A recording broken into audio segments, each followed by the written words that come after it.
Politico, we will be continuing our discussions about democracy, how it's perceived, the challenges it faces, the opportunities ahead. We have a fantastic lineup of speakers from Europe, Asia, and North America. They come from tech, government, international organizations. We're going to be talking about alliances and economics.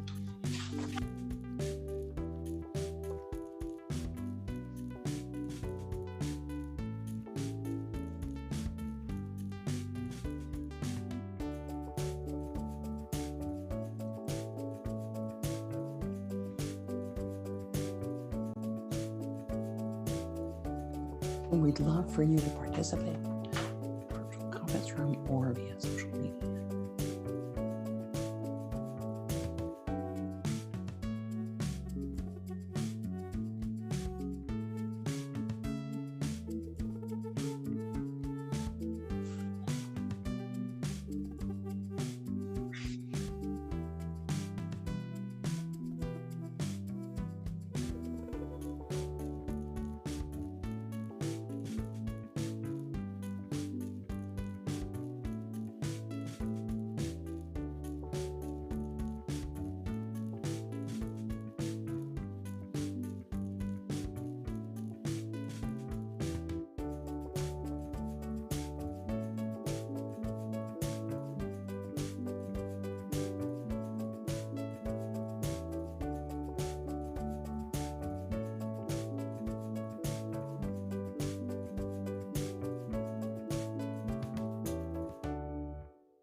Welcome to day 2 of the 2020 Copenhagen Democracy Summit.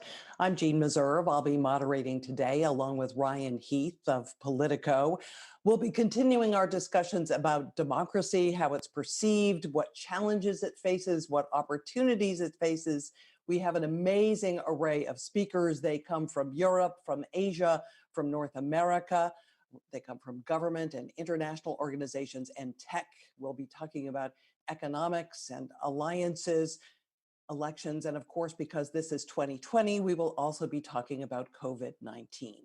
We would love for you to participate with us by asking questions. If you're in our virtual conference room, you can do it that way. Otherwise, you can do it through our social media streams, and also follow us on social media. The hashtags are Defend Democracy and CDS 2020. Before we go any further, we want to hear first of all for the man who was responsible for this event and also for the sponsoring organization, the Alliance of Democracies. He is the former Prime Minister of Denmark and the former Secretary General of NATO. Let me hand this over now to Anders Fogh Rasmussen. Thank you for joining us for the third Copenhagen Democracy Summit. Today, we unite virtually due to the pandemic. But while the format of our meeting has changed, the purpose is the same: to strengthen the backbone of global democracy. This week, in 1858, Abraham Lincoln warned us that a house divided against itself cannot stand.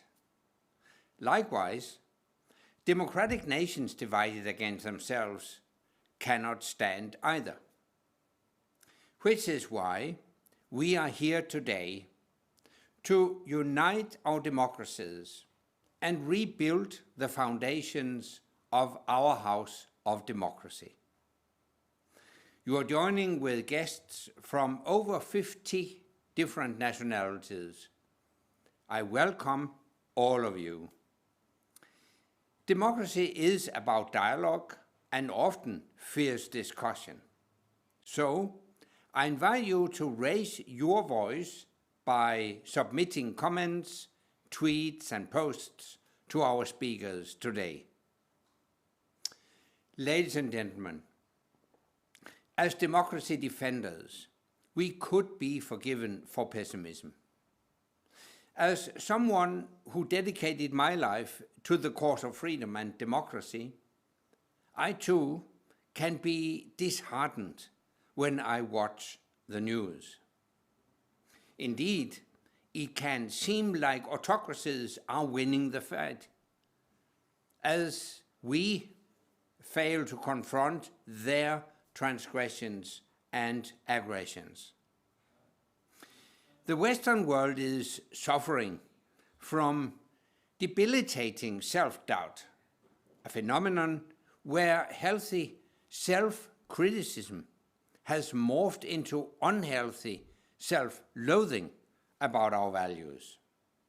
But, ladies and gentlemen, the darkest moment comes before the dawn, and I believe there is cause for real optimism as we meet today. Civil society is in the midst of a renaissance. In democracies and autocracies alike, people are taking a stand for freedom. Joshua Wong from Hong Kong spoke powerfully yesterday about this fight. I urge you to watch his session.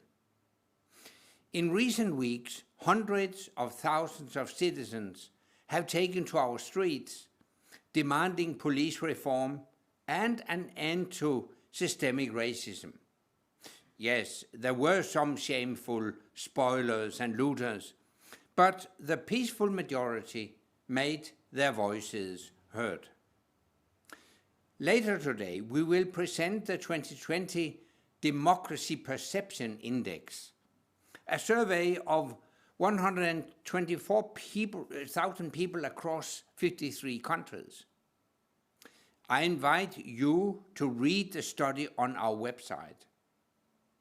But I have taken one main conclusion from it. People are not tired of democracy, quite the opposite. they want more democracy. To see the stark contrast between the benefits of democracy and the pitfalls of dictatorship, we need look no further than the Taiwan Strait.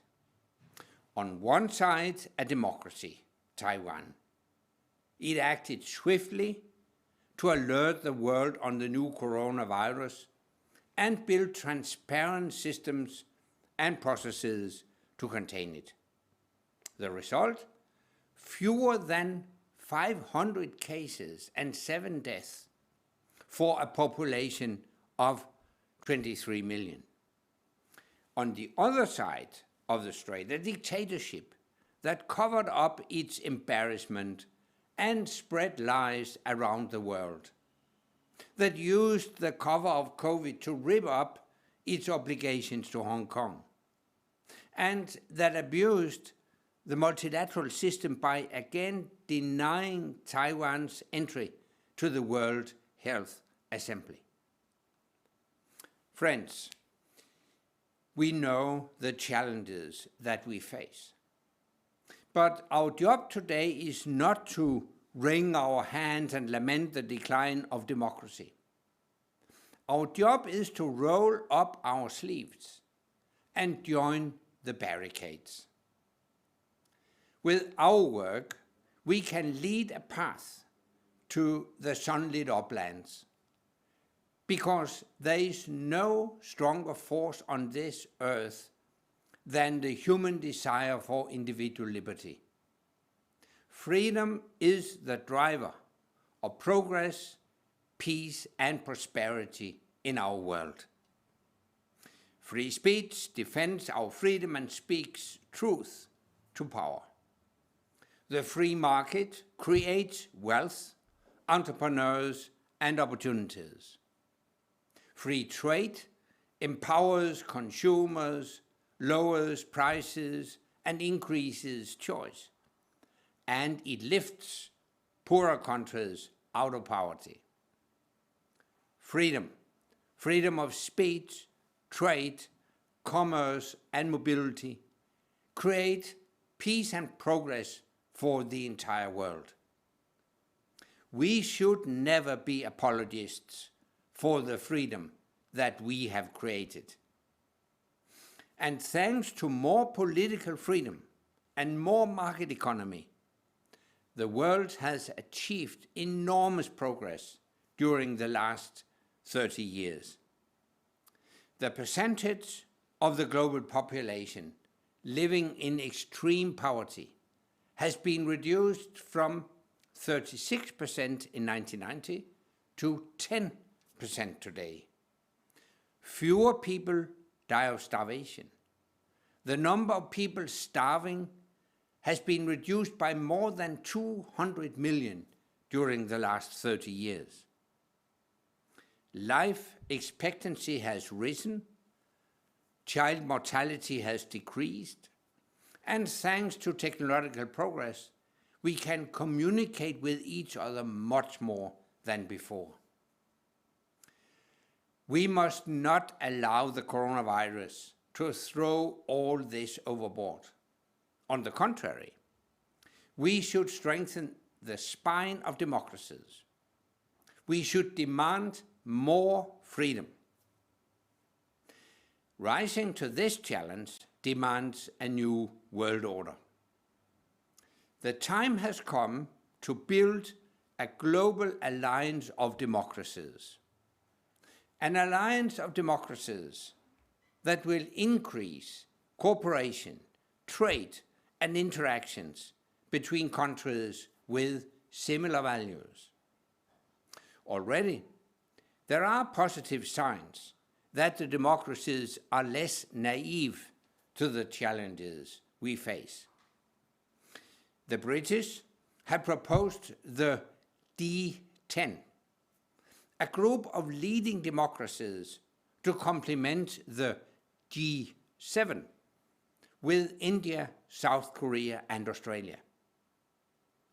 It is an idea I have supported for several years. The West has begun to learn that interacting with China does not require subjugation to the bully boy tactics of a communist dictatorship. In Europe, work has begun to strengthen our defenses against Chinese strategic investment, Beijing's weapon of choice in creating economic dependencies that it can exploit.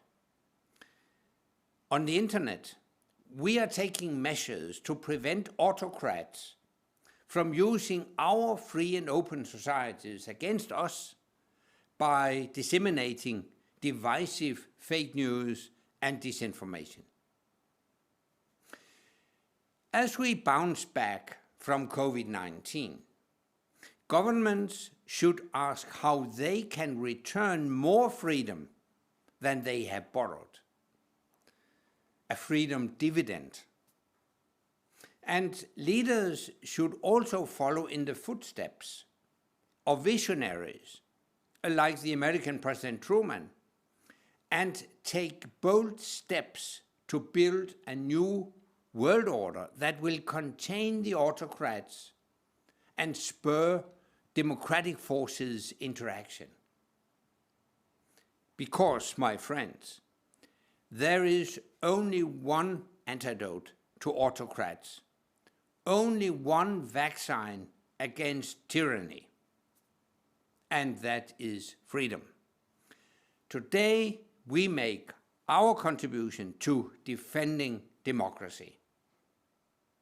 I wish you an interesting day of debate, because after today, there is much work to do to halt the advance of autocracies, to end the era of democratic self-doubt, and to build an alliance of democracies that will defend democracy, sustain peace, and spread prosperity for another 75 years to come.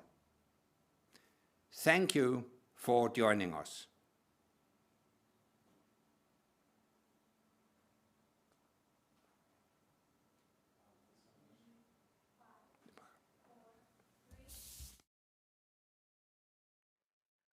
We would, of course, love to be in Copenhagen with Anders, but we're not, so we're trying to recreate the dialogue virtually. Again, we would love for you to chime in with your questions, either through our virtual conference room or through our social media channels. There has been one really interesting takeaway during this time of COVID-19, and that is that countries with women at the helm seem to have dealt with the pandemic more successfully, whether we are talking about New Zealand or Germany or Finland or Taiwan.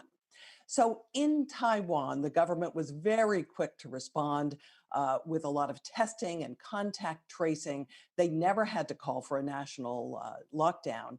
And the Democracy Perception Index, which you're going to hear a lot about in just a few more minutes, found that 87% of the people in Taiwan were satisfied with their government's response, and only 7% felt that the government had restricted their freedom too much. Another interesting finding from the DPI was that Taiwan lived up to the democratic expectations of its citizens. It outranked every other country in the survey. So with that, let me now introduce the woman who is the president of the Republic of China. Please welcome Dr. Tsai Ing-wen. Ladies and gentlemen, it is a privilege to take part in the third Copenhagen Democracy Summit by video today. I want to thank the Alliance of Democracies for giving me this opportunity to address you at such an important intersection for global democracy. I also want to thank your founder, Mr. Rasmussen, for the support he continues to offer to Taiwan. Our country cherishes your friendship very much. Earlier this year, the world watched as the people of Taiwan went to the polls. Almost 3/4 of our voting population turned out to cast their votes. Together, the Taiwanese people chose democracy as our common denominator, and I was honored to be elected to serve them for a second term. Immediately after the election, however, the world was plunged into COVID-19 crisis. Fortunately, Taiwan was better prepared than most. We learned important lessons from the SARS outbreak in 2003 so that we would never be caught off guard again. And we have shown that with the right measures, it is possible to control the spread of the virus without sacrificing our most important democratic principles. Indeed, our democracy has been a critical asset in Taiwan's fight against COVID-19. It has given everyone a stake in stopping this pandemic. And as a government, we have joined our people in the common endeavor of containing the virus. Thus far, we have weathered the storm thanks to a combination of government action, public diligence, and a great deal of hard work from countless everyday heroes. It was therefore all the more disappointing that the World Health Organization put politics before health and failed to invite Taiwan to share our experience at this year's World Health Assembly. Nevertheless, we stand ready to support any country that needs our help. Throughout the COVID-19 crisis, Taiwan has pooled all available assets to limit the spread of COVID-19. We have rapidly expanded our production of PPE, engaged in extensive contact tracing by merging our immigration and public health databases, promoted the use of face masks and social distancing, and educated the public on best practices. By helping us contain the virus, these steps have now put us in a position to help others. At the end of January this year, Taiwan was producing less than 2 million face masks per day. By the end of May, our daily production topped 20 million. As COVID-19 has spread across the world, we have donated essential medical supplies to over 80 countries, including more than 52 million face masks. For Taiwan, offering help has never been a question of quid pro quo. It is simply what friends do in times of need. We believe we should take a similar view about helping ourselves in order to help others when it comes to democracy as well. First, we need to take a hard look at our own democracies and ask how they can be further strengthened. Democracy is born of the joint commitment of each and every citizen, and every member of society has a responsibility to defend it. When we build, renew, and sustain democracy at home, we are supporting the cause of democracy around the world as well. Likewise, by allowing anti-democratic forces and autocrats to advance abroad, we are neglecting our own democratic values. In particular, our thoughts today are with the people of Hong Kong. Taiwan has joined the international community in urging the Beijing authorities to honor their obligation to respect Hong Kong's fundamental freedoms. We do not believe in merely looking on as others defend their freedom. As the situation in Hong Kong continues to deteriorate just weeks before the 23rd anniversary of the handover, Taiwan will continue to provide necessary humanitarian assistance to the people of Hong Kong. Taiwan stands on the front line of the global community of democracies. Authoritarian forces regularly target our people through hybrid tactics meant to intimidate, isolate, and misinform. Yet our January election proves that these assaults have only strengthened our resolve to defend our democracy. Indeed, some of the world's most successful democracies were born from times of great hardship. In Taiwan, we do not take our hard-earned freedom for granted, and we hope all democracies keep this lesson in mind. Freedom is not free. We must all work for it and defend it every day. And with a difficult recovery ahead, our democracies will be even more vulnerable. The international community will need to find a new balance. not one of choosing one partner over another, but of weighing values and economic interests more equitably. As COVID-19 triggers the reorganization of global supply chains and economic strategies, I see potential for even closer cooperation between like-minded democracies from around the world.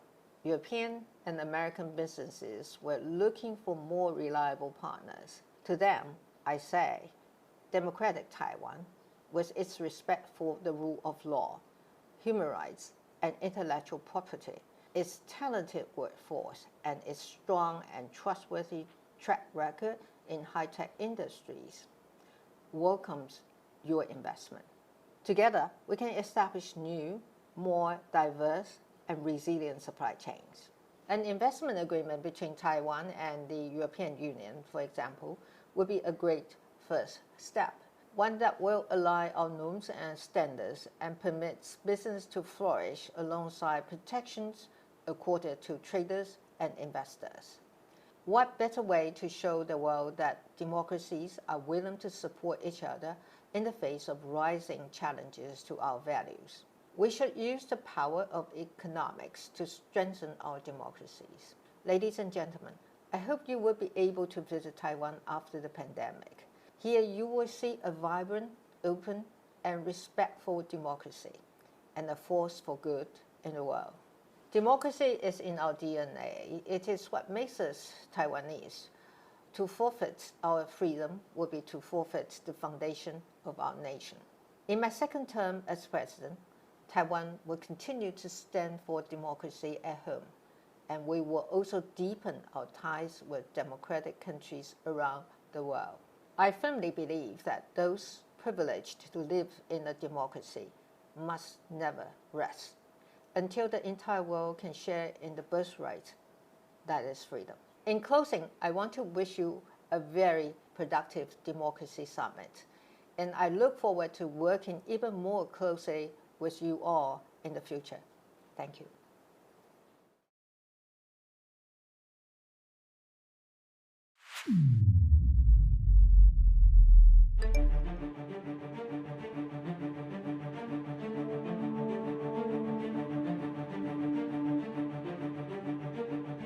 This is an even epidemic at the global level.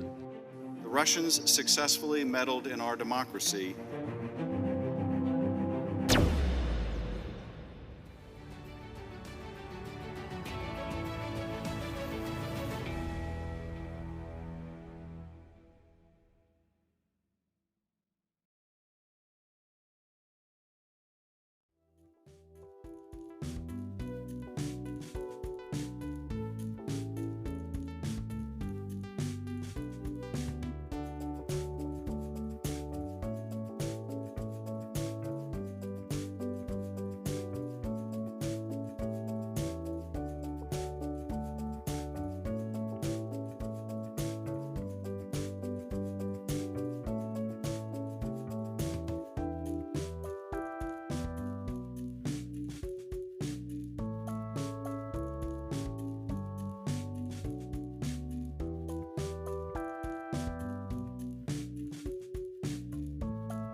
This is an even epidemic at the global level.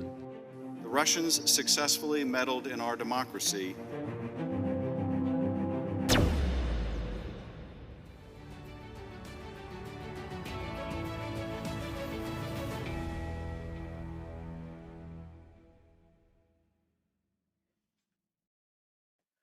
Welcome back, and a reminder, we'd love to have you engage with us on social media with the hashtags CDS2020 or Defend Democracy. Also, we are waiting for your questions. You can get those to us through our virtual conference room or on social media. So in this discussion on democracy, it's important to get some ground truth. How do citizens feel about their governments? Are they living up to their expectations, particularly when it comes to democracy? What are their perceptions of the global world powers? And this year specifically, what do they think about governmental responses to the COVID-19 virus? Well, for the third year in a row, the Alliance of Democracy has partnered with Dahlia Research to get some answers to those questions. It's now my honor to introduce the CEO of Dahlia, Nico Jaspers, to tell us about this year's results. Nico, take it away. Thanks so much, Jean. I'm gonna share my screen with you guys so that you can prepare some slides.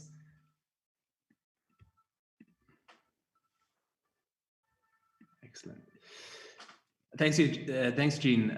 Very nice, and it's a great honor to be speaking for the third time now, first time virtually, to all of you on the Democracy Perception Index this year.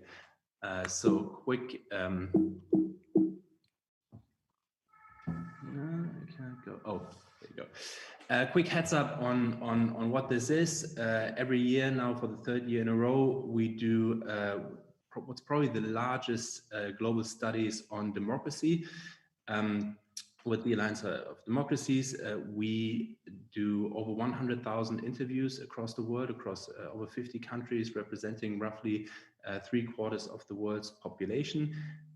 This year, the data collection happened from April to the beginning of June, very recent data. And I'm going to briefly walk you through some of the highlights of this study. Overall, we've collected well over 2 million answers from these people. So there's an incredible amount of data that we have. We have it on our website. We can share it with you. So this is just really a snapshot of what we've done. I want to go into three different topics that we looked at this year. The first one is the state of democracy. This is kind of the tracking part that we do as part of this. The second one is a deeper look at US global influence on democracy around the world and how people perceive it. And the third one, as Jean mentioned, is on COVID-19, a few data points. So first question, how satisfied are people with democracy around the world? And what we measure here is how important people think democracy is, and then how they rate it in their own countries, to then calculate a gap which could indicate the pressure or the kind of dissatisfaction that people have in these different countries. Overall, we have about 4/5, almost 80% of the world thinking that democracy is important. This is similar to last year. And shows how much support there is across the world. I think there's not a single country where not a majority thinks that democracy is important, regardless of whether we as people in democracies or what are classified as non-democratic countries. When it comes to the satisfaction, though, you have only slightly over half of people being satisfied, right? So this is a 22% gap. And this is what we measure year on year. It's close to what it was last year, a small drop, which is good. The smaller the gap, obviously, the better it is. What's interesting, though, this is for all countries that we looked at. There's not a huge difference between all countries and those that are classified as democratic. So even in democracies, there's a quite considerable gap. And it's not as if everyone who's living in democracies is happy and everyone who's living in non-democracies not. No, in both types of countries, as classified by Freedom House, there's a quite considerable gap. Now, if you look at the countries overall, we do this. We have this also on our website for you to take a closer look. There's obviously a huge variation. At the top, you have the new #1 ranked is Taiwan. Used to be last year was Switzerland. Switzerland is now number 3, and at the bottom you have countries like Hungary, Poland, and Venezuela. So these are countries where the gap, Hungary, Poland, and Venezuela, but also Ukraine, Nigeria, Egypt. These are countries where people say it is very important to be democratic, or democracy is very important, and they are very dissatisfied with the state in their country. Yeah, maybe if you have questions, we can dig a bit deeper on that later on. The next, there I am. The next question that we looked at was, how do people see the US? How do people see the impact of the US on democracy around the world? This is something that we also did last year, so we have some time series data here. And the result is, and this is similar to last year, also very much split, right? So you have lots of countries, we've seen this before as well, in Africa, in Southeast Asia, very much seeing the US as a force for good, as a force for democracy around the world, also in parts of Latin America, but then probably worryingly, almost all of Europe, with the exception of some Eastern European countries, are very skeptical. And when you dig deeper, only 30% of people in Europe think the US has positive influence on democracy around the world, and almost half think it has a negative impact. So this should really give us some pause, something certainly to reflect upon. Also having Canada in there, very worrying, I would say, from someone. I'm in Berlin right now, and Berlin obviously has a very specific history with regard to democracy and the US. If you, and this is comparing 2019 to 2020, if you look at all the countries that we surveyed, there are only very few who where the image of the US as a force for good on democracy has improved, and for the vast majority of countries it has decreased. For some countries considerably. With China, we've seen a tremendous drop in almost 50 percentage points. This is really, really huge and very alarming. Last year, the Chinese population was more neither positive, didn't see the US as particularly positive, but also not as particularly negative. And now it sees the US as overwhelmingly negative. But in many other countries, also the perception of the US as a force for democracy, to promote democracy, has decreased, and this is a trend that we see pretty much across the world, with a few exceptions. So the third area that I wanted to quickly dig into is how people perceive the government's reaction to COVID-19, as Jean already announced. This is something where we don't have time series data. This is particular to this year, of course. And what you see here is that by and large, people are pretty satisfied with how the governments responded to COVID-19. On average, 70% of the people saw their government's reaction as positive. There are, of course, variations. And you see Brazil, Chile, France, Spain, and Japan very much at the bottom, and the US and Italy and Russia at the bottom of this league table, and China as the country that's rated highest by its own population, followed by Vietnam, Greece, Malaysia, Ireland, and Taiwan. So this is very interesting to see this huge variation. But yeah, each country, of course, everyone of you who's listening, probably your audience from around the world, as always, probably has some context on what's happening there on the ground. We then looked at There's lots of kind of who's doing a better job, the US or China. So we asked people around the world who they think is doing a better job in fighting the COVID-19 crisis. And this chart gives you an idea of the different, how the countries see. In this sense, it's China. So the red dots are how the countries rate China.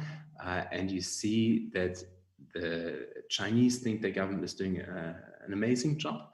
But not only the Chinese, there are lots of other countries who also think the Chinese are doing an amazing job. You have 70% of people up to Spain, India, Portugal think the US is China is doing a great job, and then you have some drop. And the most critical countries are Taiwan, South Korea, Japan, Denmark, and Australia, and Sweden, who are not as convinced that China did an amazing job. Now, we did the same for the US, and it's very much more scattered and lower.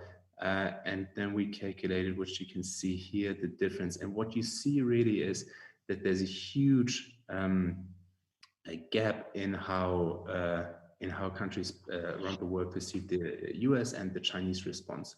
In fact, there are only two countries that think the US has done a better job than China, and these are the US itself and Japan.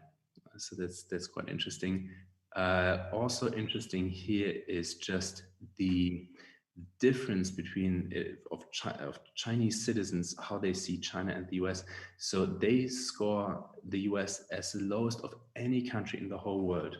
Only 11-12% of Chinese of the Chinese population says the US is doing a good job, whereas 96-97% of them say China is doing a good job. So this is a really huge difference there. So to finish off, a few conclusions that we took away from this. First one is there's still a big gap on between expectations on democracy and reality across the world. So this is something, it got a bit better than last time, but the gap is still sizable. So much work ahead for us. The world's perception of the US has deteriorated further, which is, I think, a very worrying thing. People are broadly satisfied with how their governments reacted, but there's great variation, and we have more data also on our website on what explains this variation. And finally, the populations in China and the US are drifting apart, and this is really something that should give us all lots of something that we really need to think about. It's not just that at the political level there are differences, but there's a dramatic shift in how the populations see each other, which is going to make it much more difficult to get people back together in the future. So that's it from us. Looking forward to the discussion. As I mentioned, you can find much more data on our website and have more granular analyses of this huge, massive data set there. Thank you. Nico, thanks so much. And a reminder to all of you out there watching to please send us your questions either through our virtual conference room or social media. First, a question or two of my own. I want to ask you, you had some statistics there on how the Chinese viewed the US. Did you also have statistics on how US citizens viewed China? On COVID-19 response? Not necessarily on COVID, but No, we didn't. We measured the US influence on democracy, how people perceive that. We haven't yet asked how people perceive the Chinese influence on democracy. That would be quite interesting to actually... Maybe next year. So you said we should all be concerned by the finding on the Chinese attitude towards the U.S. Can you talk to us a little bit more? This is just one snapshot in time, but what does it mean potentially going forward? Well, for me, so I have a very special view on this. We, in Germany and in Berlin, we've had, a difficult century behind us, and it's taken decades for Germany and France, for the people, not just from under the umbrella of the European Union, to get along and to collaborate, but really for the people to kind of build friendships and to to respect each other and to be able to live in peace.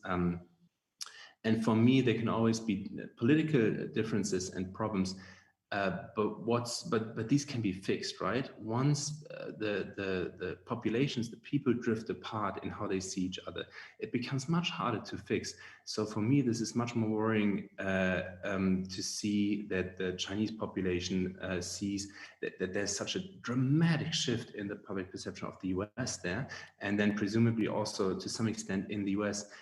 This would take many years, if not decades, to fix. Yeah, I don't see much political will right now to come closer together. We have a question from our virtual conference room, and excuse me, I know I'm going to pronounce people's names improperly, so my apologies in advance for my lack of linguistic skills. But Wanda Santander from the conference room asks, how can you poll the Chinese people when it's an authoritarian system? Can we believe the numbers? Your response? Yes, so we go through a huge network of publishers and apps, also in China. It's not through any kind of government regulated form, but we reach out to them directly on thousands of different websites to poll them. We have another question about methodology. This from Christian Peter Grant. He asked this question via Facebook. You must have interviewed the wrong group of people. The US is clearly the most free democracy. A comment rather than a question, but what's your response to that? Well, there's, let's say it in a diplomatic way, sometimes there's a difference in how people perceive themselves and how others perceive them. I sometimes have this with my wife too, in that I perceive how I act slightly different than how she perceives how I act sometimes. So maybe that's behind, that explains some of that. Another thing that you discussed was that overall attitudes towards the US and its leadership had deteriorated.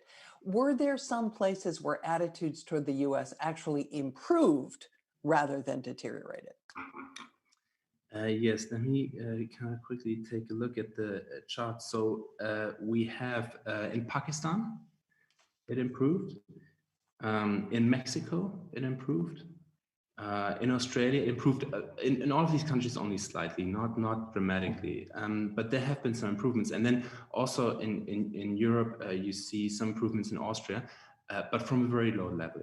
So last time Austria rated the US as the worst, so only I think 5 or 6% of the people saw it as a force driving democracy, and now this is around 14-15%. So from a very low level, you have some improvement. There are countries, there are about a dozen countries where there has been a slight improvement in how they perceive the US. In some of them, though, this is within the margin of error, which in this study is 3.3%, I think. So we shouldn't overinterpret some of these. Did you also ask people about election interference and their worries about the potential for that? We did. This was some of the things that we had to skip in this presentation due to limitations of time, but this was a big topic also last year. And what we've seen here is that I think overall the global average was that 55% of people were very worried about the interference of foreign powers in their own elections. So this is a topic that is there, that is important, and that worries people considerably. And do you happen to recall if that number 55% is an increase from previous surveys? I think it's quite a bit of an increase. I think around 8-9% from last year. Yeah. On the democracy perception gap that you've discussed, was there any rhyme and reason to where the gap was greater or smaller? For instance, did you see a larger gap in autocratic countries than you did in democratic countries? I mean, there's a gap in democratic and autocratic countries, but it's not big. You know, this is something that we've seen last year too. You see in across the world, you see about 22% in autocratic countries. You have a gap of 25%, and then in democratic countries of 17%. So there is a bit of a difference, but it's not as big as you would expect, right? So it's clearly not the fact that people who live in democracies say, okay, everything is nice, no need to worry. Whereas it's only in autocracies where they say, oh, we need more democracy. We had another question in there that where we asked whether people to look at the sources of this, and what we found that around 40% of the people that we polled said that they believe their government is acting only in the interest of a small group, of a small elite. And you see that you see these results in autocracies and democracies alike, especially in Europe, but also in the US. I'm sorry, I'm trying to read the questions here as they come in. There's another one, and I'm sorry, I can't quite make up the name of the person putting this in, but it relates. They ask if there's any data linking satisfaction with the COVID response to the degree of a democracy within a country. We didn't specifically look at this. I saw that The Economist recently did this with our data. So they correlated our data with some other data to see whether there's a link. What you usually see is that there can be a correlation, right? So if people see that their government is critical, as for example in Brazil, they are very critical of their government's response to COVID-19, and there's a correlation with how they also see their democracy working. Another question from the audience: to what extent are public attitudes shaped by the leadership of the countries? And do you expect perceptions to change if there's a leadership change? Yes. It does shift quite a bit. And we've seen this shift specifically for the US over the past years. It does have an impact. But it's not as if a new leader comes along and then suddenly changes the perception of the whole world in an instant, right? It's not that easy, and it's not that direct. It's like with many things. It's very easy to kind of worsen a relationship or perception, and it's very hard to fix it and to build it up again. What should we take from the fact that there is still this quite large democracy perception gap?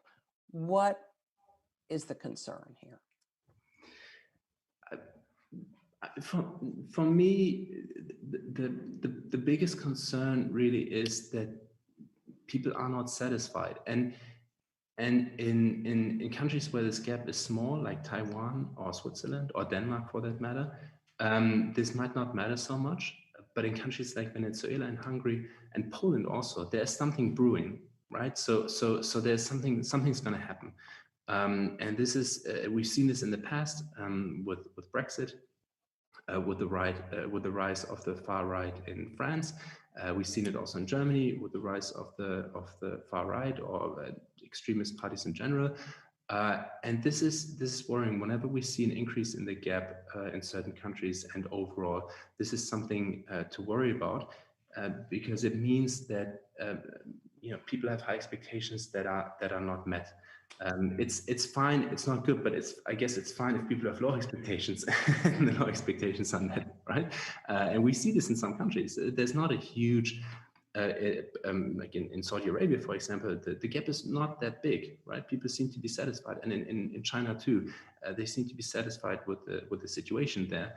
But in other countries, that's not the case, and this is where things will happen that are difficult to predict and foresee. Paul Van Beveren asked a related question. We see a very important gap in Central Europe at the core of the EU. Thoughts on why we're seeing it there? That's a very complex question. We've seen this last year too. We've seen this in previous years. There's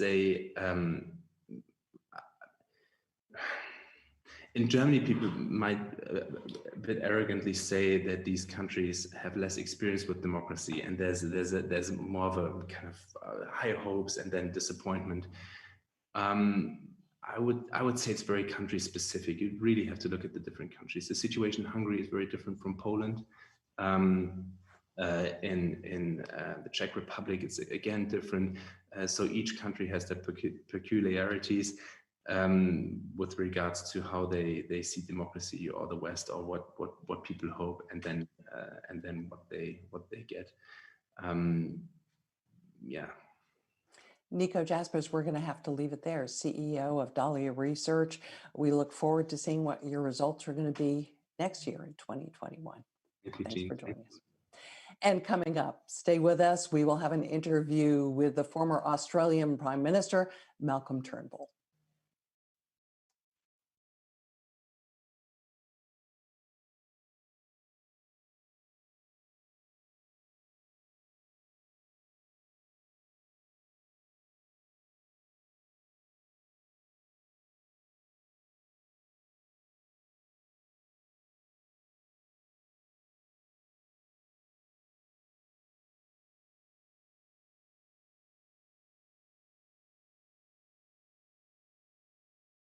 Hello and welcome to our next Democracy Summit session, Curbing the Authoritarian Advance, Foreign Interference in Democracies. We would love to have you follow along on social media with us. The two hashtags to use are Defend Democracy and CDS 2020. As we have discussed throughout the summit, foreign interference in domestic elections is corroding confidence in democratic institutions, whether we are talking about money or we were talking about misinformation, whether we are talking about overt interference or covert interference, all of it is contributing to the unraveling of democracy. Our next guest has seen foreign election interference up close. He has witnessed its effects and he has tried to do something about it. After a career in finance, he entered politics and he was elected Prime Minister of Australia, serving from 2015 to 2018. And he has just written a book, a memoir about his political experiences called A Bigger Picture. Please join me in welcoming the 29th Prime Minister of Australia, Malcolm Turnbull. Thank you so much for being here with us today. Thank you so much. Great to be with you. So let's talk about China and election interference. Has Australia, in certain respects, been a test bed for Chinese election interference? Well, I think we've certainly seen extensive efforts by the Chinese Communist Party to influence Australian politics. That's a reality. They're very active. They have been very active in Australia and active around the world.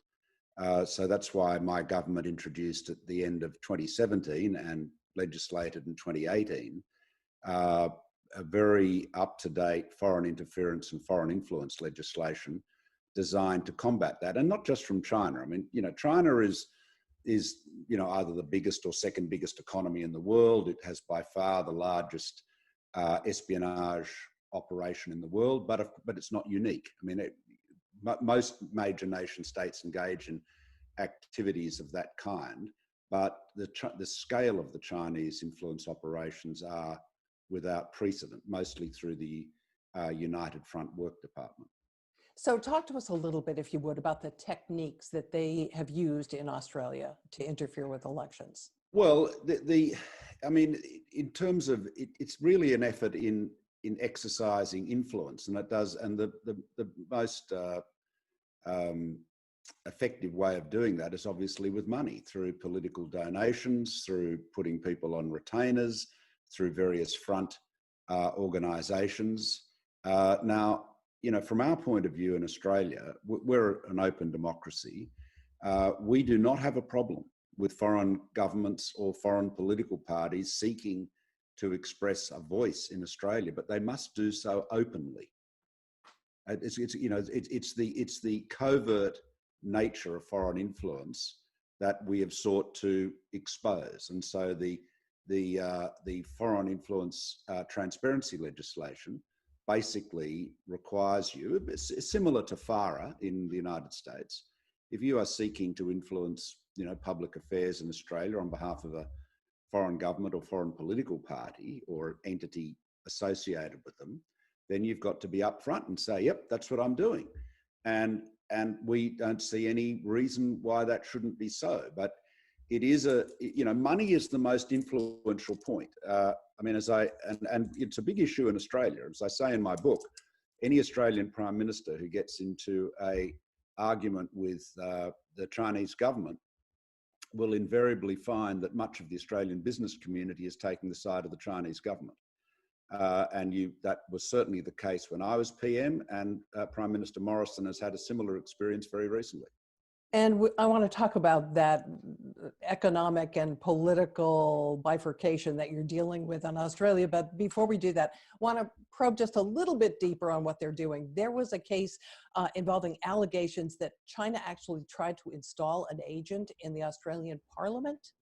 What can you tell us about that and the truth of those allegations? Well, there was certainly a case of I'm not sure what, but there's been a number of cases where people have been seen to be, influenced, taking money from, assisting figures in the Chinese business community who are working for the United Front Work Department, which is part of a wing of the Chinese Communist Party. There was the case of Labor Senator Sam Dastyari, who had to resign at one bizarre point, actually did a press conference with his patron and said that Australia should stop objecting to China's expansion in the South China Sea, for example, which was against both the policy of the government, which was my government at the time, the Liberal National Party government, but also against the foreign policy of his own party, the Labor Party. Wasn't there a recent case where the individual involved was then found murdered, and that death? Well, look, I think you might be you're getting into some pretty contentious areas. There's certainly be. I mean, again, I'd rather just deal with very clear facts. Look, money is the most effective means of influence.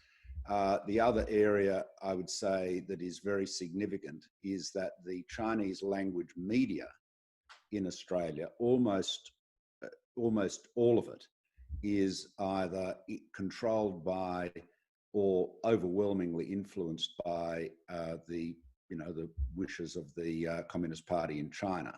So when we were having there was a by-election, in the seat of Bennelong, at the time we introduced these foreign influence and foreign interference legislation at the end of 2017, and the Chinese language media in that seat, which had a large Chinese community in it, swung very savagely against me and my government and made some ludicrous allegations. I mean, there is I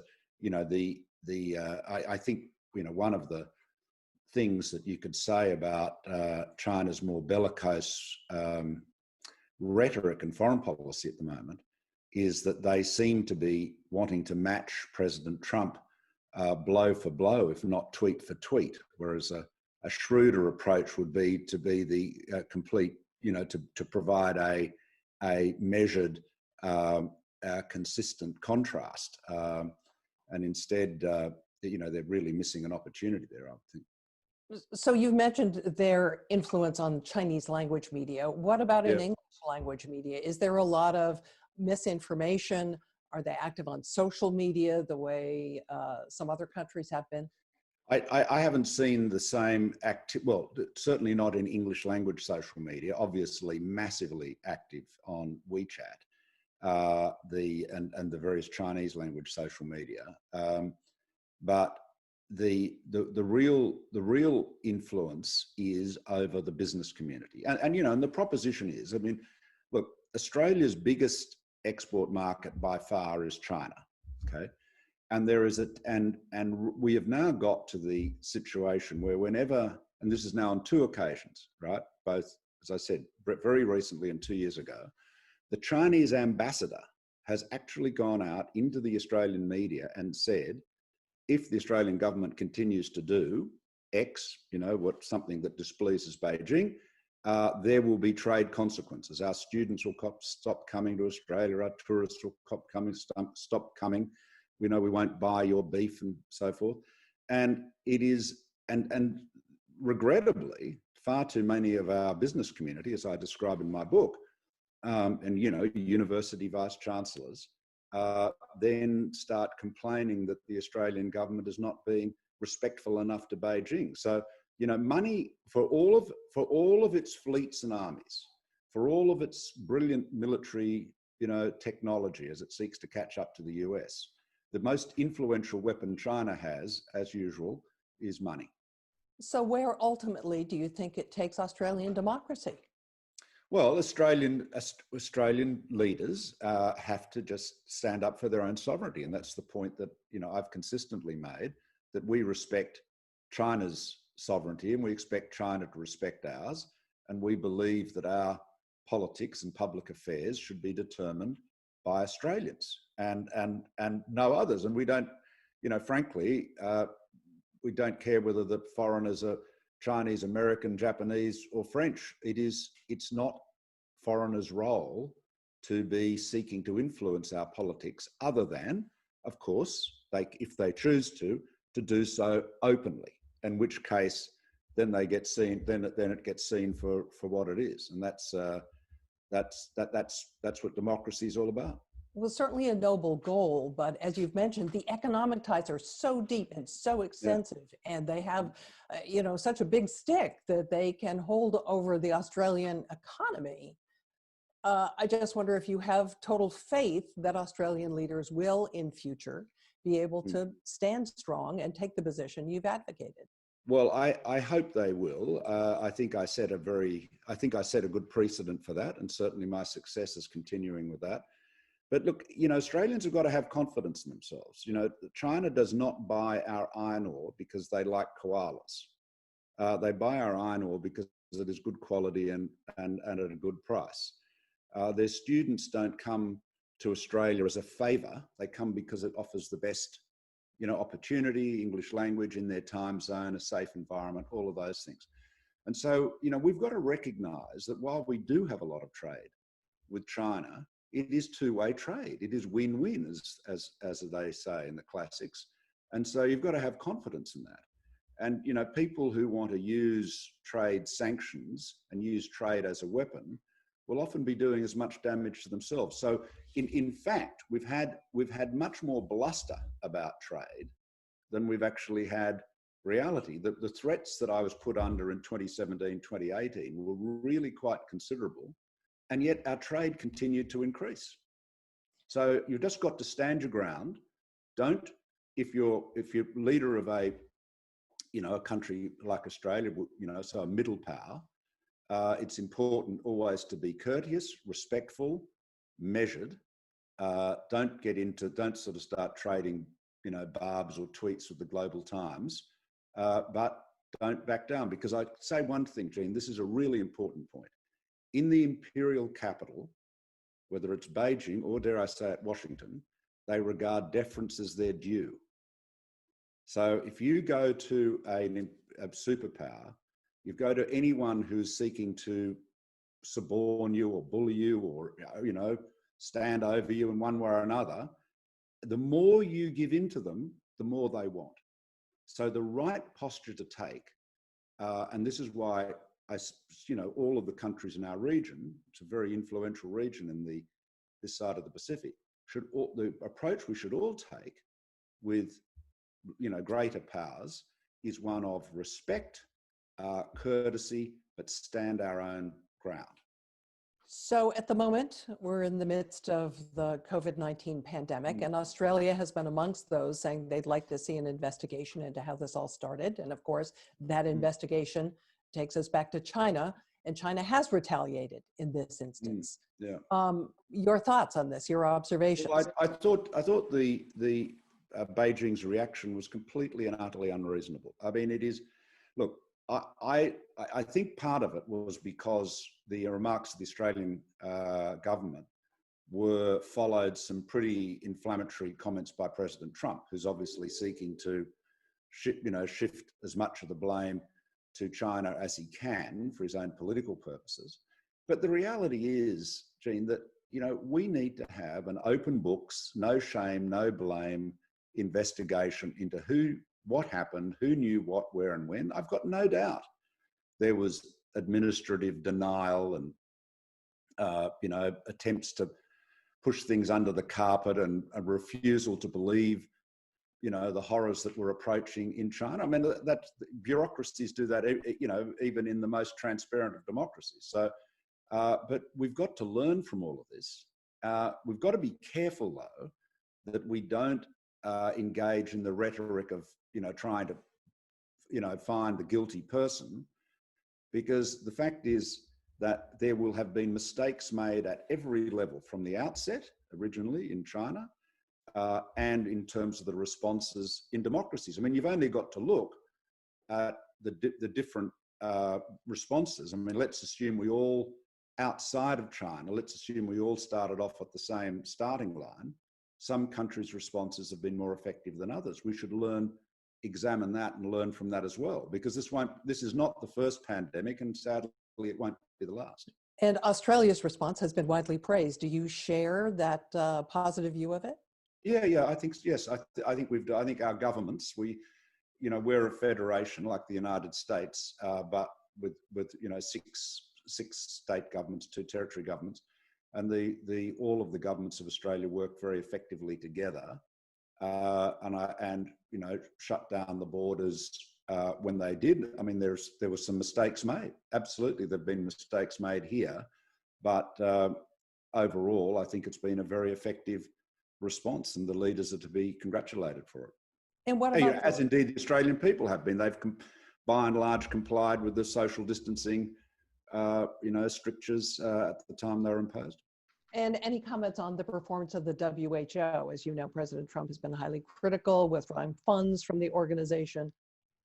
Well, I'm troubled by that, Jean. I mean, I think I worry, and I make this point in my book, that America has less influence in the world today than it used to. And one of the reasons for that is because it seeks to have less influence. If you withdraw from multilateral organizations, then you're no longer don't have a seat at the table. There's sort of an out of the room, out of the deal thing going on. Certainly the performance of the World Health Organization can be, people are free to hold it to account. I'm sure I'm not really in a position to say how effective it has been, but it's the only global organization we've got. So the goal should be really to roll up your sleeves, get in, and make sure that it does its job, better than it has in the past. If you feel there's been failures there, but just saying we're out of here, what does that leave you with? It's a bit like the Paris Climate Treaty. I mean, what's been achieved by the United States walking out of that? So does the current policy positions of the United States and this administration, does it drive Australia to China? No. I mean, look, this is a really false premise that, there's people say Australia's got to choose between China and the United States. And I mean, it is, the United States is our ally. Our ties to the United States are totally different to those with China, right? I mean, we have an economic connection with both countries, obviously, and indeed a familial connection. There's 1.25 million Australians of Chinese heritage, 2 of whom are 2 of our 4 grandchildren. So, there's a lot of very deep family connections, a lot of economic connections, but the US is our ally. We have shared values. You know, we have been in every major conflict for a century. The United States and Australia have been fighting side by side. So, you know, we call it 100 years of mateship. It is a very, very close bond, but there is a mutual defense treaty, the ANZUS Treaty. If America is attacked in the Pacific, we're bound to come to America's aid, and ditto if Australia is attacked. You took the same position as the United States on Huawei and effectively... Well, I actually took a position before the United States did. Same position. Huawei when it comes to 5G, correct? Well, Jean, just to get the history right, my government was the first Western government to ban high-risk vendors, meaning Huawei and ZTE, from our 5G network. So, and I'd been talking to as I just again described in my book, talking to the US administration for some time, considerable time before then, about the problems associated with 5G and why it was different to, earlier incarnations of wireless communication. So yes, we made that decision in August 2018, formally. So now Britain is talking about a D10 organization that would develop its own technologies. Are you in support of that? Yes. Well, I'm very very supportive, and again have been for some time, of having whether it's the Five Eyes or the D10, democratic Western powers, to ensure that we have more alternatives in terms of wireless technology. I mean, look, if you just think about it, and I know industry policy or dirigisme, as our French friends would describe it, is not popular in the United States, nor is it really popular in Australia, probably for similar reasons. But let's look at it objectively. We are in a position today where if you and I are running a big telco and we're moving to 5G, we have in practical terms 4 vendors, 2 of which are Chinese and 2 of which are Scandinavian, Nokia and Ericsson. Now, that's crazy. So how did the United States lose leadership in wireless? How did the country of Bell Labs, of Motorola, how did it lose that leadership? And you can make the same point about Britain or Japan for that matter. So we really have to recognize that, trade and the free market is vitally important, but there are sectors, strategic sectors, industry sectors, where you have to make sure that you maintain a competitive, effective presence. And, that's that, and 5G is definitely one. So D10 one approach possible. Yeah, well, I think it could be very valuable. Yep. Australia is home to Rupert Murdoch, who represents one pole of a very polarized media environment. How destructive do you think that polarization is to democracy? I think it's very well. Rupert's home is in the United States, of course. He gave up his Australian citizenship many years ago. But yes, the polarization and partisanship is hugely destructive. It is, we've gone from a media landscape that you and I grew up in, where media outlets, whether they're television networks or newspapers, sought to reach a broad audience. When the Sydney Morning Herald was founded in 1840, on its front page it said, quoting Pope, Alexander Pope, it said, in moderation placing all my glory, while Tories call me Whig and Whigs a Tory. And that's because they wanted to maximise the readers for their advertising. We're now in a position where the media increasingly is hyper-partisan. Not all of it, but much of it is. Certainly Rupert's is. I mean, Rupert's media nowadays operates like a political organisation that employs a lot of journalists. It's much of it is, Fox News' relationship with the president is almost like a sort of state-owned media's relationship with a, leader of an authoritarian regime. It attacks his enemies, defends him no matter what, hardly ever critical. It is, and you see the difficulty with that is that people are being able to live in a partisan echo chamber. And of course, social media enhances that. And that, I'm afraid to say, is eroding the sort of glue that we had in our society, which part of which was shared facts. So do you have a prescription for changing it? Well, I think in a society that values free speech, it's difficult to see what that would be. I mean, certainly in Australia, we have a state-owned broadcaster, the ABC, like the British BBC, but it's not a state-owned broadcaster like in China or Russia. I mean, it's independent, but it has those government public broadcasters have to be really work very, very hard to remain objective and independent and focus on accuracy. But I think it's very hard. This is something we are going to have to learn to live with and adjust to, because frankly, in a free society, you're entitled to read the newspapers, read the Facebook pages that you want, and it makes it very challenging for politicians to get their message through. I mean, I'll give you one example of the kind of thing that I've learned in politics. So if you go back years and years past, if somebody said an outrageous lie, your political advisors would generally say, don't rebut it, because you'll only give it more salience, and nowadays, however, because of social media, the most outrageous falsehoods, crazy conspiratorial garbage, can get legs and can become very influential.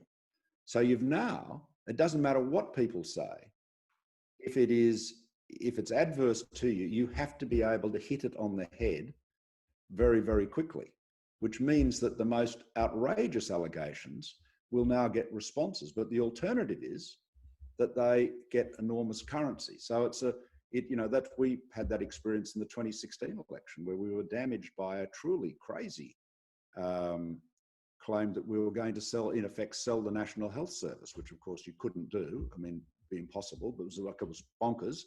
But it actually cost us quite a few seats in the election. And the lesson learned from that is, no matter how crazy the claim is, you've got to deal with it. Taking the lens wide for just a moment, we're almost out of time. I wondered if you had any specific advice or warnings you want to issue to democratic leaders around the globe right now at this point in time. Well, just be strong. When your people seek to bully you, don't back down. Remember the shopping scene in Pretty Woman. The more sycophancy only begets a demand for more sycophancy. So you've got to be strong, stand up for your values, and just simply insist that in democracies, if foreign players want to have a voice in your politics, in your public affairs, then they have to do so absolutely openly, and with full disclosure. And that is, so if the US Information Service, wants to express views in Europe, it's entitled to do so and has done for many years. It is covert influence that is the corrosive element in a democracy, so that is the critical thing. Sunlight is vitally important. Malcolm Turnbull, former Prime Minister of Australia, thank you so much for joining us here today. Thanks a lot, Jane. Thank you. You bet. And join us for our next session. Our guest is going to be Vera Jourova. She is Vice President of the European Commission for Values and Transparency. She's going to be discussing protecting democracy in times of COVID-19, a European perspective. And again, follow us on social media. You can participate with hashtag CDS2020 or hashtag Defend Democracy. Thanks so much. Thanks, June.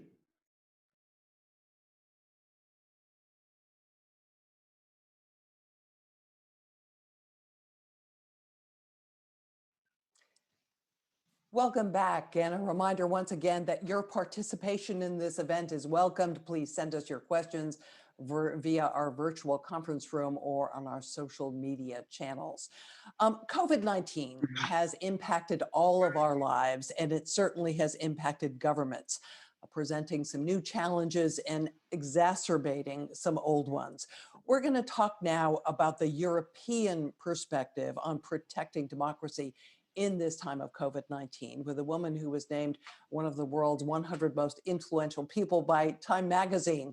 She was highly instrumental in the adoption of Europe's GDPR, and she is now Vice President of the European Commission for Values and Transparency. Please join me in welcoming Vera Jourova. Thanks so much for being with us here today.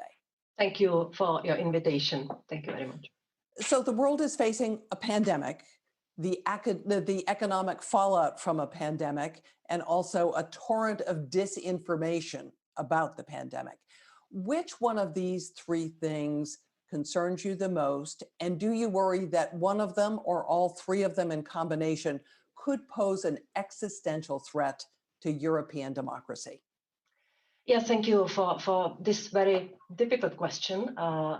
I am concerned about all the matters you have named. Of course, COVID-19 is first of all the big threat for our health and lives. And we are supporting the member states of the EU to do everything to protect the people in this direction. At the same time, economic issue and big economic gap, which we are expecting, which we want to heal by the new European budget. But also where I really tried to focus on a lot was whether the pandemic cannot somehow degrade and do harm to democracy and to our balance of powers in the EU.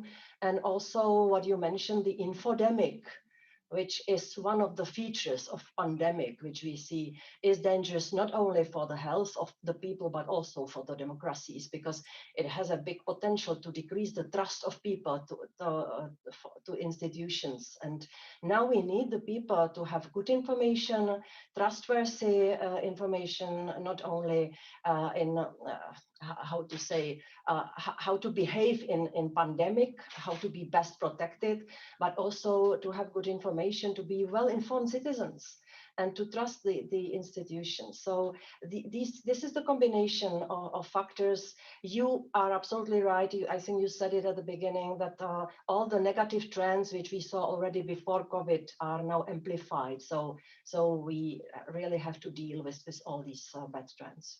So you have called out China and Russia in particular for promoting some of this disinformation around COVID. What exactly do you expect to happen as a result of that call out? First of all, we had to be open and say the truth about what we saw during the pandemic. And we have a lot of evidence that the activities of Russia and China in the virtual space, spreading some kind of information which might cause harm to European Union and European citizens, we have the evidence that it is there in increased intensity.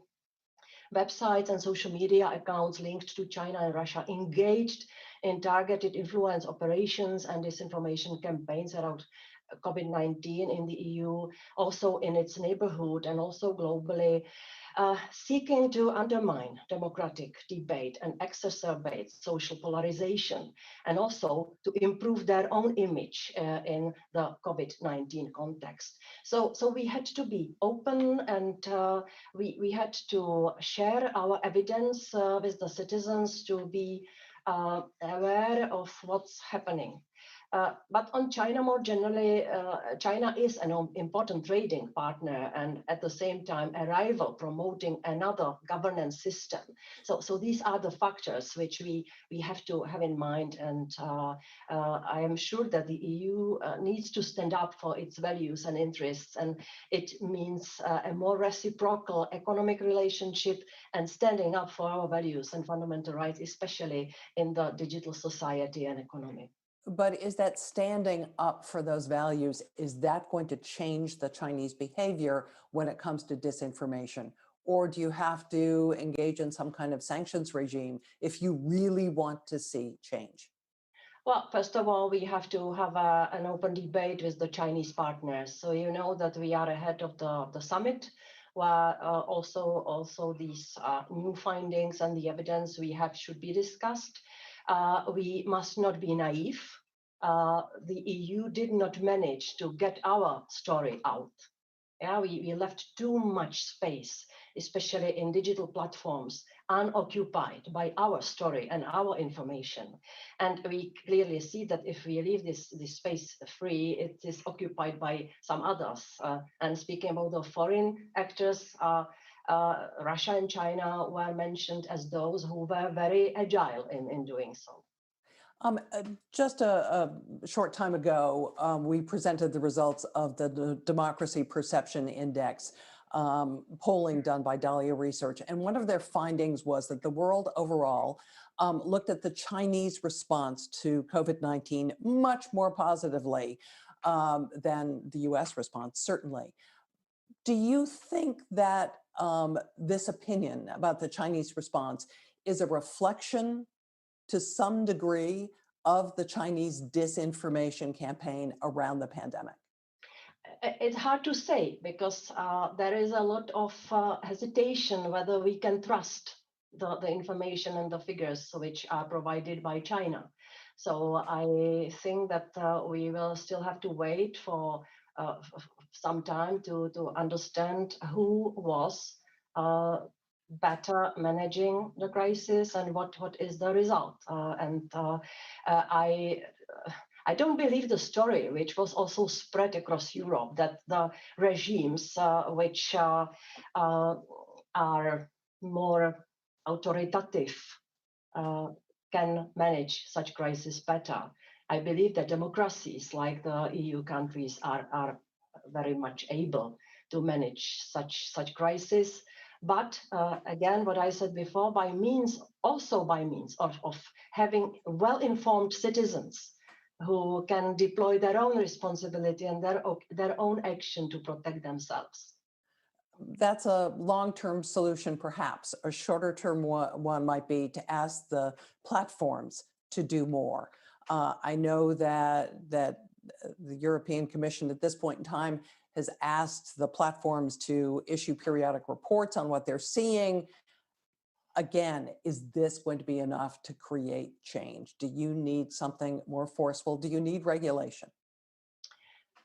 We need to do two things. We need to see digital space, which will take action against crime online and illegal content, which is child pornography, terrorism, extremism, and hate speech. This is the prohibited content according to EU law. But also we have to get the facts right online.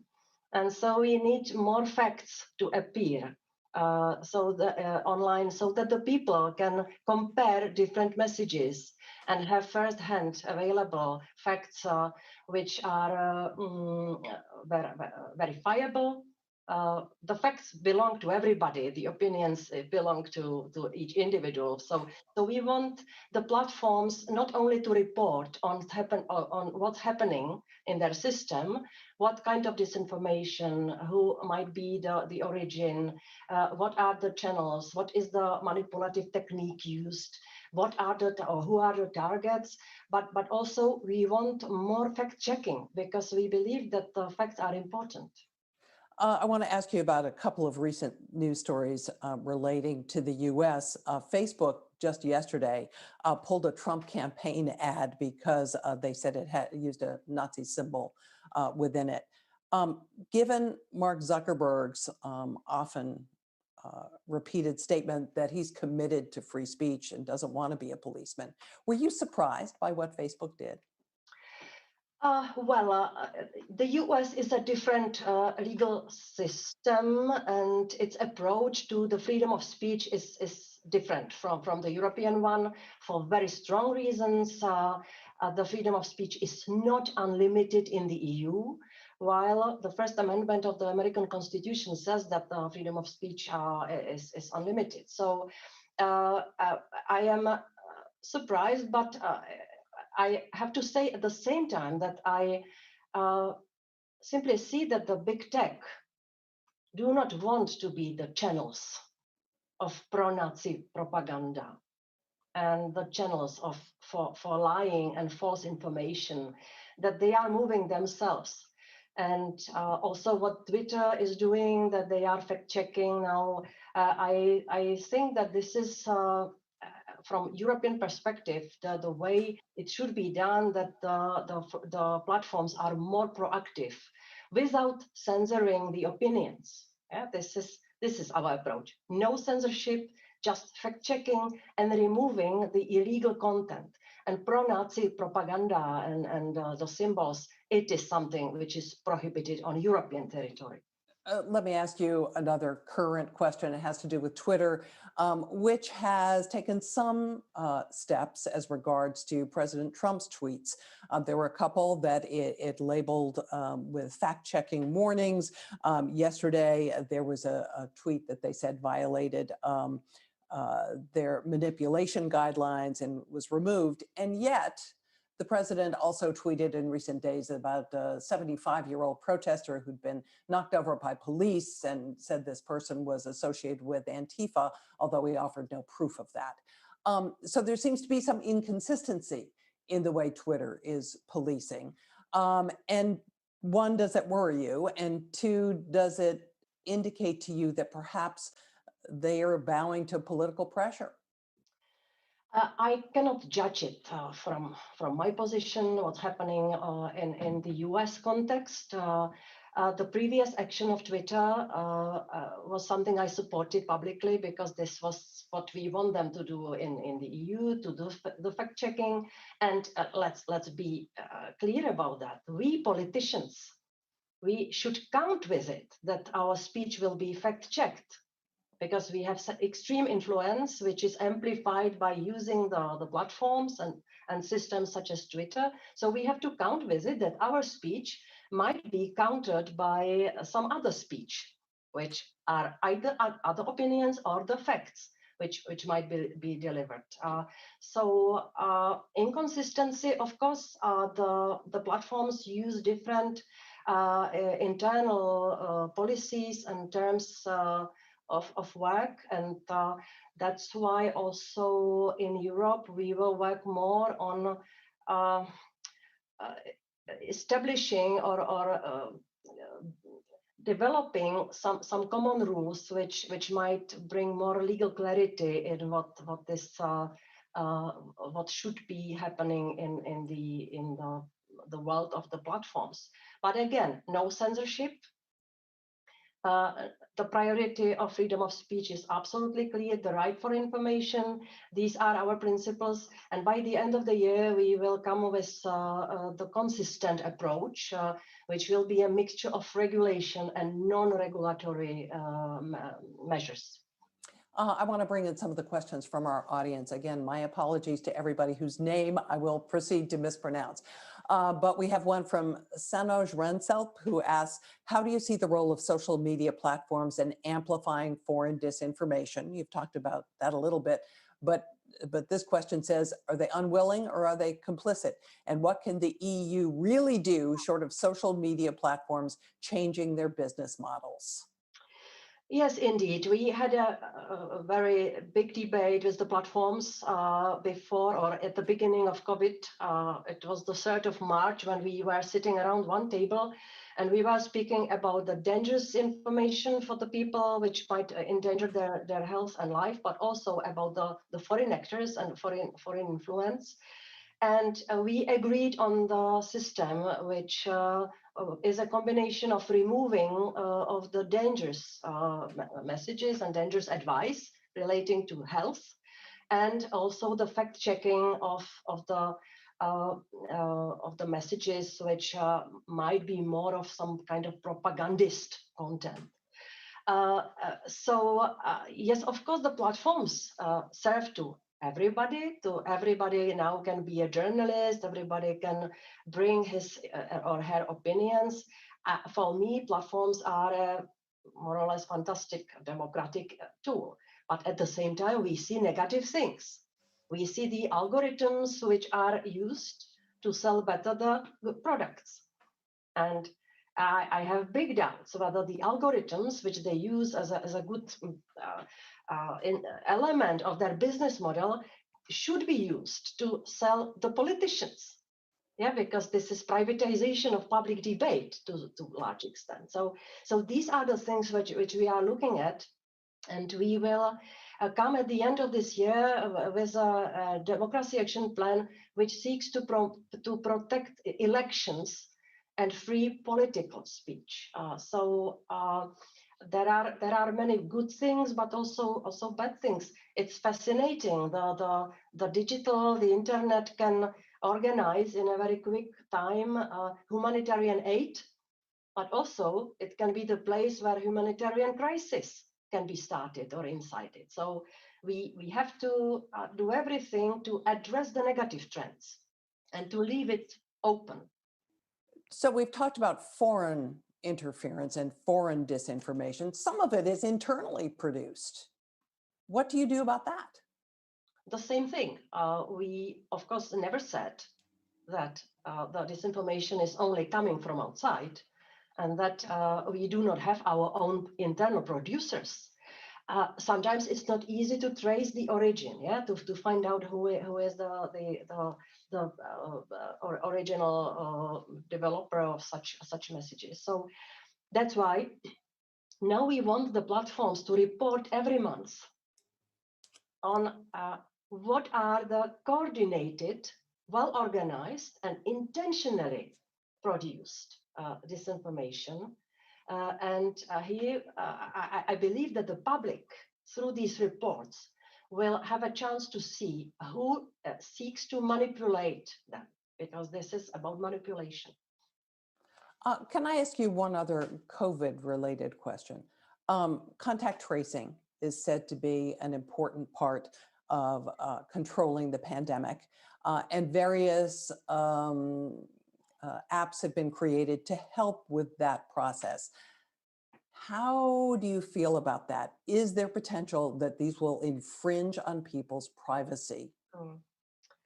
Well, here comes our GDPR, because the pandemic and the extraordinary powers of the state, of the governments, and of those who deal with the crisis from health perspective cannot switch off GDPR. Yeah, this is still in force, and that's why the Commission I represent came with a very clear guidance on the principles and parameters of such tracing apps, which could be used, but which should also respect the limits and the provisions of the GDPR, which is mainly the voluntary approach. Nobody should be forced to enter such system, so it's up to the people to decide.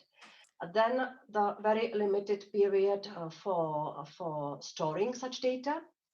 And the third thing is also connected with the time that these tracing apps should cease to function with the emergency time. So it is really extraordinary tool. And our data protection authorities in all member states are on the cases. They are consulted by the governments whether the tracing app they are developing and using is still fulfilling the conditions of the GDPR.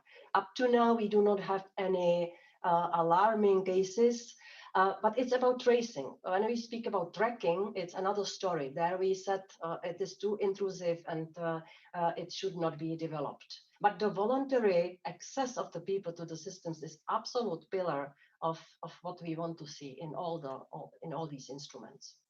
Thomas Dodd asks about the information operations in EU countries undertaken by state actors. What is the largest initiative undertaken by the EU to counter this? The Sputnik empire budget is 2.4 billion per year. What is yours to counter disinformation? Yes, I don't remember the figures, but we increased the budget last year already because we started by the more focused action taken from the side of our external action service. So we have the units working in this field. We have increased the number of people working there.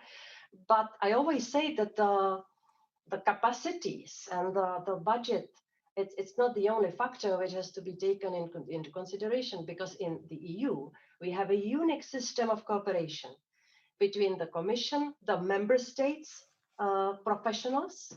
We have all the member states on board on this.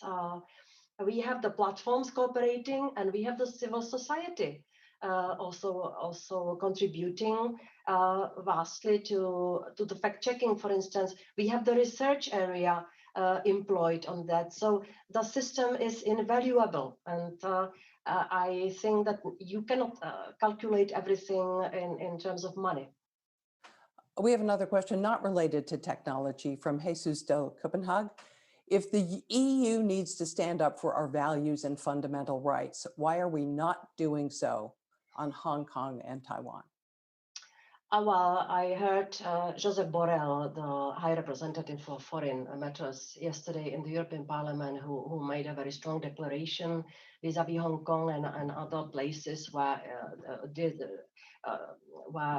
we have to focus more from the point of view of the fundamental rights. So I would leave it for him to communicate on that. We have to do more and a lot on European territory, and also vis-à-vis the other places in the world. So I think that we are taking actions to the extent necessary and possible. We're almost out of time, but I want to ask you, here we have this collection of people talking about democracy, its importance, its challenges. If you were going to give them one action step, one call to action, what would it be? Yes, to protect democracy. It means to protect, first of all, the freedom of speech. Because when we realize we need to keep the high standards of free and fair elections as one of the basic pillars of democracy, to have them guaranteed in our member states, we need to have free speech guaranteed also, and the rule of law, which is the balance of power. So if I can now address the people who are listening to us, if you can do something in the good direction on these two principles, I would be very grateful. And we have to leave it there. Vera Jourova, thank you so much for joining us here today and offering us your insights. We appreciate it. Thank you very much, and have a good day. And to our audience, stay tuned. Coming up, there will be an interview with the former US Secretary of State, John Kerry. Wuhan goes into lockdown. Italy, decimated by the coronavirus. We are seeing each day more new cases. Suffering and healthcare disparity. Democracy is at a crossroads. Autocrats have wind in their sails. COVID-19 has called into question old assumptions about freedom, capitalism, and global cooperation. And democracies around the world are under increasing pressure. That is why we need to come together for the defense of democracy and freedom more than ever. This year, in a very special virtual edition of the conference, we will use the technologies that connect us to strengthen our democracies. And we invite you to join us. We will discuss the challenges of protecting the health of our people and our democracies with current leaders from politics, tech, business, and democracy activism. And we will commit to actions that will protect our freedoms, elections, and data in the future. Together, we will overcome and ensure that we emerge from this hour more united and more confident. I look forward to continuing this important dialogue with you. Thank you, and we welcome you to the Copenhagen Democracy Summit 2020.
My fellow citizens of the world, ask not what America will do for you, but what together we can do for the freedom of man.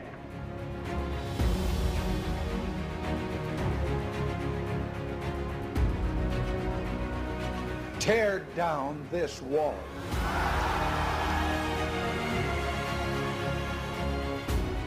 For history tells us that while these truths may be self-evident, they've never been self-executing. And yes, together, we will make America great again.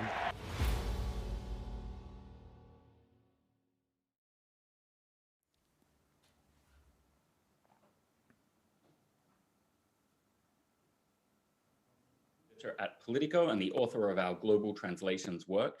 And we're now turning to US global leadership in 2020 and beyond. Our two guests need very little introduction. First and foremost, former Secretary of State John Kerry from the United States, and of course, Anders Fogh Rasmussen from the Alliance and the former Prime Minister of Denmark and the former head of NATO. Welcome, gentlemen. Thank you, Ryan. Good to be with you. I'll turn to you first, Secretary Kerry. Global public opinion isn't looking good for the United States in lots of respects now. Essentially, every country surveyed thinks China had a better response to the pandemic. But what we've also seen is that rights can be abused in countries that don't have checks and balances much more easily in this pandemic situation. So I want to know, does the pandemic make you an optimist or a pessimist for US global leadership? Well, I'm an optimist by nature, and I'm an optimist because I believe that Americans are really waking up and taking stock of the position that the current administration has put us in. I mean, there are reasons to be concerned about the pandemic carrying into 2021. I think that's clear. And that's going to be very difficult. It's going to present the president, the next president, with major economic challenges as well as global strategic challenges. But I am optimistic about that. I believe that we're going to have a new president. I think we will see record levels of turnout in this election. People are seized by a number of issues, obviously enormously moved by what happened with George Floyd's murder and the aggregate of all of these civil rights components of life today, including environmental justice. And people see a linkage between COVID-19 and the unwillingness to listen to science, to listen to facts, to listen to experts, and climate crisis, where they're unwilling to listen to facts, and we still have deniers in the United States. So the United States has succeeded in the last 3.5 years of literally alienating itself from our friends. It has made the world a more dangerous place without any question. The Iran nuclear agreement, climate change, walking away from the agreement, a fake trade war, which has raised prices for people and discombobulated the entire trade scheme.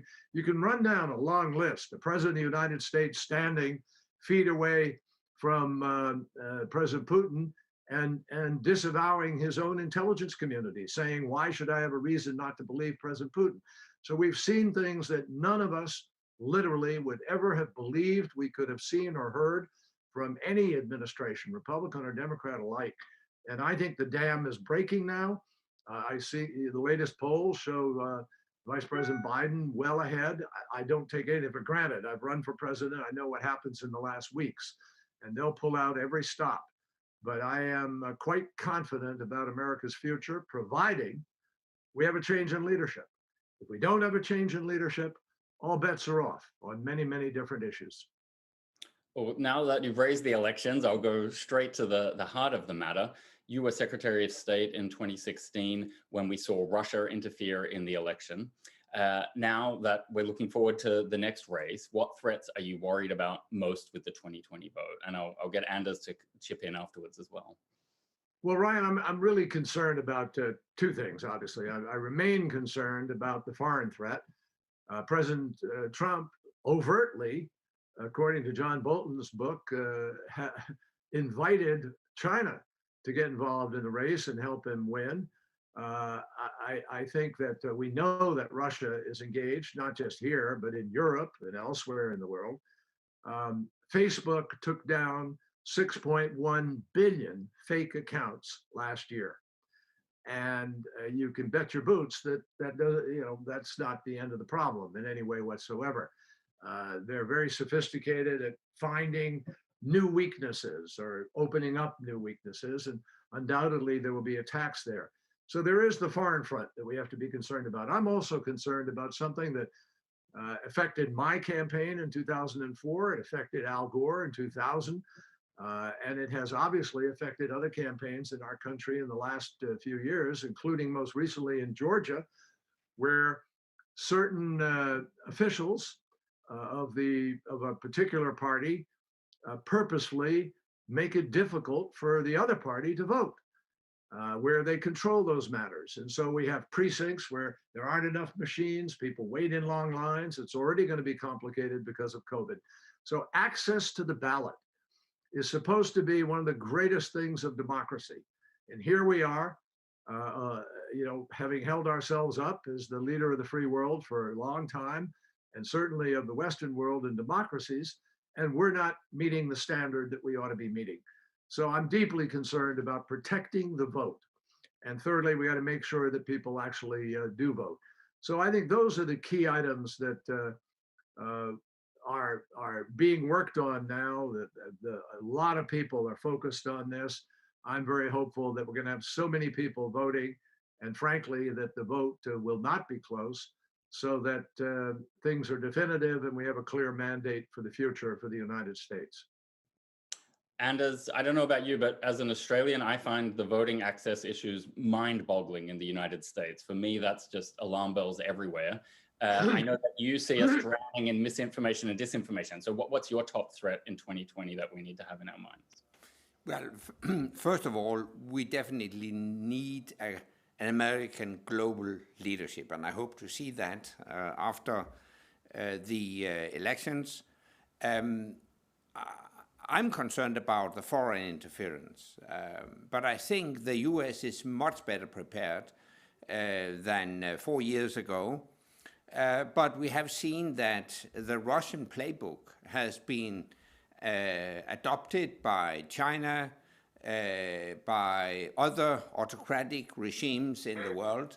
So I think we still have to put a close eye on those developments. And this is also a reason why we decided yesterday to continue the work of the Transatlantic Commission on Election Integrity that I established, by the way, with Joe Biden a couple of years ago. The purpose of that commission is to monitor elections and to look into possible foreign interference with our elections. So we are better prepared, but I think we should still focus on it. Great. Secretary Kerry, you've got your own experiences as a presidential candidate back in 2004, as you already mentioned, and you were very gracious and quick to concede when you did lose narrowly. So for me, that begs two questions. How do you think Americans, the citizens, and the political operatives will cope in 2020 if it's a delayed result, for example, because there's so much mail-in ballots, a close result or a contested result? And then the follow-up, do you think Trump will actually leave in the manner that we've become accustomed if he does lose this election? Well, let me say, first of all, I wasn't all that quick to concede. I didn't concede until well into Wednesday afternoon because there were serious questions about what had happened in Ohio and in other places. And I finally did concede indeed, because I thought with America at war, we were only a year into the war in Iraq. The last thing we were going to be benefiting from was a contested election that took us to December, and then we'd have the same result that we had in the Gore thing. So it just didn't make sense. But my feelings about now are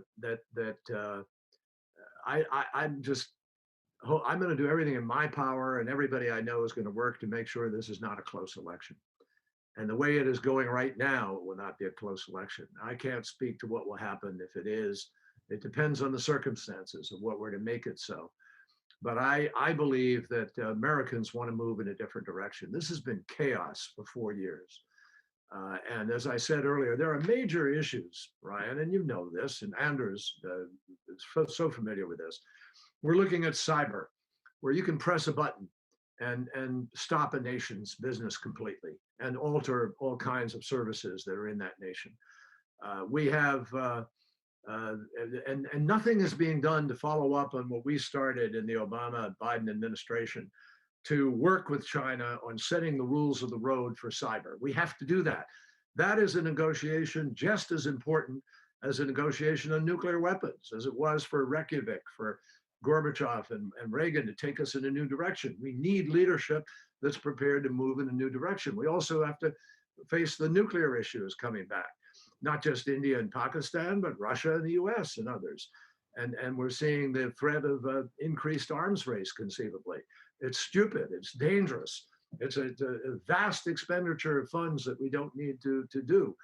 And then you have, of course, climate change. You've got the challenge of global unrest over the populist nationalism that is being exploited as a result of the downsides of globalization. I mean, there are many huge challenges, all of which, pandemic of health or any of these other issues, you have to have global engagement. The United States must be there. Today, as we're talking, it is no exaggeration to say that we do not have a leader of the free world. And the institutions we put together, Ryan, you know this, at the end of World War I, World War II. World War I, we said we don't want chemical weapons. We banned them. World War II, we talked about how to deal with torture, how to bring countries together. We created the UN. None of this was done just for the sake of doing it. It was done because we knew it was going to address problems and be a better way of making the world a place where we can operate and work together and get things done and have a better life. That's not happening today. We have people praising dictators and moving in the opposite direction.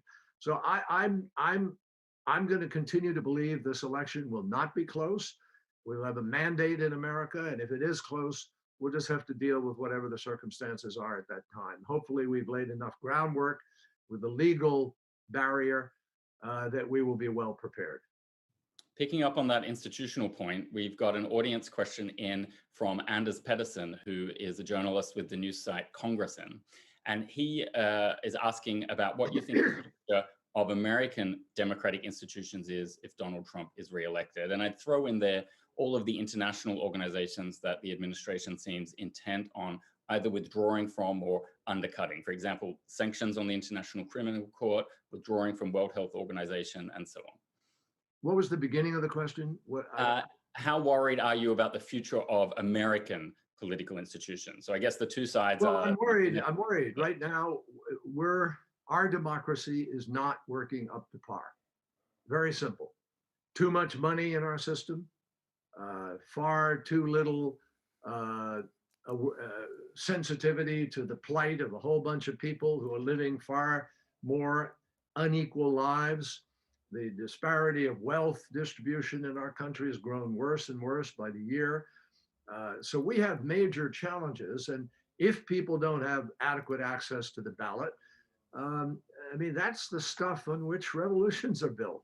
If you begin to deny people the capacity of your democracy to work, even the founding fathers wrote in the Declaration of Independence and Constitution, we have a inherent right to challenge that. And I'm worried that increasingly people are disaffected. What encourages me is this incredible spontaneous reaction to the killing of George Floyd by those police officers has unleashed a torrent of awareness that people see this unfairness now, and it's, I think, becoming a voting issue. It wasn't a voting issue. It may now become one. So this is going to be a fascinating year. We have not had a year like this in the United States since 1968, when Martin Luther King was assassinated and Bobby Kennedy assassinated, and we had major challenges in our streets. I am more optimistic now that we're going to see a massive response and perhaps real change for the better. And that will strengthen America in the world. We'll have greater credibility in dealing with countries all around the world. And if we get a new president who the world respects and is ready to listen to and believe, I think you'll see a world of difference in other countries too. One area where we might see some more common ground in the substance, if not in the style, is US-China policy. It strikes me that there is bipartisan support for a tougher stance towards China, and that ranges from the democratic issues in Hong Kong, the fundamental rights with the Uyghurs, trade policy is a matter of dispute. But I guess my question is it Trump's policy that's wrong, or mostly his execution of it when it comes to China? Well, it's a combination. I mean, your policy is part of your execution. Everybody has agreed that China presents real challenges when it comes to what they're prepared to do in reciprocity and fairness in the economic exchange of nations. They operate by a different system. And that system, which can sometimes force companies to be forced to give up their technology in order to do business, or that don't get equal access to the marketplace, that's unfair. And every country in the world should care about that. Donald Trump is right to raise that issue, but that's all he's done. He raised it and then he walked away from it. And we now see in John Bolton's book, he didn't just walk away from it. He was ready to trade help for his reelection for buying more goods. And he said, if you buy more goods, then that's the end of the trade issue. No, it's not the end of the trade issue. And so the president's policy is not correct to the degree you can discern what it is. And I think that we have to also recognize we will not solve climate change without China being deeply involved. We got them to be involved in the Obama-Biden administration. I went there, I negotiated with President Xi. The Chinese came on board for the first time, and it was critical. We need to thank the Chinese for the work they've done. They have taken climate change quite seriously. They still have a problem with coal-fired power plants, but we're going to have to address that. None of that has been talked to by Donald Trump. He doesn't even believe in the climate issue. So he is making life far more tenuous, risky for people all over the world are affected by Donald Trump's attitude as the leader of the world's largest economy. It is critical that the United States lead on this. And so while he may have defined some of the problems with China, he has not executed thoughtfully at all. And in fact, we are far worse off today in the relationship with China than we were when he started. The climate change issue, I know, is one that's really close to your heart, and it obviously can't be solved by countries going it alone or not contributing. I wonder, how can Americans who are frustrated with the administration on climate change maximize their impact on the issue? And does that include, for example, governors or other actors going and partnering or negotiating with China directly to get those links back, regardless of what the administration is doing? Well, there's a simple answer. What can Americans do? Vote. Vote. Vote. In 2016, when Trump was elected, the turnout of eligible Americans was 55.6%. The year I ran, I think, in George Bush was about 62.3 or 4%. And when Obama got elected 4 years later, it was 63.7%. You get the drift. Of young people who have the greatest stake in climate and the future, only 19% of people between ages 18 and 25 voted, Ryan. So, I mean, go figure. If people will come out and vote, we will change the direction of the world. And so I think that's the foremost thing that folks have got to do. But people need to understand, I've worked on this issue for 30 plus years, and I had the privilege of leading our negotiations in Paris and working on the whole road up to Paris. And I will say to you that even if we did everything we were able to achieve in Paris, and we're not, we would still see a warming of the planet to 3.7 degrees or more. We're currently on track to hit 4.1 or 4.5 degrees in this century, the end of the century. We're just not getting the job done. No nation. And China is about to bring 21 gigatons of coal-fired power online. India, the same. That's just Katie bar the door. That's the end of it if we let those things happen. So we have a monumental challenge ahead of all of us. And what's exciting about it is it's not a downside economically.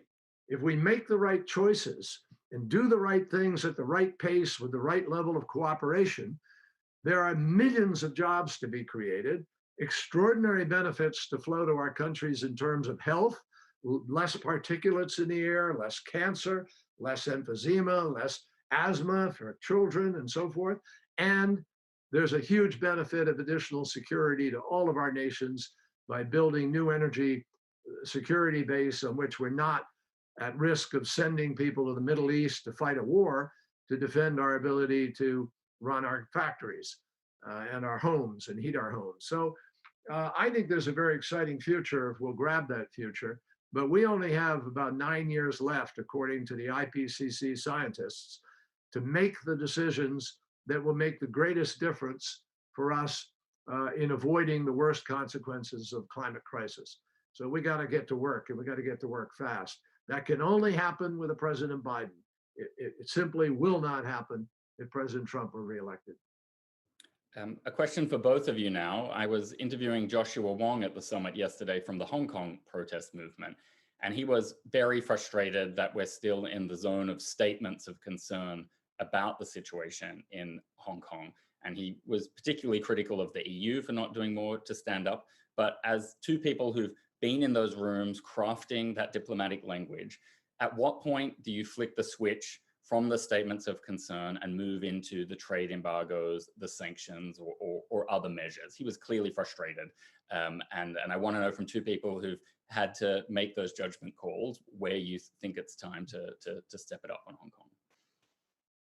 Anders, go ahead. I've been speaking a lot. No, I mean, you're the guest of honor, so it's natural that you have been the one who has spoken the most. I would say what we do need is, now I'm speaking for Europe, I think we need a more united European stance. I think we should listen to the Democrat activists in Hong Kong. I think we should speak up, stand firm, tell China that they are not fulfilling their international obligations by passing the security law. I also think we should step up our support for Taiwan. The Chinese adhere to the principle of one country, two systems. But within that principle, we can support Hong Kong and Taiwan much more. Let me conclude by saying I'm so grateful, John, that you took time to meet with us today. I fully agree with you that the COVID crisis has taught us that we need more, not less, international cooperation. So what we need is that the free world forms an alliance of democracies to stand up against the advancing autocracies, to set the international norms and standards for trade, the use of new technology, etc. Well, Anders, thank you. I agree with you that we have, look, we should never not stand up for democracy. Democracy is a foremost principle in our being. It's our DNA. And no place knows better what happens when you are not vigilant than Europe. Europe has lived a tortured history because of fascism and tyranny and the communist challenge and so forth. So, but we have to do a better job, Anders. I think you know that. Here in America, our Congress in the last few years has been dysfunctional. We don't even pass a budget. There's almost no bipartisan legislation passing. That is not a function of the system. The rules were the same when I was there in 1980, and we worked across the aisle in bipartisanship. What has changed are the people and the leadership politics, where people are not standing up for the institution and for the system. I think that, and also, you know, in recent days, we just read, again, John Bolton's book lays out pretty clearly that President Trump did not stand up to President Xi with respect to the Uyghurs and basically said, go ahead, inter them all. We've got other things to talk about. So if you don't stand up, that's when things run away. That's when, evil can take over. And I think it's vital for us to remember, as I was saying earlier, we created this liberal order, as we call it, of the West, not to be liberal, not to just have a structure there to talk about. We created it because it put in place institutions which would help us work more effectively, live more effectively, be safer. And we have been. NATO, which Anders headed up, NATO's one of the greatest alliances ever created in the world. And yet our president has actually been attacking it over these last few years. So I think the road is clear. I don't think we need to, keep repeating. The challenge is making the democracy work, which means voting, taking part in it. There's no automatic pilot in democracy. And there's nothing that despots in the world love better than to see the West wringing its hands and churning over where it wants to go. We're wasting so much political energy. It just is astounding to me. Things like Brexit and so forth. My God, Europe's been on hold for the last few years. Well, this certainly wasn't a waste of our time. Secretary Kerry, Anders, thank you so much for the discussion. It's time to move on to the next session. I wish we could speak for much longer, but everyone has limits on Zoom, so it's time to move on. Thank you so much. Stay safe and stay well. And everyone else, take a short break before the next session. Stay tuned.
And welcome to our session on the military backbone for democracy.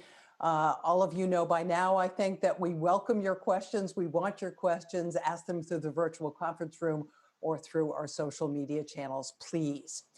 The NATO alliance has been pushed and pulled and challenged in many different ways in recent months and weeks and even days.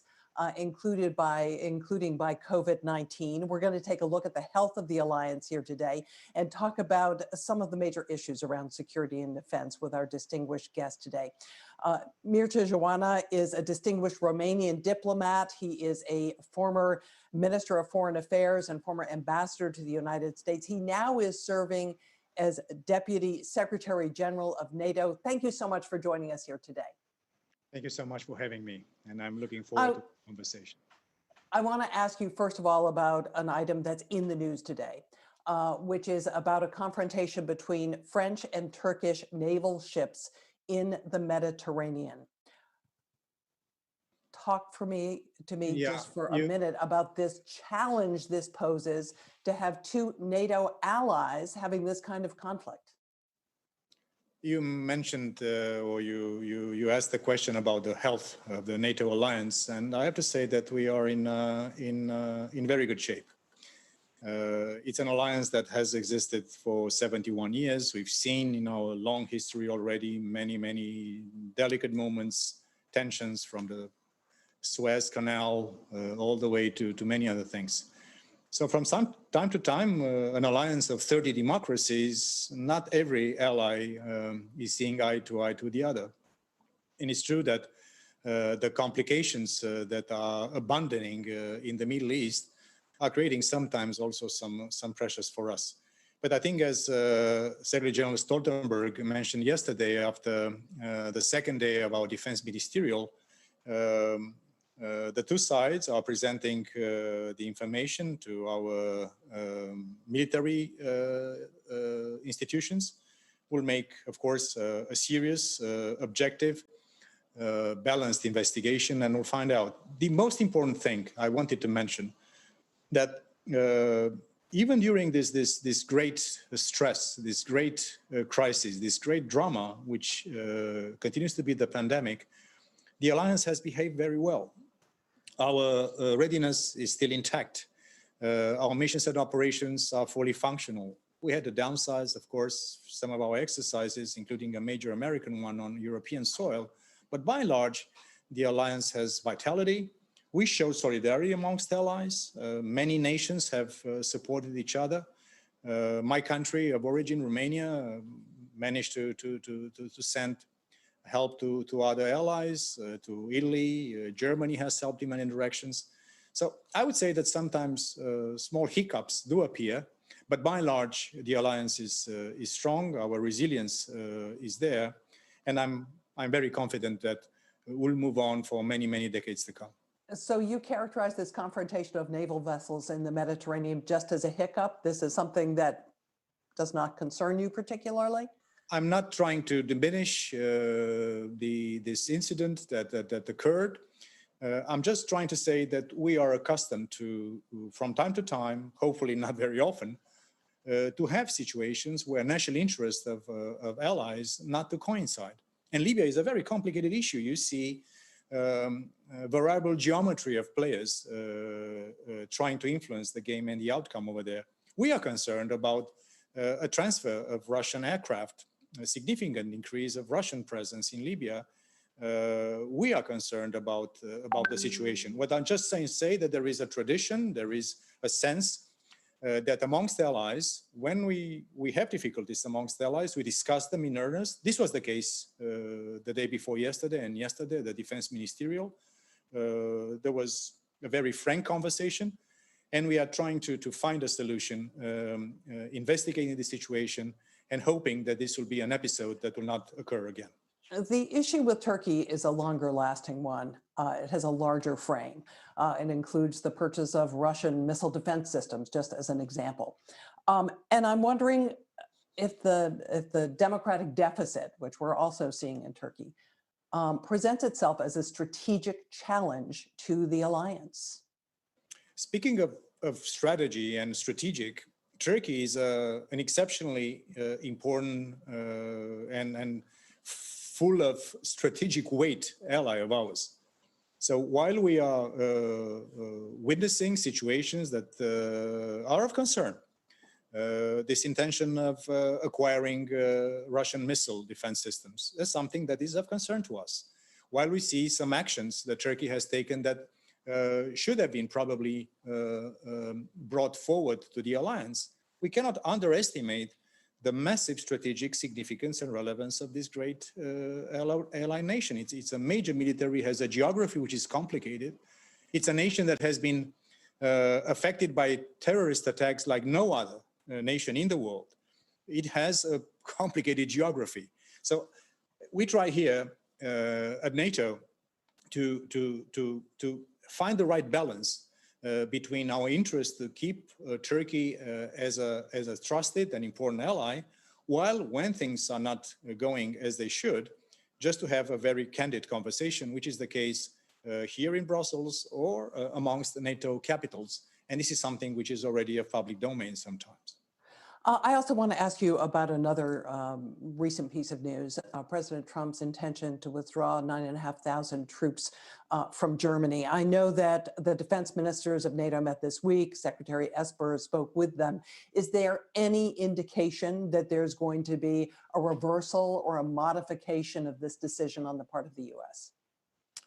Secretary Jasper informed the allies about this situation. It's an evolving situation. There has been an announcement.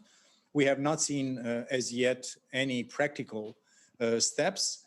But I have to put this announcement, which is still work in progress, into a broader context. We have seen American presence in Europe increasing significantly over the last years. The US is leading a battle group in Poland. They are part of many rotational presence of American troops in many places. They are present in my country, Romania. They are present in Norway. They deployed in Spain missile defense systems at sea. We are witnessing a significant and important and relevant American involvement in Europe. So we have to keep also, if you want, a certain perspective of the situation. We understand that the US is also analyzing its global posture because it's a global superpower. It's not only Europe, which is of importance to the US. But I know that this alliance of ours is important not only for Europe, but also for our North American friends. America is using many times the geography and the presence in Europe for power projection into areas of interest to the US, not only to us. And I think the bond, including the title of this great conference, the democracy that unites us, is a very important bond. And I think that if we want to have the political West remaining strong and having a decisive say in the world, we need this transatlantic bond. And I'm convinced, and we are convinced, that American interest and involvement in Europe will continue. And despite the rhetoric that we've heard from President Trump, he's been very disparaging of the NATO alliance. And some people have said it illustrates a lack of commitment on his part to this transatlantic relationship. There was a lot of talk about burden sharing. And in a way, the fact that President Trump was explicit and sometimes blunt about this thing also expresses a reality. This is why Secretary General Stoltenberg, all of us are making the case to the allies that have made a commitment to spend 2% of their GDP on defense, to keep up to their commitments.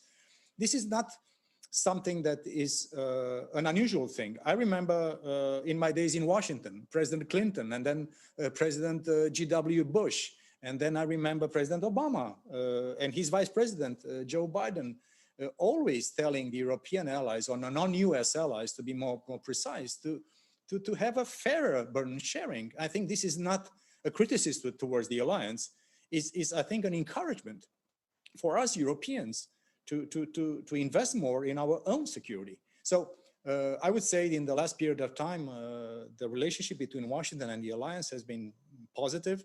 And I'm convinced that irrespective of the outcome of the American elections in November, this will continue to be a robust relationship across the pond. Let me ask you one question about those European contributions to NATO. You're right. The president has been pressing for an increase, and yet the world finds itself in the middle of an economic crisis because of the pandemic. Is that going to impact European countries' ability to contribute more to the alliance? Listen, an economic downturn, which is to be expected and is already happening, is a severe shock. And I think nobody can underestimate the huge importance for nations in Europe, in NATO, across the world, to find the right balance between economic recovery, saving jobs, and investing into economic recovery. That's normal. That's absolutely normal. But what I'm saying and what we are saying, and the SecGen is saying, that this is in a way a false dilemma. Because we say that we need to invest more in education and healthcare, and of course, financial stimuli for our economy. But it's a false dilemma to choose between investing in your own security, because without security, there is no economy, there is no social services, there is nothing. So what we are convinced, the nations will be, of course, be affected, but the problems to our common security have not disappeared with the COVID. COVID has not replaced the security threats. They are adding up to those things. I'm convinced that in their wisdom, with difficult choices, the leaders of the alliance will continue to invest in our defense and our security as part also of the economic recovery. If we invest in our defense sector, if we invest in stronger resilience, if we invest in stronger military contribution, also for, God forbid, future pandemics, if we invest in innovation and new technologies, this is also good for the overall economy, is creating jobs. So we are making this case, and I think this case has not only an interest for us in NATO, but makes also strategic, political, economic, and social sense. I want to push back just a little bit on your comment that you thought that COVID demonstrated the strength of the alliance. The US has taken very much a go-it-alone approach. They have said they're going to start cutting funding to the World Health Organization. We saw in Europe some countries hoarding medical supplies. We saw the closure of borders. Some people looked at all of those things and said, this doesn't represent the strength of the European alliance. What this shows is that there's a fracturing. What's your response to that? We should not hide behind the bushes. The first reaction in many nations, almost probably in almost nations, was basically a return towards your own national interest, towards your own citizens. And the first reaction, like in a major crisis, is to brace yourself. So we are not hiding that. And I think it would be a mistake for us not to tell the truth. The initial reaction was more egoistic. It was more selfish. It was more national. But the moment we went to the second stage of this fantastic crisis, we have seen solidarity reappearing. We have seen allies helping each other. We have seen hundreds and hundreds of thousands of tons of medical equipment being shipped also through NATO strategic airlift. We have seen our medical doctors in harm's way. We have seen our military, 500,000 of NATO military in the 30 allied nations coming to the rescue. We have seen more than 100 field hospitals being raised by our military. So yes, the first reaction was a sort of a temptation to go national. And if there is a lesson to this crisis, and we are all of us drawing what we call lessons learned from this pandemic, that this kind of situations cannot be dealt only on a national level. I've been part of many conversations in my job with the European Union, with the UN, with the G7. And the first reaction was, as I said, a little bit more selfish, but then we realized that together we are stronger. And I think for the future, also this initial reaction, which was a little bit complicated, will be a lesson to be learned by all of us. And I'm convinced that in the end, we'll become more resilient and also will become stronger together. We have a question here from the audience. Given that the NATO alliance was founded as a deterrent to the Soviet Union, how can it continue to evolve and adjust to its new role in the modern world? listen, 71 years of this alliance. Now we are 30 members. We received our newest ally, North Macedonia, just a few months ago. First of all, it was, and it is, an alliance of democratic nations. And for my part of Europe, I lived in communist Romania half of my life. And the fact that we were returning to the political West was in itself a major statement of our desire to catch up with the lost historical time that we were obliged basically to live through.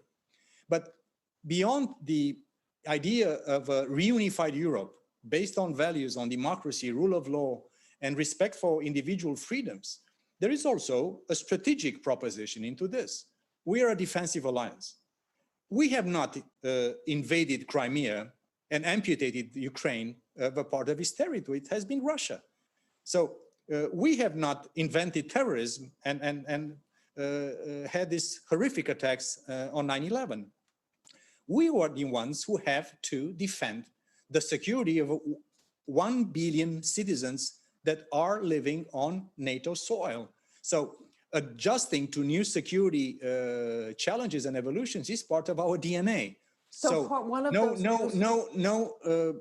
Soviet Union and Russia. Let me say one thing, because I was the one, as Deputy Secretary General, to make an invitation to our Russian counterparts, part of the NATO-Russia Founding Act, to resume our NATO-Russia Council, which is that part of deterrence and defense. And Russia has been aggressive lately, but also dialogue and engagement. That's a dual-track approach. Unfortunately, our Russian counterparts have declined so far to re-engage in the NATO-Russia Council. We still do hope that they will come back to the table and discuss about deterrence, defense. If I may jump in here, Russia isn't the only issue. There's been a lot of talk during this conference about China and the threat it poses. As you, I'm sure, know, the former National Security Advisor, John Bolton, is promoting a book in which he says that President Trump asked President Xi for help with his re-election effort. Given what Bolton says in his book, when it comes to China, can NATO trust the US? Listen, all NATO leaders met in London in last December. And for the first time, we were introduced in our final communique some language on China. We basically, our leaders stated, all 30 leaders stated that we have to explore both the challenges and the opportunities of the rise of China. This is not about an election campaign in the US or anybody else. That's a reality. That's a massive country that has the second largest defense budget in the world after the US, that has invested tremendous resources into high-end military capabilities. It's a nation that also has a big market, and it's a big economic player globally. So I think it's only normal for us we are not looking for a new adversary, but we have to look, because we are a defensive security alliance, into the impact on the geopolitical and geostrategic balance of the rise of China. This has nothing to do with one administration or another. That's a fact. That's a strategic trend.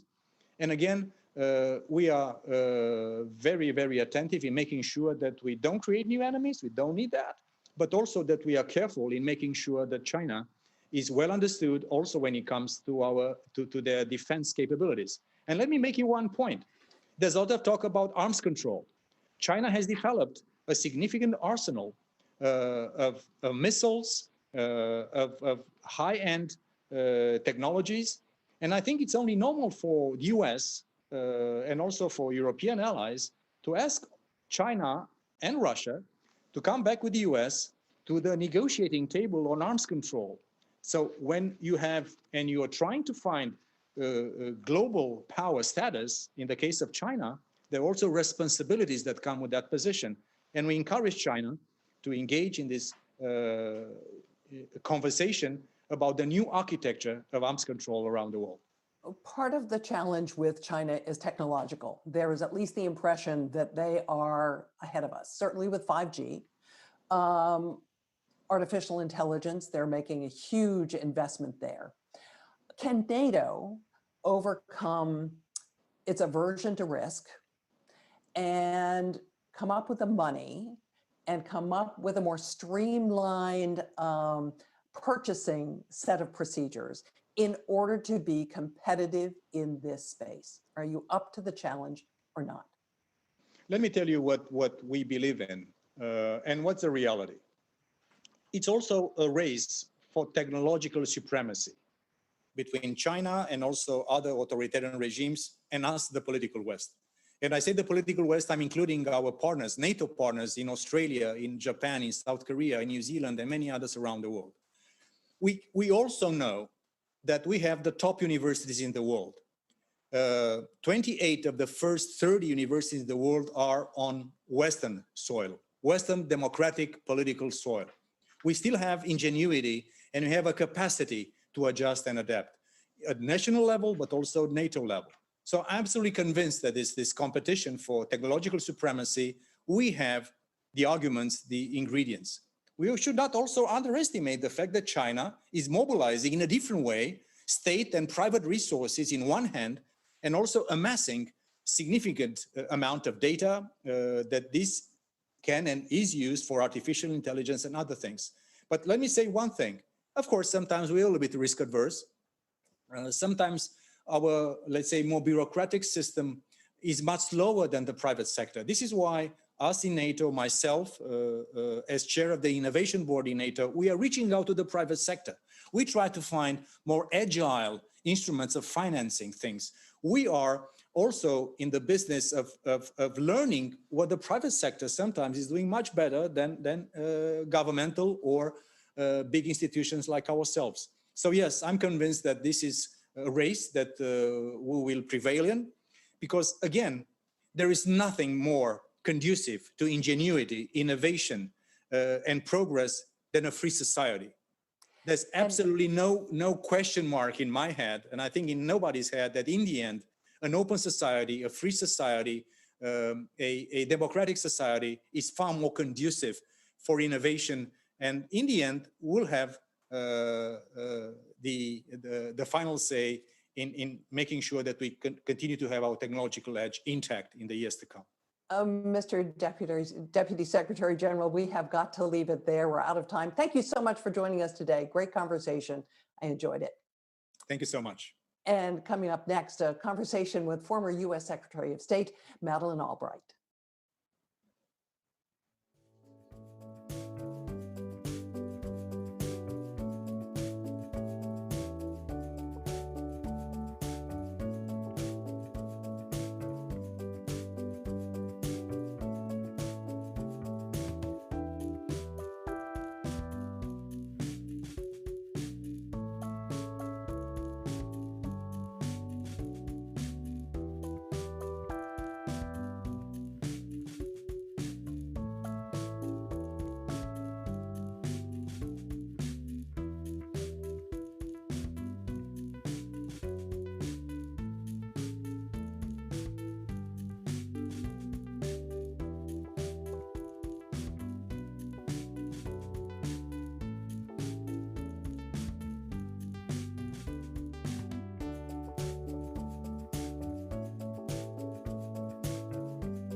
Good afternoon, good evening, good morning, wherever you are in the world. Welcome back to this session on democratic backsliding and US global leadership. We're very honored to have with us as our guest, former US Secretary of State, Madeleine Albright, and I'm Ryan Heath, Senior Editor at Politico and the author of our Global Translations work.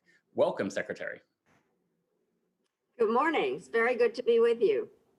Absolutely. And also chipping in will be Anders Fogh Rasmussen, who you all know for setting up the alliance and for his work in Denmark and in NATO. Maybe if we could kick off with a question about the pandemic, Secretary. It feels like the authoritarians are getting a free pass to implement more of what they would love to impose on their citizens. That ranges from surveillance to more traditional military tactics. And you wrote that the world is paying a high price for this. And I took that as a reference possibly to China, but feel free to correct me if it was reference to other countries.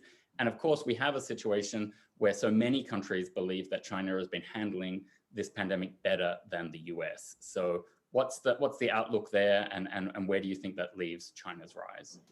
Well, I think that clearly China made a huge mistake from the perspective of the United States and democracies at the beginning by keeping information about the virus away from people, and also arresting those in China that actually were coming forward with the truth. What is interesting is, and this is the real paradox, I think, is that clearly societies need to have some kind of rules when the virus has taken over. And clearly there are rules about social distancing and wearing masks and things, which does mean that there is a role for government in terms of kind of creating the rules and making sure they're carried out. The question is how that then doesn't disintegrate into a total control and an advantage for authoritarian governments. And the Chinese have obviously taken advantage of that.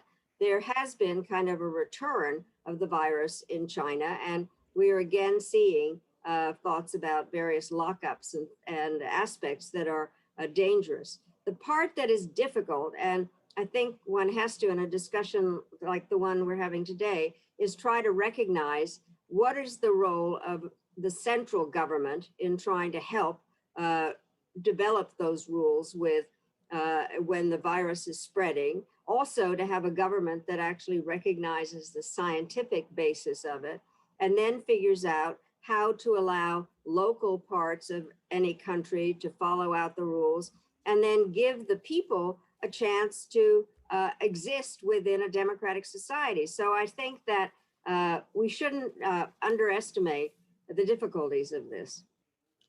And maybe I will throw in a question on Hong Kong that just occurred to me. It's like, in a way, very clear that China's using the pandemic as a cover to push through the changes and the limitations on the rights of Hong Kongers that they had been attempting last year. What do you think the world needs to do to stop that democratic backsliding? Well, I think one has to note it. I mean, Hong Kong, I was actually in Hong Kong for the turnover. The excitement of that, there were certain parts of the basic law that allowed there for the council to have a set of laws to be able to move towards a different kind of a system, to systems really, and how to figure it out. They are using it as an excuse. There's no question about it. What I find very interesting is there are certain countries that have been able to control the virus, and Taiwan is one of them.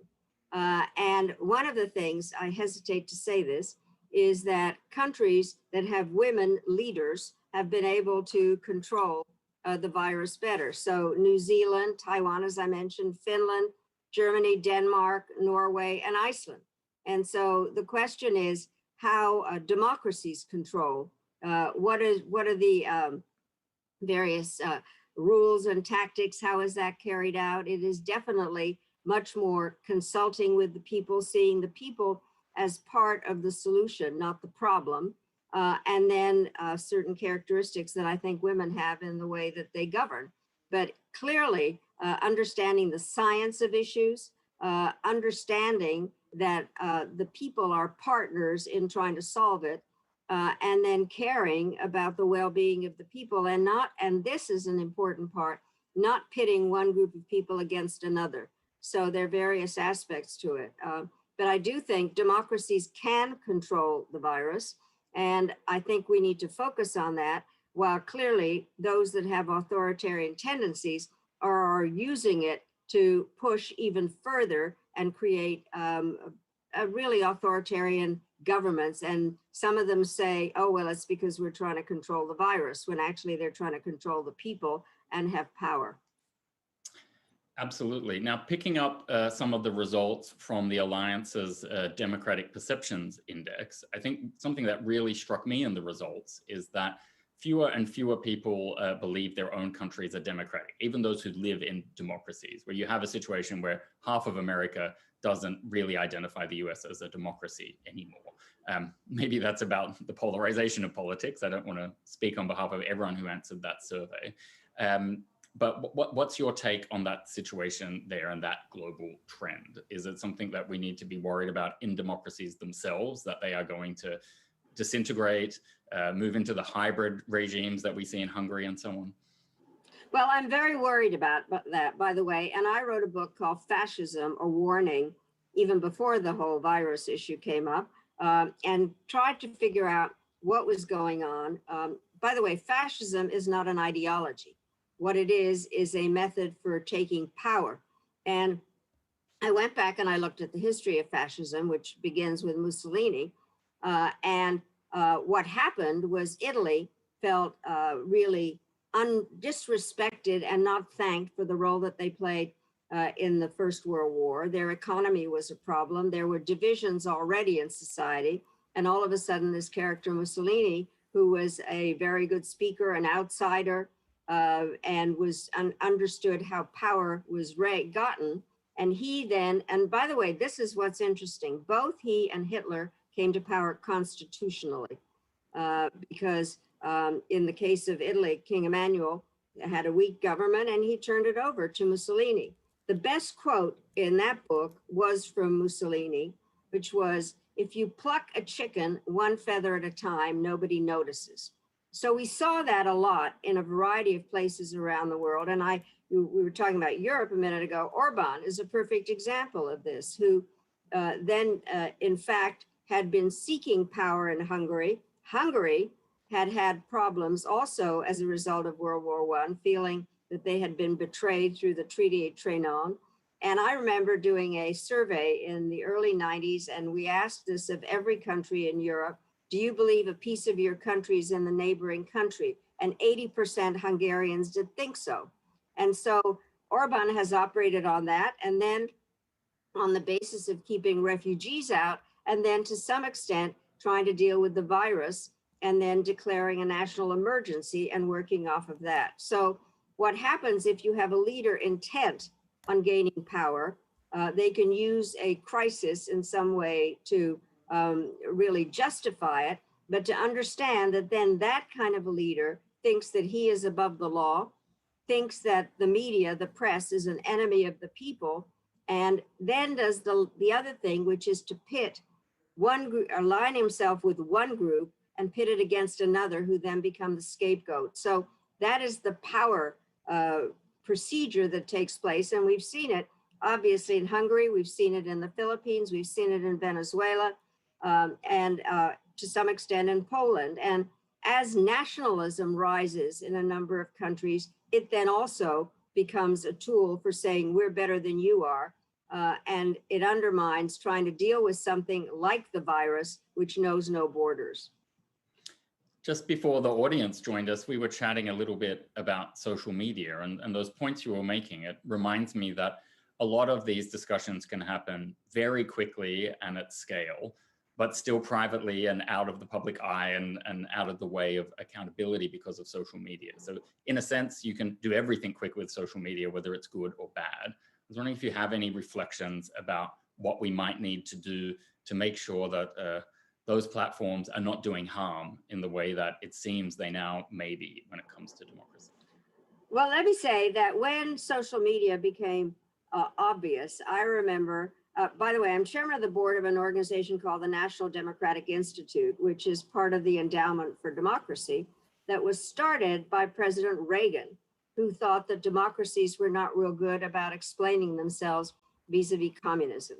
And so it's been very interesting to study how democracy took hold after the end of the Cold War, and generally a trend towards democratization. And I always thought when people said X country's not ready for democracy, I always said we're all the same. Everybody is ready for democracy to make decisions about their own lives. I do think that what happened, and initially I have to tell you, we thought that the rise of social media was democratizing in many different ways because people would have access to information. They would also have ways of participating, but it turns out to have been very much of a double-edged sword. And so the question, and there's an awful lot of work that needs to be done in terms of how those platforms are used, how not to get into the process. In a democracy, you don't want censorship, but how do you keep material that is wrong or inducing to violence out of it? And so these are the big issues that I think democracies have to deal with in a way that is not authoritarian, frankly. But I think you'd agree that it is a complex issue, and it is in many ways, I was thinking again in the last couple of days, even made more complicated by the virus, because all of a sudden we have to figure out ways how to track people, and how is that done? And so it has opened up, it's a Pandora's box of major proportions. And I think that it is a truly essential problem that needs to be discussed between the people and the government. It needs to be discussed by journalists themselves. It needs to be discussed by academics, experts. And I think it is one of the really not so hidden issues that is out there that is going to make the next phase of international system much more complicated than before. I don't think we're going back to anything that happened before the virus. We need to think anew about structures and about people's participation and the role of information. Mm-hmm. You raised a gender leadership point earlier on. If I could maybe return to the theme of gender, but talk about the general population. I got in trouble a couple of months back by suggesting that the pandemic was hitting women harder than men. And that might not always be true in the death rates, but I think the pandemic has certainly revealed or reminded us of the structural inequalities that women are facing around the world, and those get really amplified by what the pandemic does to our economy or to our domestic situations. I'm just wondering, what is your advice to those who are looking to do more to address those inequalities around the world, seeing as we don't really have a US administration who's jumping onto the topic? Well, I think what is absolutely essential is to recognize it. I think part of the problem is that we have not talked enough about who is affected by what. And one of the issues that's in the very strong, obviously now at the moment, and I think for a long time in the United States, is how it has affected our Black population and stimulated a discussion about systemic racism. And so that is one of the issues, but it has also affected women in a number of different ways, because many of them are the caregivers, and they are the ones that have to continue to give care to their families. The question is, when there are not enough jobs, one thing we do know is that women are laid off, and that even when they're not laid off, don't get paid the same amounts as the men. The other part that is out there, and this is the combination of all the problems that are there and make this particular period particularly difficult, is that there are refugees and immigrants, many of whom are women, who then end up in some of the refugee camps. They then get infected from what goes on there. And so one thing really leads to another. And the whole issue of how the pandemic has operated within the refugee population, many of whom are women. The other part that happens is there is violence against women, and that is more likely to come up when there are excruciating problems that are out there and people are under stress, and there are various instincts, or whatever one calls it, that come out that need to be stopped, and violence against women is one of them. So in many ways, women are a large proportion of the victims of the pandemic, which affects their life and their livelihood. Now, you've lived through so many turning points in history, from World War II to 1968. We were also talking about 1989, 9/11. Do you think we're going to look back at 2020, or do you feel it already now as a turning point in modern history? And talk to us a little bit about that. What can we do to make it the turning point that we'll be proud of when we look back on it? Well, I do think if one looks at the various elements of this and how it has affected not just one country or even three countries, but everybody in the world, it's very interesting to know that there are very few countries that have totally not been affected, or they don't know what their statistics are. And I think it does make us realize that we need to sort out how institutional structures work, both internationally and domestically, what the role of technology is in all of this, and who it affects, frankly. So I do think that it is a turning point, and I always hate this cliche, it just happens to work, is that a crisis can be an opportunity. And I said, even before all of this, and as I said, I wrote my fascism book before this, is that we need to recognize that the international system wasn't working. I've said people and institutions in their 70s need a little refurbishing. And so a lot of the institutions that we've worked with, both internationally and domestically, were created out of World War II. Some were modified a bit after the end of the Cold War. And I had a very interesting time actually working with Rasmussen, who was Secretary General of NATO, to deal with some of the changes on that. But I do think that one can see this as a major turning point and needs to be seen as an opportunity to rethink how we deal with a global pandemic that requires international cooperation, and also how it affects our governments, because starting from what you said earlier, you need a government to make some rules about how to deal with a pandemic, but how do you make sure that the government doesn't overstep its bounds and that chicken ultimately ends up being bald?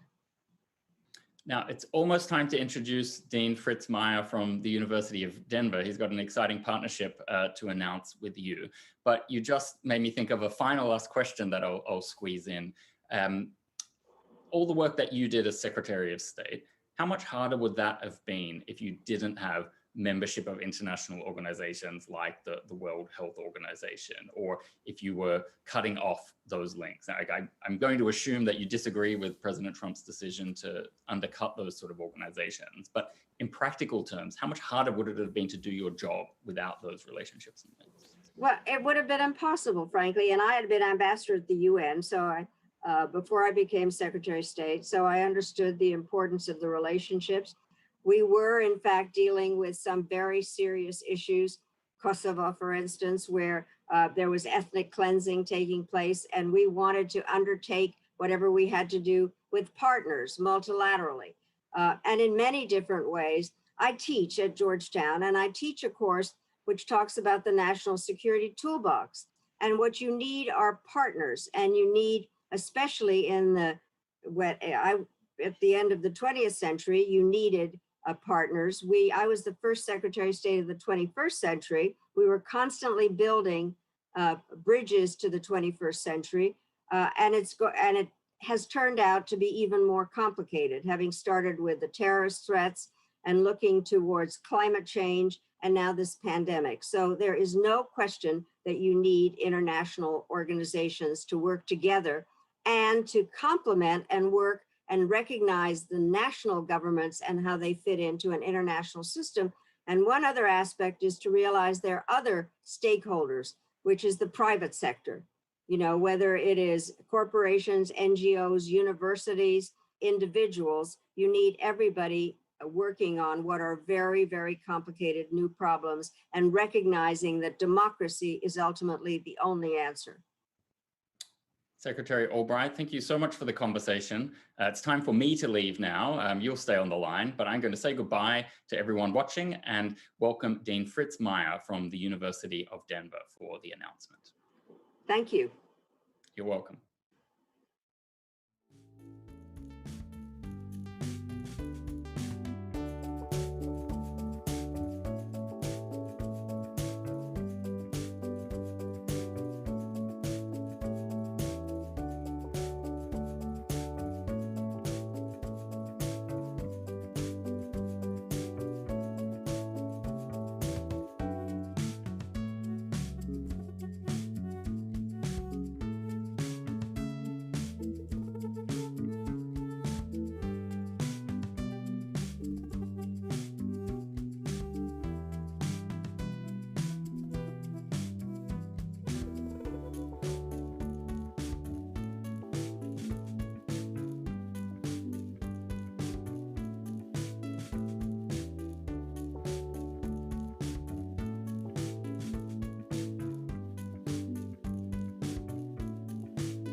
our session with Secretary Albright to announce a strategic partnership between the Alliance of Democracies Foundation and the Joseph Corbell School of International Studies at the University of Denver.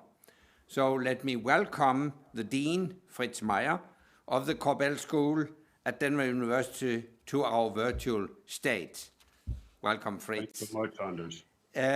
I went to Denver University in late February, yes, back when we could actually travel the world, sharing the stage with Senator Romney, discussing the state of democracy. At the same time, I had good talks with the dean and other faculty members on cooperation with my foundation. And that is what we are announcing today. And it brings a special significance to have Secretary Albright with us, since the Corbell School bears her family name through her father, Joseph Corbell, and you, Madam Secretary, represent such strong American and European stories. A stronger transatlantic link doesn't exist. That is also in the same spirit which will guide our cooperation. What do we want to achieve? Together we want to firmly establish the annual Copenhagen Democracy Summit and also make joint events in Denver for leaders who care about the health of democracy and the liberal international order. In this summit, we have included students from the Corbell School at Denver University, and I hope you have all been listening diligently, even though we started early in your time zone. And with these objectives in mind, I'm happy to begin this partnership and would turn to the Dean for his thoughts and in conclusion to Secretary Albright.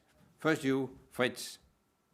Well, Anders, thank you so much. And let me first say what an honor and pleasure it is to be with you and Secretary Albright and all of you at the summit. We're just truly delighted to be announcing the partnership with the Alliance of Democracies today. As you noted, we started this conversation what seems an age ago, but it was actually only earlier this year in Denver. So much has changed. We're very, very pleased and happy that our students have been able to attend the summit, early as it might be for them, and to highlight some of the work of our great faculty. I hope many of you in the audience caught the session yesterday on ensuring women's rights during the pandemic that was moderated by Professor Marie Berry. At the Corbell School, from the beginning, really, democracy and the Transatlantic Alliance have been core concerns of the school. Given our history, really, it's in our DNA. The life journey of Joseph Corbell, the founding dean of the Corbell School and Madeleine Albright's father, the life journey of Joseph Corbell from Prague, caught between fascism and communism, to Denver, Colorado, made him acutely aware that democracy is ultimately a necessary condition for addressing all other issues, and that the United States has an enduring role and responsibility to promote it. And those convictions live on at the Corbell School. There are, of course, many worrisome trends in the world, many discussed at this summit, and of course, frankly, in the United States as well. But this is also, to my eye anyway, also a hopeful moment. In the protests happening in the United States and around the world, there's an awakening, a stirring of democracy, particularly among the younger generation. There's a great optimism in protest. It demands or depends on the belief that we can actually make a difference. I would be remiss if I didn't note that today in the United States is Juneteenth, the anniversary of the signing of the Emancipation Proclamation that freed U.S. slaves. It's a day that's long been celebrated in African American communities, but now I hope and believe a day that will become a fixture on the American civic calendar. A day to remember and celebrate, to be sure, but also for us to resolve to continue our long, slow journey towards true freedom and equality. So this is a particularly auspicious moment for us to launch our partnership. Anders will be combining the respective strengths of the Alliance and the University of Denver, collaborating on research, engaging students in this work, sponsoring events, and hopefully soon hosting all of you at some point in Denver. There's a lot of work ahead. It's a lot of challenges, but we really look forward to working with you and the Alliance of Democracies in this critical work. So thank you, Anders. Thank you, Fritz. Now it's your Madeleine.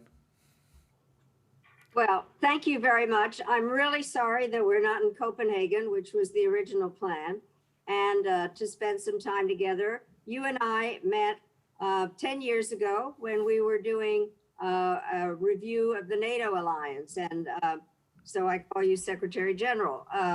But I do think that this is truly a perfect alliance between your institution and the University of Denver, and in so many different ways, because there is no question, I kind of consider myself the epitome of the Euro-Atlantic relationship. It's the most important one that is out there, but also democracy. And there were so many things my father used to say, and one was when we came to the United States, that Americans don't recognize the fragility of democracy, and that we always have to keep working on it, and that there was nothing better than to be a professor in a free country.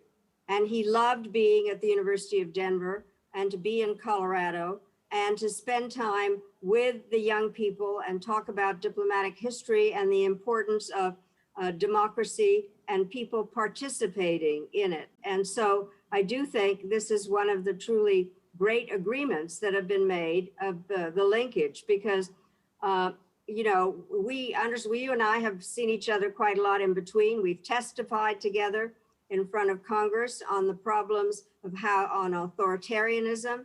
I know your dedication to democracy and your interest in having this particular relationship. So I think it is great to have this relationship between the Korbel School and you.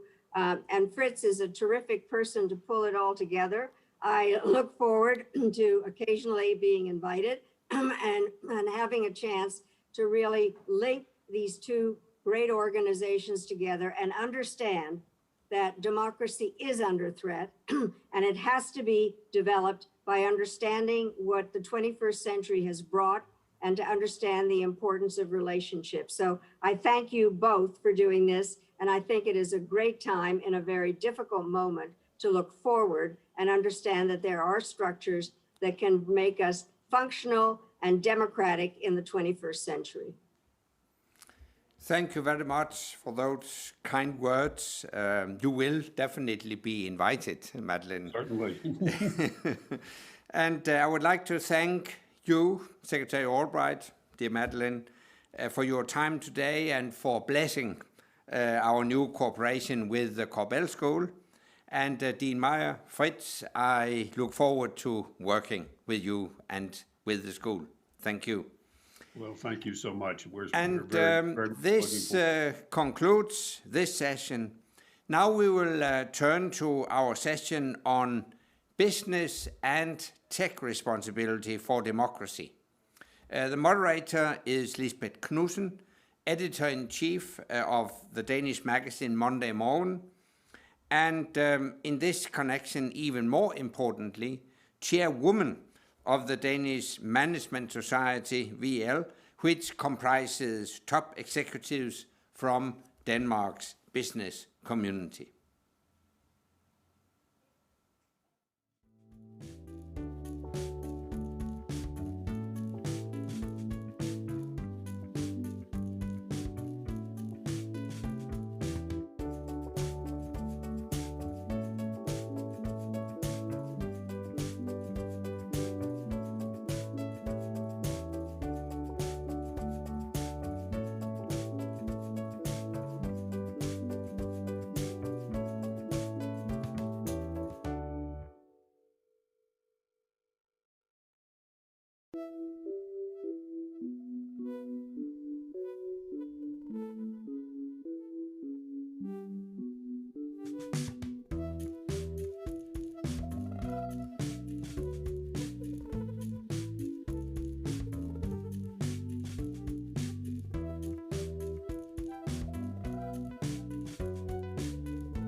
Jack Dorsey, the CEO of Twitter and Square, making a very big donation to help fight the coronavirus outbreak. Businesses are coming together to donate some much-needed COVID-19 protective supplies. Donating up to $100 million toward coronavirus relief efforts.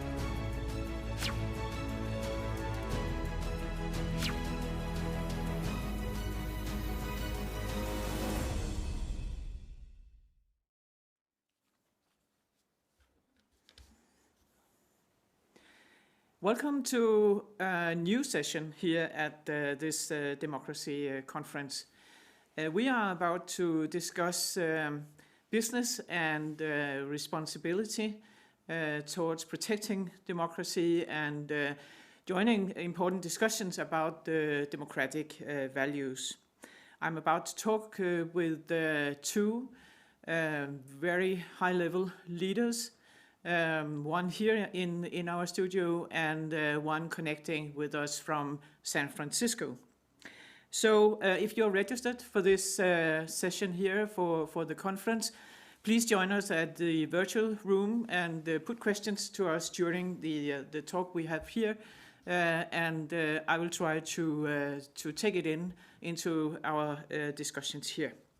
So now it's a very great pleasure for me to introduce you all to one of the most distinguished and experienced CEOs in Denmark, Lars Rebien Sørensen. He is a former CEO of the leading global healthcare company Novo Nordisk, headquartered here in Denmark, but working all over the world. I think about 43,000 employees and situated in 80 countries and products being sold in over 170 countries. Since 2018, Lars Rebien Sørensen has been chairman of the Novo Nordisk Foundation, holding the ownership and control of the company Novo Nordisk. Lars, you have for many years been a CEO very engaged in the public debate.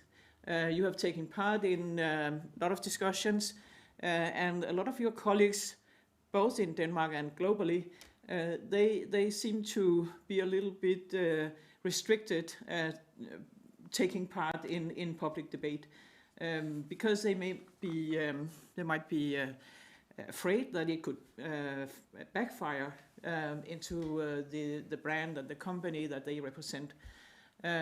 Again, with the COVID-19, you have also been outspoken again and taking part in the public debate. Do you think it is a responsibility for top executives to join the public debate and make it clear what kind of positions you have? Yes, thank you, Lisbeth, and thanks for inviting me. Yeah, I do think it's a responsibility of top executives from private enterprises to engage in public debate. I'm really pleased that you have gotten the perception that I do participate, and when reflecting on this in preparation for our conversation, I realized that I have actually changed since I changed jobs, and this is important in this context because today I'm the chairman of a foundation that controls the enterprise, but as such, I don't fear any reprisals as such, and can take an interest because the foundation is interested in societal issues at large. When I was CEO, I mostly participated in public debates that were relevant for the enterprise, because I realized relatively early on that people were not really interested in my personal opinions, but they were interested in the opinions expressed by the entity and the social impact that a company has. And I think that's going to be a key topic for our debate, how to ensure that you realize whether you're talking personally or you're talking as part of an institution. But can you be talking personally if you are a global CEO? You have represented a company that is all over the world with your product. fighting a very important disease, diabetes. And I think many people would ask for your opinion also about political issues. And when you were the global leader of Novo Nordisk, could you do the same as you are doing now as chairman of a foundation? Well, I could do it, and I did do it. Is it related to my key constituency, which was the people with diabetes all over the world that I was trying to serve? And when I were representing them, I took, there were no barriers that I wouldn't want to engage in. And we've tried many complicated political situations. I mean, we've had a long-standing relationship with Cuba, not to the likes of our American friends. We've had long-standing relationship with Iran. We've done business in Iraq during the war. And we built a business, large business in China. And so we seek to do business in every area where there are people that we can serve. And when it's in their interest, then we engage in the political debate.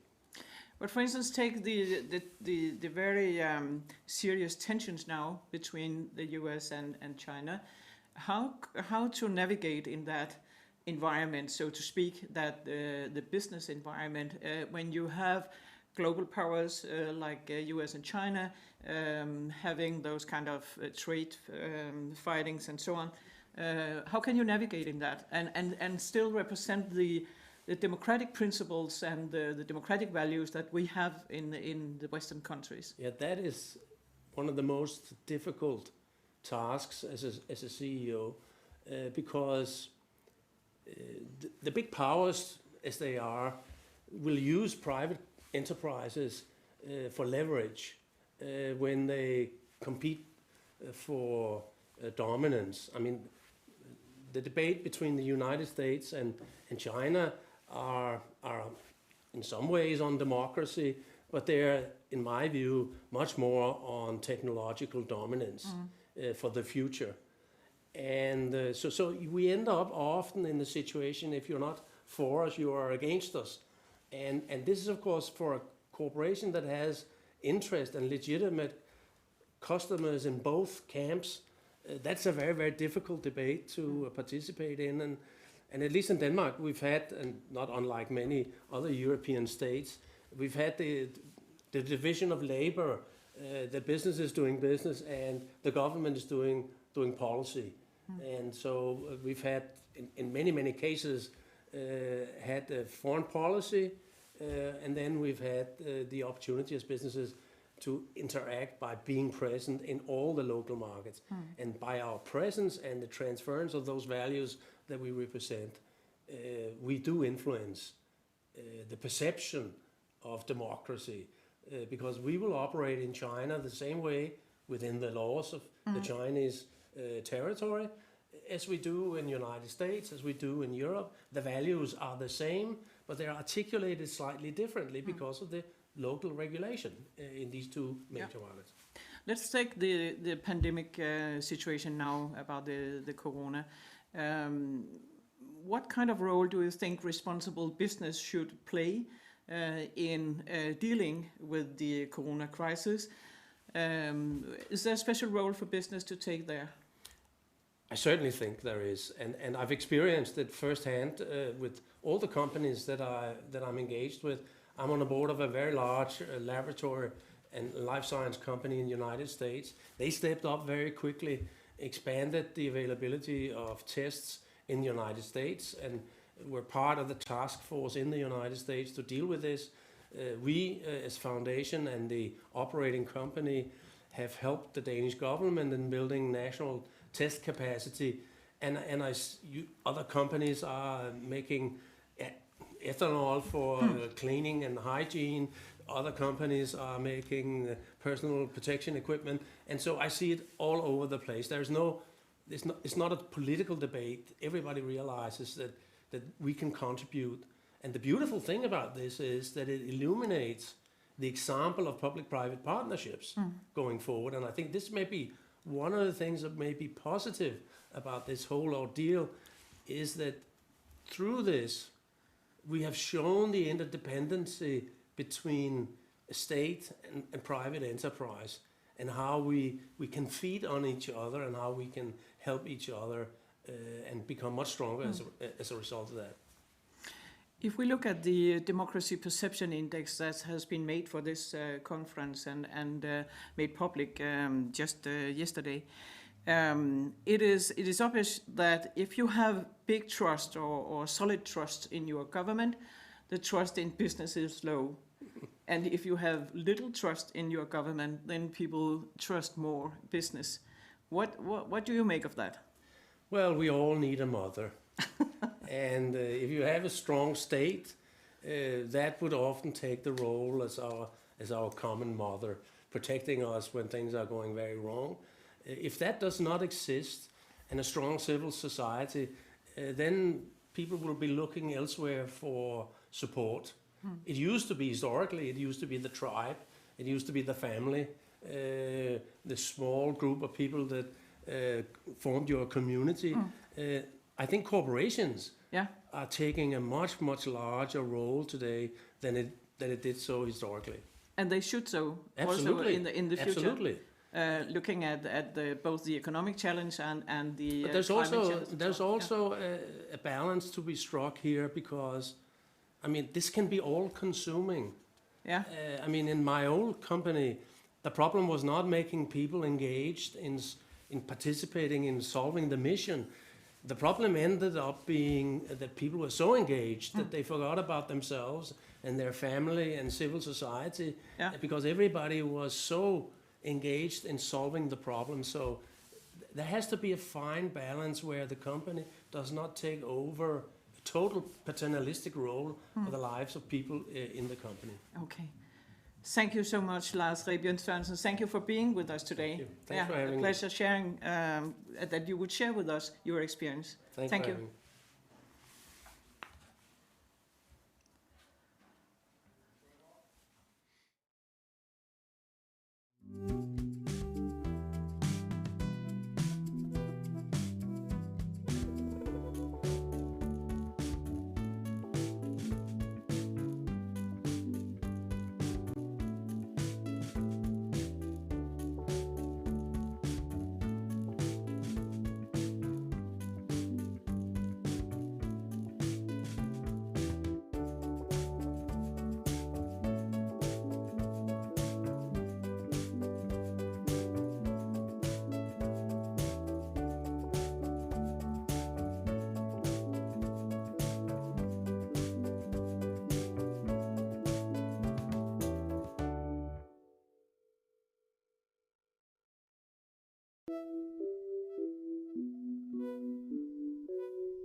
Now I'm very excited to welcome our next guest in this session about democracy and responsible business.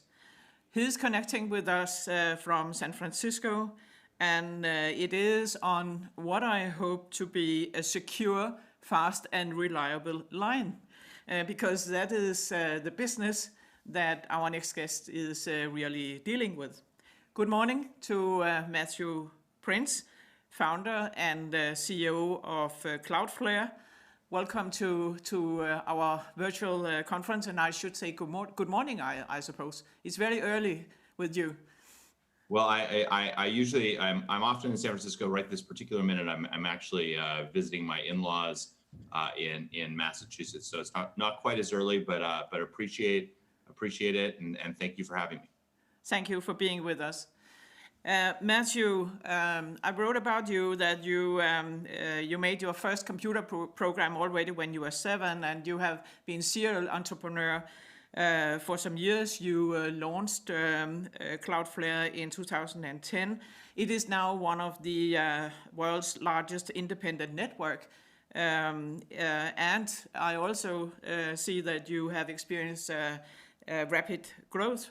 And you are in a lot of countries, 95 countries, I think. Maybe it is from this morning even more. you are actually on a growth line.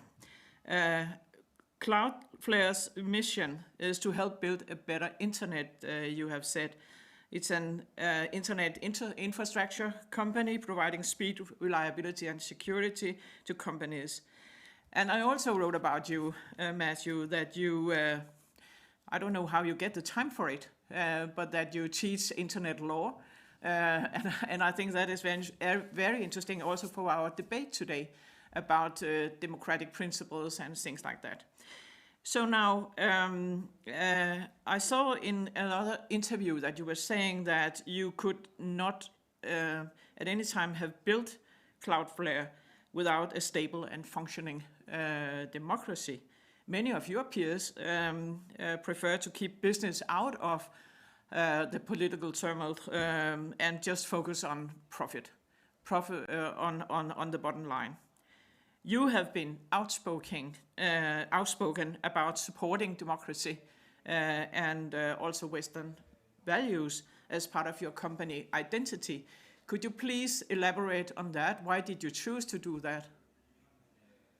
Well, you know, Cloudflare started in the United States, and we have extensive offices across Europe, and I think that, you know, any business relies on making sure that you have stability and predictability in the government institutions that sit on top of it.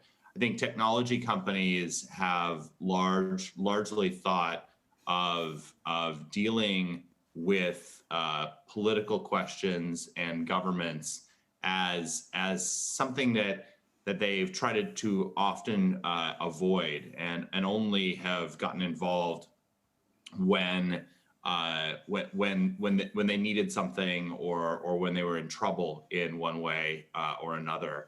I think early on we recognized that you know, part of our ability to succeed depended on us having you know, again, a very stable government infrastructure.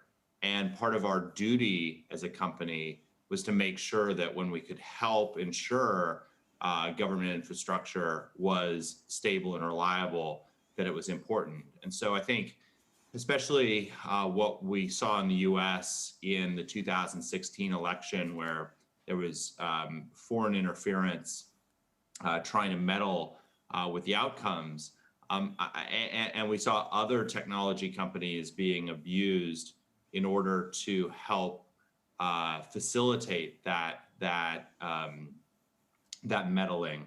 I think that was a real wake-up call for us as a company, and we said, how can we help make sure that whatever system of government a country chooses, that it functions in a way that follow basic principles of the rule of law. And to the extent that the internet is involved in that, we want to make sure that the internet can be trusted, is secure, is reliable, is accessible to everyone, so that everyone can get those same protections of the rule of law. And so in 2016, we launched something called the Athenian Project, where we worked initially with US, local, state, and federal election officials to say that we will provide our services and our network for free in order to ensure that elections can happen in a safe and reliable way. And we can't solve everything. There are lots of challenges in lots of other companies, but to the extent that the internet is involved in those elections, we want to make sure that it is something that these election officials can rely on. More recently, we have taken that same project in a partnership with NDI and others to Europe to see how we can help there as well. And we stand ready to lend our technology to make sure that, again, to the extent that the internet is a piece of the functioning of government going forward, that it's something that governments can rely on and that their citizens can trust. Could you tell us a little bit more about how you will secure the election coming up in the U.S. How are you cooperating with civil society organizations and maybe political parties? How are you trying to secure that election? Well, so again, I think it's important to say what we can do and what we can't do. If there are problems with electoral voting machines, that's going to be outside of our ability to help. If people are, literally stuffing the ballot box or committing misinformation, that'll be outside of what it is that we can help with. But what we can do is make sure that any information which is available online as part of across the internet, that we can lend our network to make sure it continues to function very well. So I'll give you a specific example of something that we saw as a threat in a local election in the state of Georgia back in 2016. That state was having a special election, and in order to figure out where your polling place was, where you would actually go and physically vote, you would go to the state's election website, type in what your address was, and it would then tell you where your polling place was. And what we saw was a series of cyber attacks targeting that state election website in order to disrupt it and make it so that people who were trying to figure out where they could go to vote wouldn't be able to find that information out. We were able to mitigate that cyber attack, ensure that that site stayed online, and that infrastructure is critical to making sure that people can go and vote. So I think a lot of times there's a lot of focus on what the actual process that happens inside the voting booth is, whether it's electronic or paper-based or otherwise. And I think that it's appropriate to think about that. But that's not where we can help. Where we can help are with other places where the election infrastructure relies on the internet being a trustworthy source of information. And so what we are doing is, in partnership with election officials across more than half of US states, working to make sure that they can rely on the internet to get information out to voters on where their polling place is, what the results are, what the process of voting is, how to register to vote. All of those, seemingly mundane but incredibly important parts of the overall mechanism of how a democracy functions. And we provide that service at no cost. We provide it to states that lean more to the left or more to the right. Again, we think that the key is to make sure that you can have a neutral and trustworthy network in order to make sure that happens. One of the things we got a number of requests for was, could we help political campaigns themselves? And in the United States, there are a number of challenges around companies providing services to politicians, because that could be seen as some sort of political donation to curry services. However, the Federal Election Commission said, it worked with a number of technology companies, including us, and said that the risk in the upcoming elections from cyber attacks was so high that so long as they were provided in a nonpartisan basis, that services like Cloudflare could be provided to campaigns at no cost. And so we're seeing not just at the presidential level, but also down the rest of the election system, that we're able to help campaigns make sure that they can stay safe and reliable. And again, with this relatively recent ruling by the Federal Election Commission, we've been able to expand our project to be able to help campaigns also at no cost. And again, not picking one side or the other. We support any political party, any politician that has met what the criteria are for being on a ballot. And once they do that, we can provide our services at no cost. And again, that I think is something that we're very proud of, and we hope that we will be able to take those programs to outside of the United States and to more countries around the world. Matthew, at some point in China, you took a stand because I know you were involved in protecting the Hong Kong democracy movement. Could you tell us more about that? Do you have business in China, and can you how were you protecting the Hong Kong democracy movement? I think that we're a global company, and we operate in countries that are democracies, and we operate in countries that are not democracies. And we also protect organizations that are helping push for more democratic policies. But at the same time, we also protect governments.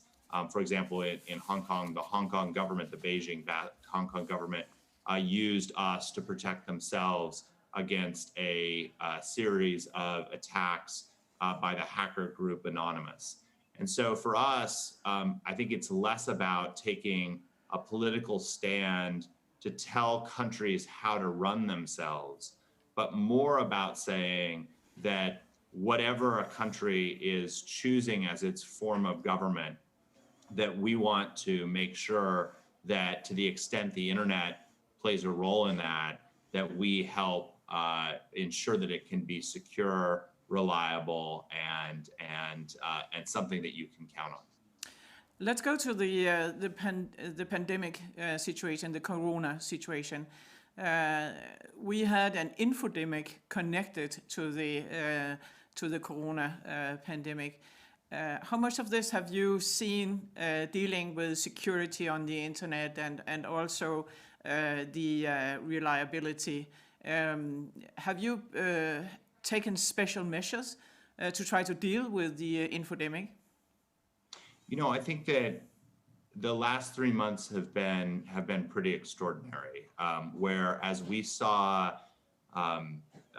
countries and regions lock down and require people work from home and stay home, that corresponded directly with dramatic increases in internet usage.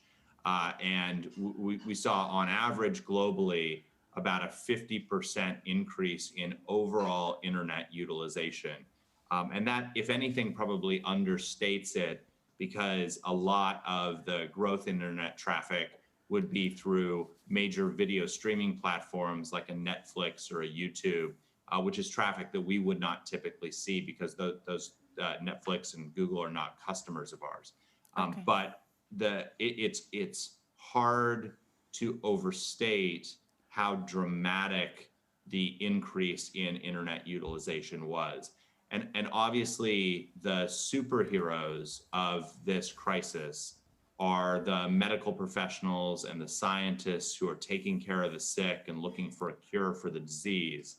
But, the reliable sidekick, the Ant-Man to Captain Marvel, has been the internet. And what I think our team is proud of is the role that we have played in ensuring that the internet continues to work. And that is, at some levels, a real miracle. There are very few utilities that are out there that if they all of a sudden had a 50% increase in utilization would continue to function as well as the internet has. And at Cloudflare, we've been proud of the small role that we've played in making sure that happens.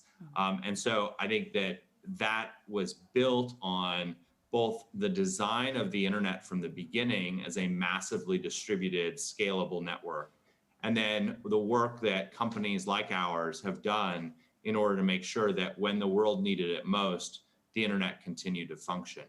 At the same time, we saw an increase in sort of good internet usage. Over the last 3 months, unfortunately, we've also seen a dramatic increase in the amount of cyber attacks and bad internet usage that are out there.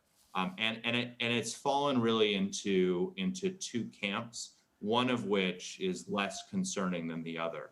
So the first camp, the less concerning camp, is that we saw a dramatic increase, 300 or 400% step up in what I would call sort of unsophisticated cyber attacks. And these are most likely being launched by literally bored kids. And this is not unusual. When school lets out around the world, you can see a dramatic uptick in, again, these unsophisticated cyber attacks, where kids are sitting home, they don't have anything to do for the summer, and they launch cyber attacks to see what harm they can or trouble they can get in. As I think as schools canceled around the world, that just amplified what it was already kind of an expected trend, and I think that you're seeing that continuing. That's not a substantial threat to the internet, and I'm hopeful that those bored kids today will turn into great engineers and hopefully Cloudflare employees and other things in the future. And so I'm less worried about that. Okay, thank you. Thank you so much, Matthew. Sorry to that we have to leave the conversation here. Thank you so much for being with us. It has been extremely interesting to hear your point of view. And now I will hand over to the next moderator, Ryan Heath, who will be interviewing Brad Smith, president of Microsoft, on the issue of democracy, digital, and pandemics. Thank you very much, Matthew, for being with us.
Good afternoon, good evening, good morning, wherever you're joining us. It's Politico's Ryan Heath and the president of Microsoft, Brad Smith, with you for half an hour talking about democracy, digital, and pandemics. Welcome, Brad. Thank you. Good to be here. I always actually love going to Denmark. I'm sorry I'm only participating virtually today. It's just as good in the mind, that's what I say. Now, don't need to have a big, long introductory talk from me, but the pandemic is making us more aware of inequalities in our society. Movements like Black Lives Matter remind us of the biases in our mind and in technology, in the way it's built sometimes. And all of it's an inflection point for tech, which is doing better than ever, and it's also under more scrutiny than ever. I might kick off with something I heard you say to one of my colleagues yesterday, actually, Brad, where you talked about the social responsibility of tech, the first responsibility being first do no harm. And that sounds like quite a break from previous mentalities in the startup and the Silicon Valley world. Like we all know those slogans like move fast and break things from another company. I know it's not yours. Have I interpreted that statement right, that you're looking to do things in a different way now in tech? Well, I think across the tech sector, we need to do things in a different way. I think there's been some gradual movement in this direction over the last year or two. And of course, it's not monolithic. Different companies have different approaches, and that remains the case today. I do think perhaps the last few months have awakened people further, but I think we're going to need a continuing awakening across the industry. I do think that our first responsibility is to do no harm. And I think our second, really almost on an equal basis, is to use technology as a tool to address the world's great challenges. And this year, I think, is shining a spotlight. Obviously, COVID-19 is unprecedented in our lifetimes. And I think it has, I think, brought out more of a focus across the industry in putting technology to work in a more positive way. Now, we've had a lot of discussion over recent months about our essential workers as heroes. And in a funny way, it reminded me of the way that the tech world used to have that halo status. Is there something that Microsoft sees that it can do specifically to recreate that image for the technology industry? Or do you feel like you have to look after your own patch first and that you can't be responsible for everybody else and what's going on globally? Well, the first thing I would say is, look, when you create a company, you typically found it around a mission, and the mission is to do something, provide something of value to other people. So I always think it makes more sense to start with the other people you're trying to serve. I do think that when people look back at this pandemic, at some point in the future, there will be two sets of heroes, and neither is going to be in the tech sector. The first set of heroes are people in the healthcare space. They're the ones who are not only working long hours, but putting their health on the line to be with people who are ill. And the second will probably be the scientists who invent the vaccine or therapeutic treatment advances. Those are the heroes. I think across the tech sector, we do have an important role to play. We like to think of ourselves as the digital supporters to the world's first responders. If we're fortunate and there's an Academy Awards event for all of this when it's said and done, we won't be candidates for Best Actor or Best Actress, but perhaps for some of the supporting work.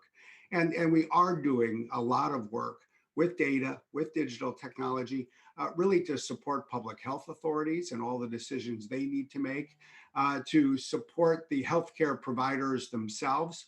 And there's been a lot of really interesting technology work using AI and the like to help the healthcare space, and ultimately using machine learning and the like for this research, especially perhaps to pursue a vaccine. 100%. Now, you've made some big commitments in recent days about how you are willing to have your technology used or where you don't want your technology used. So applause for that. I was wondering if you can talk through some of the details. And I guess the point I'm really trying to make is sometimes the devil is in those details where you may have existing contracts somewhere, or you don't control how someone uses your technology. So how do you keep people accountable when they interact with Microsoft or use your tools, aside from not selling them stuff in the first place? Yeah, no, it is a fascinating and important and complex question for all the reasons you just described. And I think what you're obviously referring to is the debate that sort of sparked about a week ago in the United States around facial recognition. And IBM, Amazon, and Microsoft, in slightly different ways, each did something similar, saying that we would not provide our facial recognition services to police forces in the United States. Obviously, that was a reaction to the concerns that have, I think quite rightly garnered so much attention around Black Lives Matter. Now, we started focusing on facial recognition in a detailed way 2 years ago.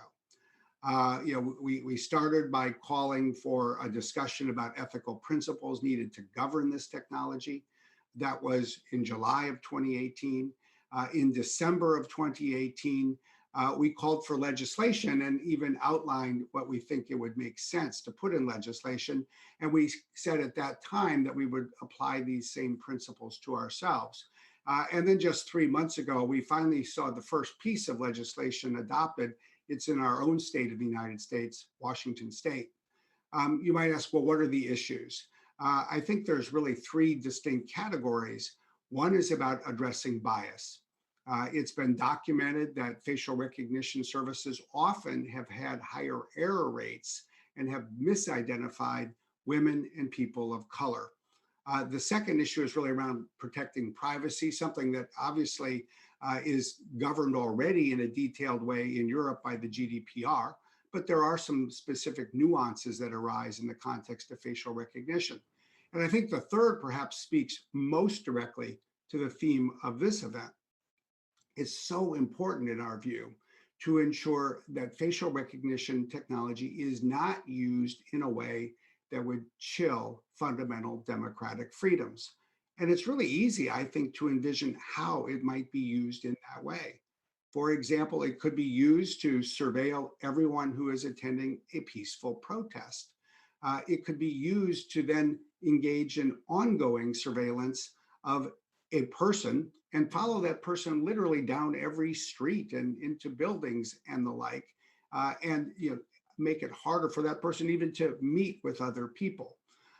So we early on decided that we would not allow our technology to be used in ways that would lead to bias or to the chilling of democratic freedoms. And we've repeatedly said no when we've been asked about licensing it in those cases. Last week, our announcement built on that. The one thing I would add here, though, is I think if people are interested in this, it's worth taking a look at the Washington state law. It ensures that law enforcement cannot use facial recognition to surveil a specific individual on an ongoing basis unless they first get a court order. And it says that under no circumstances can the government use facial recognition technology to surveil people who are engaging in a peaceful protest.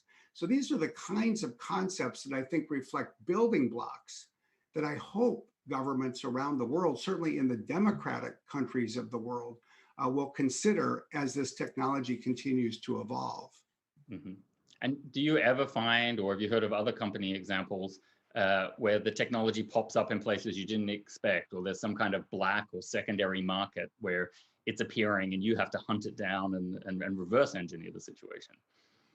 I haven't seen that so much, but I will say, as is often the case, the debate in the media about what companies are doing tends to focus on the names of companies that people easily recognize. So a story about IBM and Amazon and Microsoft makes news.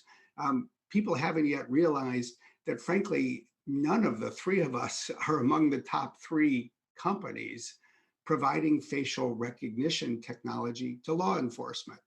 So, one of the things that I always worry about that we've talked about for 2 years is if the responsible companies step aside, you can still see a race to the bottom in the marketplace by others. That, in fact, is why we need a law.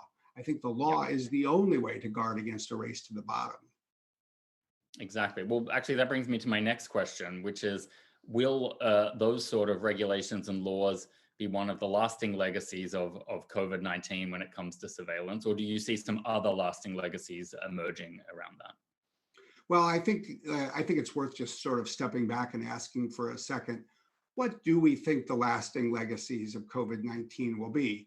The first thing I would say is it's too early to know for certain. We should approach the question with a pretty strong dose of humility.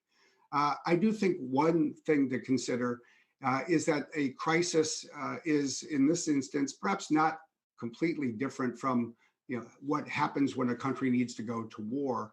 And when you look at the history of this type of thing when it comes to technology, the first thing you tend to see is that technologies that were advancing before the crisis began, that accelerate during the crisis, tend to continue to move fast afterwards. In this case, I think it's obvious. Digital technology was moving quickly. Its adoption has accelerated. It's going to be a defining factor for this decade, perhaps even more so than the decade that we just finished. We're seeing this notion of sort of almost remote everything.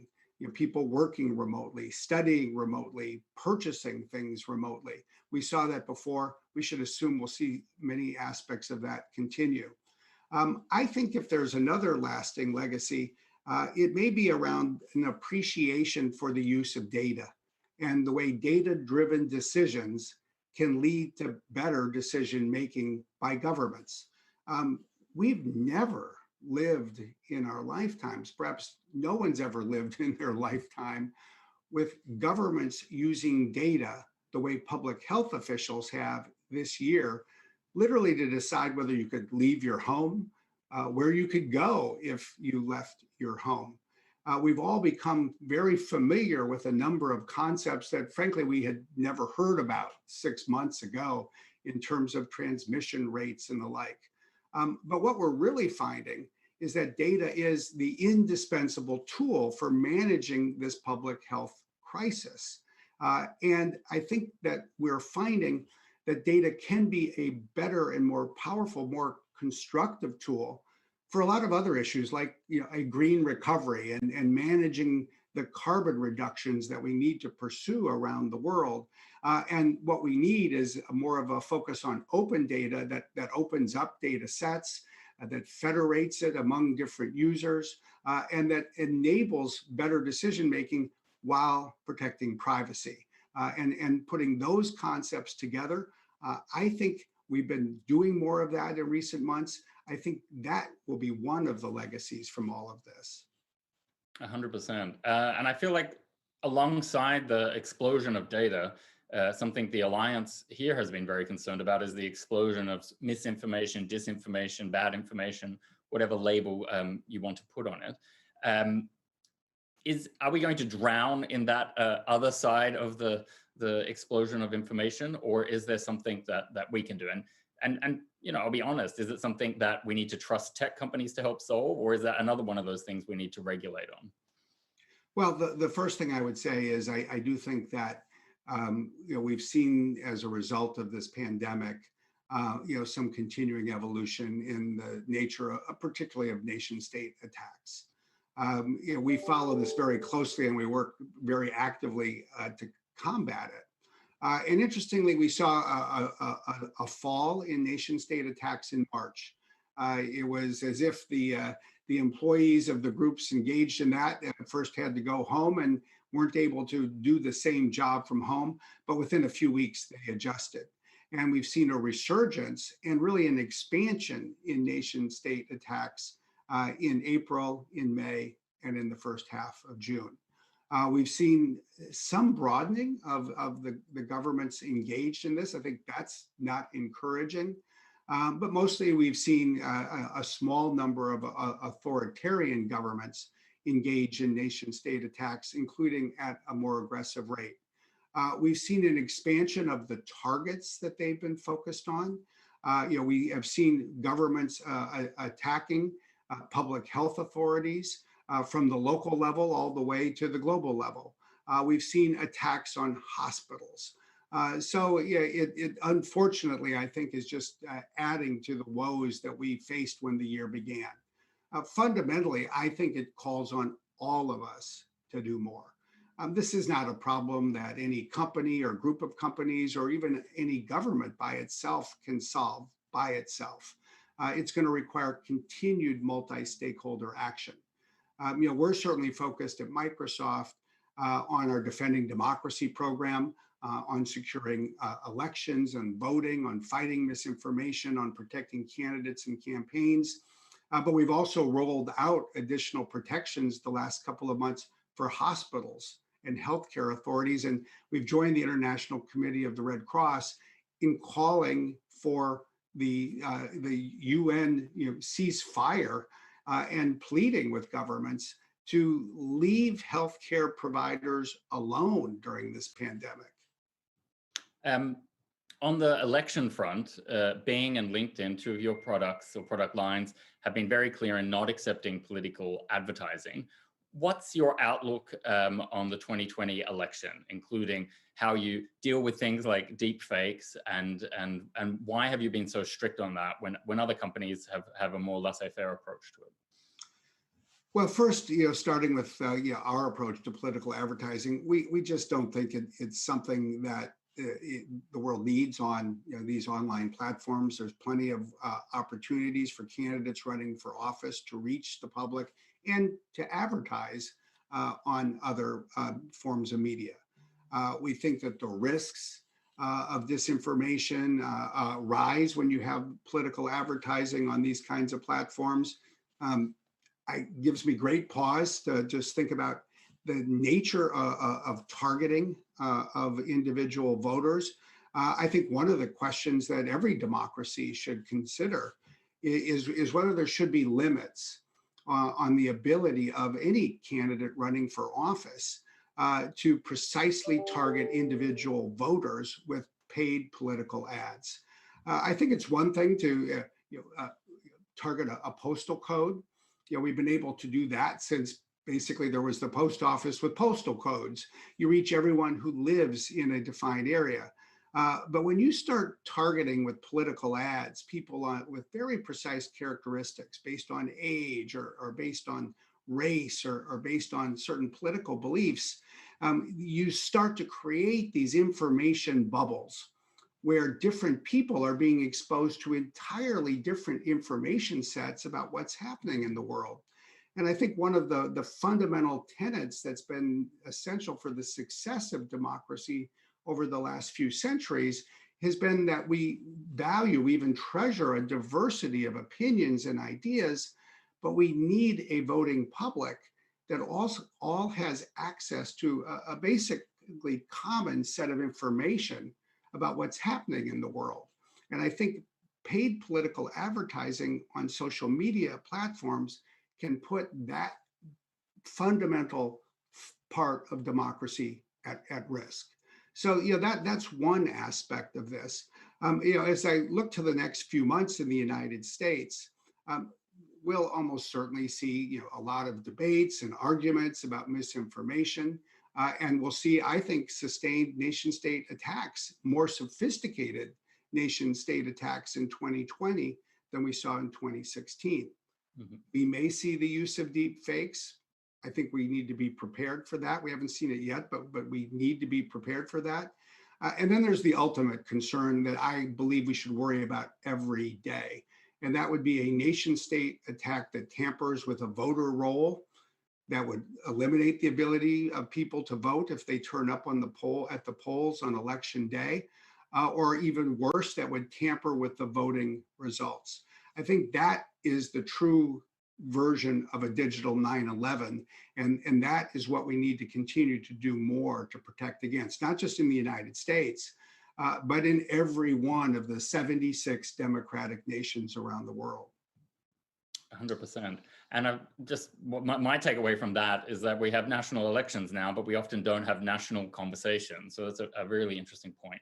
It's time to bring in an audience question now. Chris Grant asks, who is winning the AI race? So I think he means globally, in company terms, in country terms.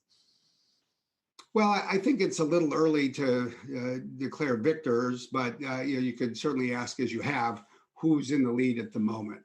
The first thing I would say is it's easy to look at the United States and China as the two countries that have the most companies that are developing AI technology.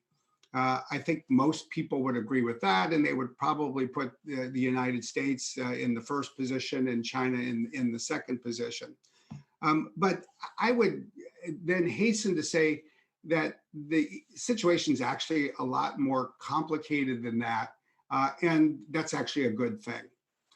There's one part of the AI race that involves the creation of the technology and tools that will be used for machine learning or facial recognition or other AI-based services. That's the way people start to talk about this. But frankly, the more important part of the race, the broader part of the race, is probably going to be about who uses AI the most effectively to transform their economy and make it more competitive. Now, I will say China does a very good job not only of creating AI technology, but adopting it. When I go to China, I'm struck by how quickly Chinese companies in the private sector are moving and the breadth of that movement. But this is the part that I think is especially important for Europe. Europe will be a substantial participant in the creation of AI technologies. But if you think about all of the industry sectors in which Europe is a leader, think of the industry sectors in which Danish companies are leaders. It really spans many different parts of the economy. And every one of these industry sectors will almost certainly be transformed by AI over the course of this decade and the decade to follow. And so I think the real question is, where are each of these sectors in adopting AI? The answer is at an early stage. Now, the good news is around the world, most industry sectors are at an early stage. So I think the real question is, where will they be in 5 years? What is the right way to deploy AI? I know from my own visits to Microsoft in Denmark, we are working with more parts of the Danish economy, with more companies in Denmark. And I think Denmark is and can be a leader in this space, including, I might add, in the connection between AI and sustainability, where Denmark is, I think, a global leader in terms of a focus on these things. So I'm optimistic about what we will see in Europe and in Denmark in this kind of space, but there's an enormous opportunity and a huge amount of work ahead. We've got a question on the institutional aspects of all of that from Robert Wild. And he points out that there has been an idea put forward by Anders Fogh Rasmussen, who we all know from this conference, Boris Johnson, even from invitations from Donald Trump to the G7, to create a club of democracies, sometimes known as the D10. And I think the intent behind that is to look for alternatives to China on 5G and in other areas like AI and facial recognition. Do you think there's a case for democracies to caucus together like that around these technologies? Well, I do think that this is a time when the world's democracies need to work together. And I'm not going to claim expertise in the right way to create an institution to bring the world's democracies together, but we see every day the need for more collaboration across the world's democracies. I think that democracy is under attack today by certain authoritarian governments around the world. For many decades, I think we all looked at something like communications technology, the radio, the television, even the fax machine, as fundamental tools that were spreading democracy around the world. But I think with the internet and with social media platforms, we see democracies actually facing an asymmetric threat from authoritarian regimes. And I think the democratic countries of the world have to work together to fight back. There's a variety of ways for them to strengthen their defenses, and we think that's important. We welcome the efforts by the democratic governments of the world to call out those countries and hold them accountable when they engage in nation-state attacks. And we've seen that since 2017 and 2018, starting with the NotPetya attack, for example. We, I think, need to do more. I think we need to strengthen the international legal framework to address the kinds of attacks on political processes that these governments are pursuing by attacking our democracies. That's why we've called for what we've termed a digital Geneva Convention. And I think that there are many other areas where the world's democracies can share information and be more effective together.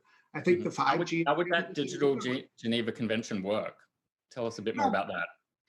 Yeah, we've actually been making progress over the past couple of years, I think, in strengthening the norms that govern what nation states can do when it comes to attacking others.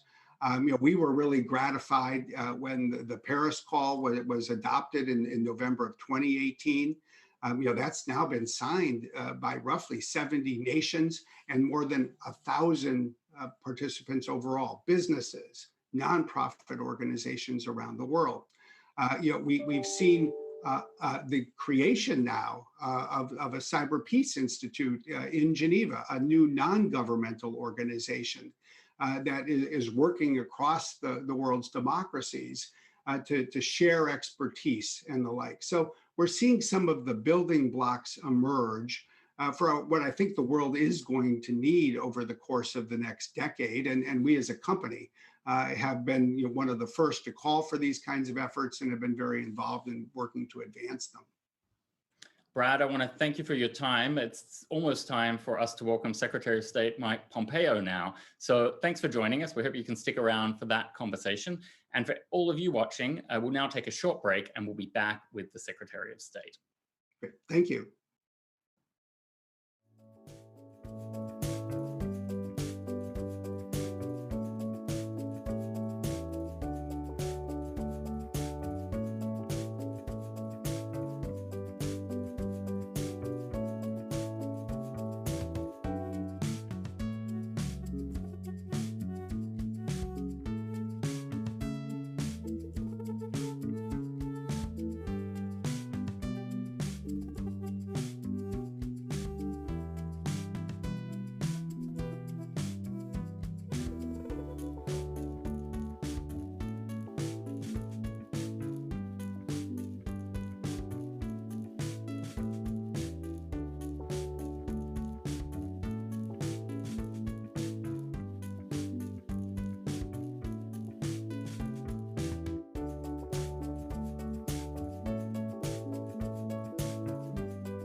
It's a great pleasure for me to welcome our next speaker, the American Secretary of State, Mike Pompeo. Good morning, Mr. Secretary. I think it's morning in your time zone. I know you've been traveling from Hawaii, where you met a high-ranking Chinese official.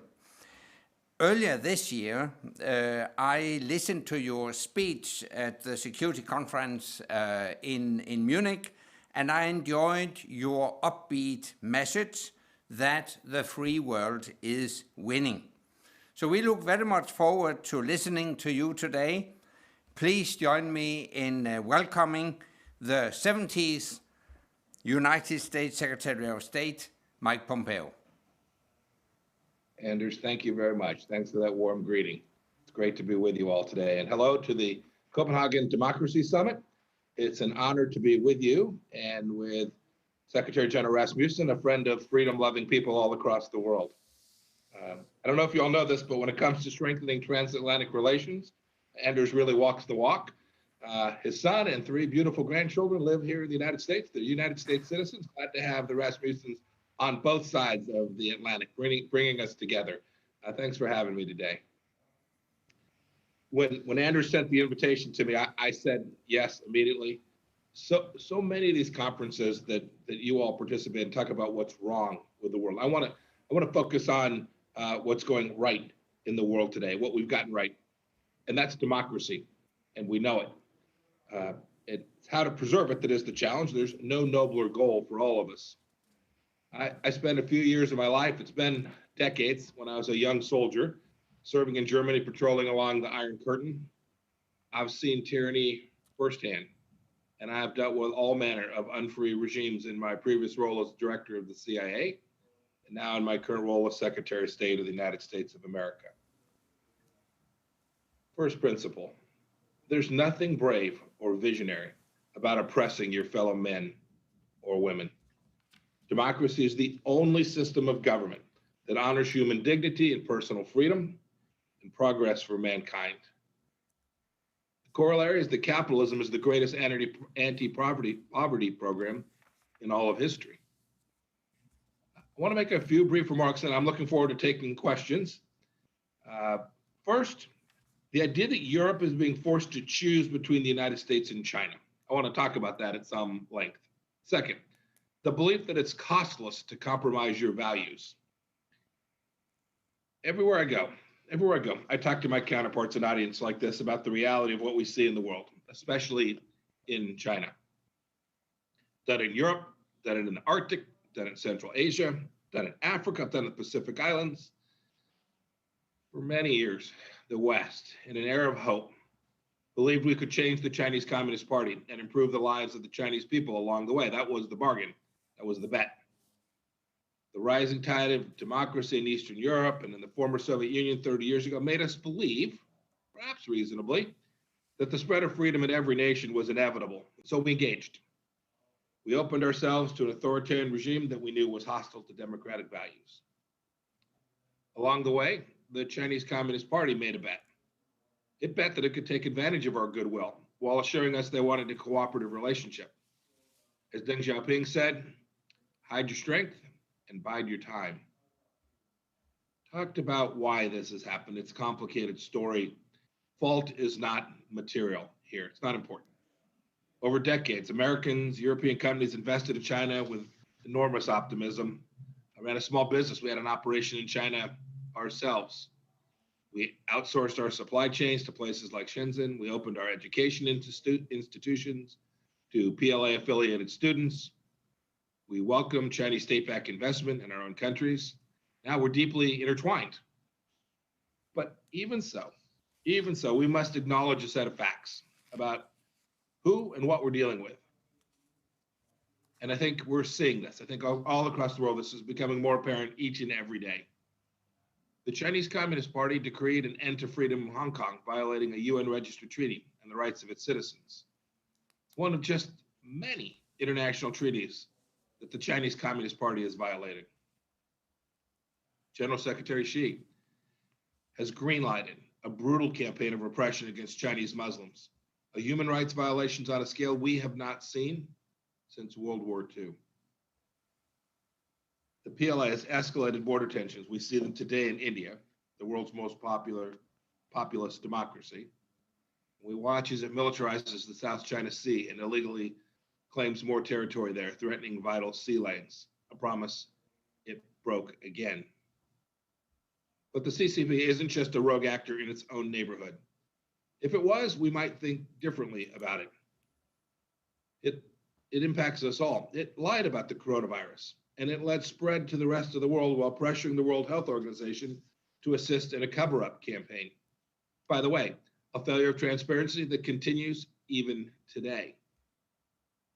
Now hundreds of thousands of people have died and the global economy is decimated. Even now, months into the pandemic, we don't have access to a live virus, we don't have access to facilities, and information about patients in December in Wuhan remains unavailable. It's pushing disinformation and malicious cyber campaigns to undermine our governments, to drive a wedge between the United States and Europe, and it's saddling developing nations with debt and dependency. You've seen this all. Everyone in this room knows that the Chinese Communist Party strong-arms nations to do business with Huawei, an arm of the CCP's surveillance state.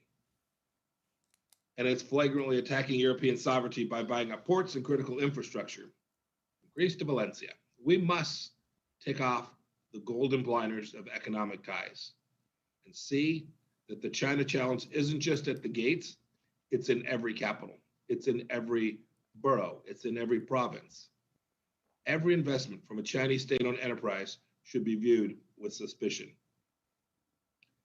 Europe faces a China challenge, just as the United States does, and just as our South American, African, Middle Eastern, and Asian friends do too. And I had a chance earlier this week on Monday to speak with my EU counterparts. I know that there's fear in Europe that the United States wants you to choose between us and China.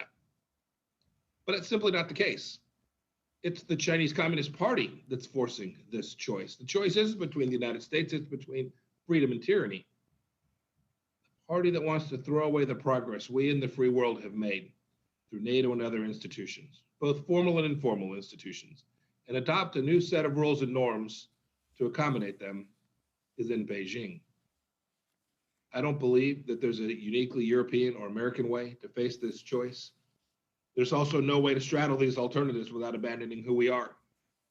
Democracies that are dependent on authoritarians are not worthy of their name. Look, the good news is my European friends, even this week I could see it. It's not uniform. There are different thoughts in different countries, but they're waking up to this challenge. And I heard some of them. They question whether the democratic way of life can win. And Beijing relishes this uncertainty. They shouldn't be confident. We're winning. This is what you talked about in my remarks in Munich. One CCP diplomat in France recently said, quote, "Some Westerners beginning to lose confidence in liberal democracy," quote, end of quote. And some Western countries have become psychologically weak. But democracy isn't fragile in the way the Chinese Communist Party believes it is. Democracy is strong. We defeated fascism. We won the Cold War. It's authoritarianism that is fragile. CCP propagandists work hard to control information flows and speech to maintain their grip on power. They won't be satisfied until the digital firewall extends to our nations too. You know, in some ways it already does. We could talk about this at some length, Anders. And while I do not believe for a moment democracy is fragile, it does require careful stewardship and constant vigilance. I've been encouraged recently in private conversations with European allies who are taking their responsibility seriously. We had a vigorous discussion earlier this week, as I mentioned earlier. We debated what democracies ought to be engaged in. And that's what we do. That's precisely the kind of debate we should have. It was a good meeting, and we'll continue our dialogue with the Europeans on China. Meanwhile, positive steps abound. The new Interparliamentary Alliance on China, substantially comprised of European leaders, is adding new members weekly. Denmark has bravely stood up to the CCP's attempts to censor Danish newspapers. The United Kingdom is moving towards securing its networks from Huawei. The Czechs are standing up to the PRC's coercive diplomacy. The Swedes have closed all of their Confucius institutes that reside on their soil. And our NATO allies have committed to increase defense spending by a cumulative $400 billion between now and 2024. And Anders' successor in Brussels, General Secretary Stoltenberg, recently gave visionary remarks about the alliance's mandate to stand up for a world built on freedom and democracy and to counter China's malign influence in the Asia-Pacific region. I'll end here so Anders can speak. We all know we've lived it. Democracy is not easy. It's messy. The whole world can see how we have tough debates like my country is having right now. But that struggle reflects commitment to fundamental values and our constant striving towards a more perfect union. It's who we are, and we share those values with our European friends. I hope I'll hear more public statements from Europe about China Challenge because all of our people deserve to know about it. And America is ready to stand with you. Let's speak clearly, and more importantly, let's act decisively. Let's not leave any confusion about the choice between tyranny and freedom. Anders, look forward to our conversation. God bless you all. Thank you very much, Mike. Thank you, Mr. Secretary. And I also appreciate your willingness to answer some questions. My first question is regarding China. A few days ago, you met with the Chinese State Councillor Yang, who is considered one of the architects of China's foreign policy. China's news agency, Xinhua, put a positive spin on the meeting. They wrote, "Both sides fully elaborated on their stances, agreeing that this was a constructive dialogue, and you agreed to maintain contact and communication." When I read text like this, I might be thinking something is going on. So my question to you is, could it be that the United States and China secretly are preparing new initiatives to reduce tensions while publicly you are maintaining a tough stance? And one in the audience has asked a question on whether we could expect the US to take new initiatives vis-a-vis China. So Anders, it was a long overdue meeting. It was a long meeting. We met for some 6 hours or so. Each side staked out what I think for each was pretty familiar positions. As for me, I articulated that day just exactly what I articulated here this morning. America is engaging in a response to Chinese Communist Party and aggression in a way that America has not done for the past 20 years. It's not political. We've had Republican presidents, Democrat presidents who simply allowed China to have deeply non-reciprocal relationships, not just on trade, which of course is true, but we responded to their military use of military force by moving back. We responded to their use of diplomatic coercion by retreating. Donald Trump's not going to permit that, and we made that clear. You referenced statements. Those are statements.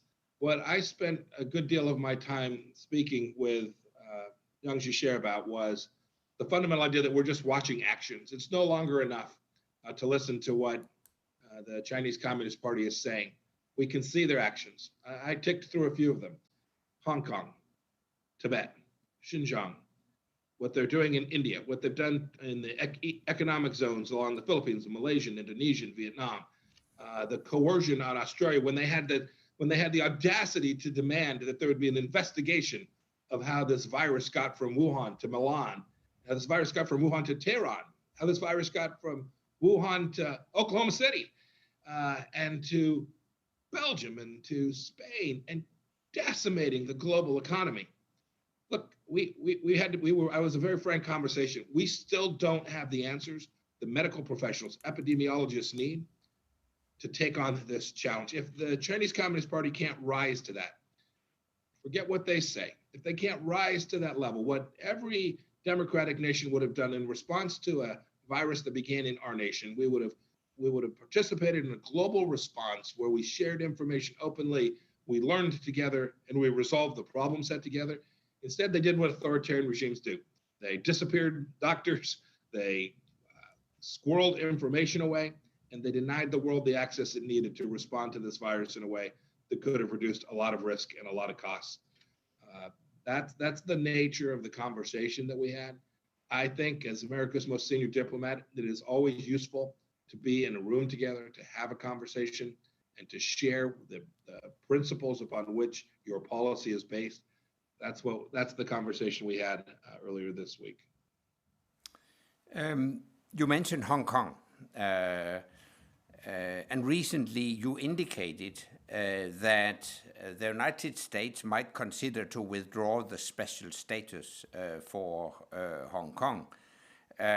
Which measures could you imagine regarding trade, travel, currency exchange, etc.? Will Hong Kong be treated like all other Chinese cities?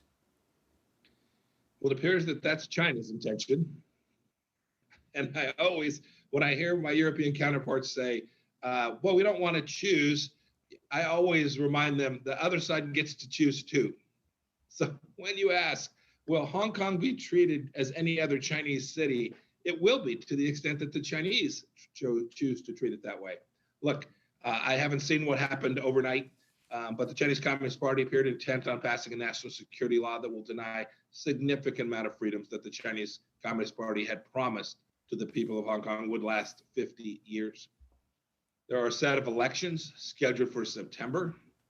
We should all watch closely. That's not that far off now.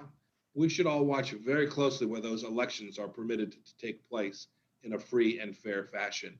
To the extent those elections are delayed, postponed, canceled, or somehow not treated in a way that is fair and open, I think that will tell us everything we need to know about the Chinese Communist Party's intentions with respect to freedom in Hong Kong.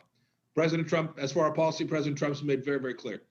To the extent that the Chinese Communist Party treats Hong Kong as it does Shenzhen and Shanghai, we will treat them the same.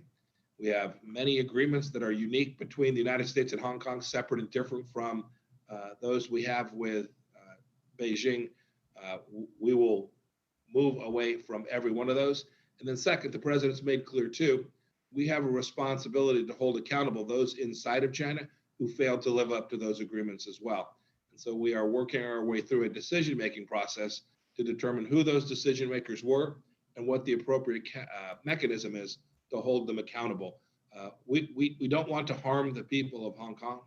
They're the freedom-loving people that we aim to get the benefit of the bargain they made with the United Kingdom.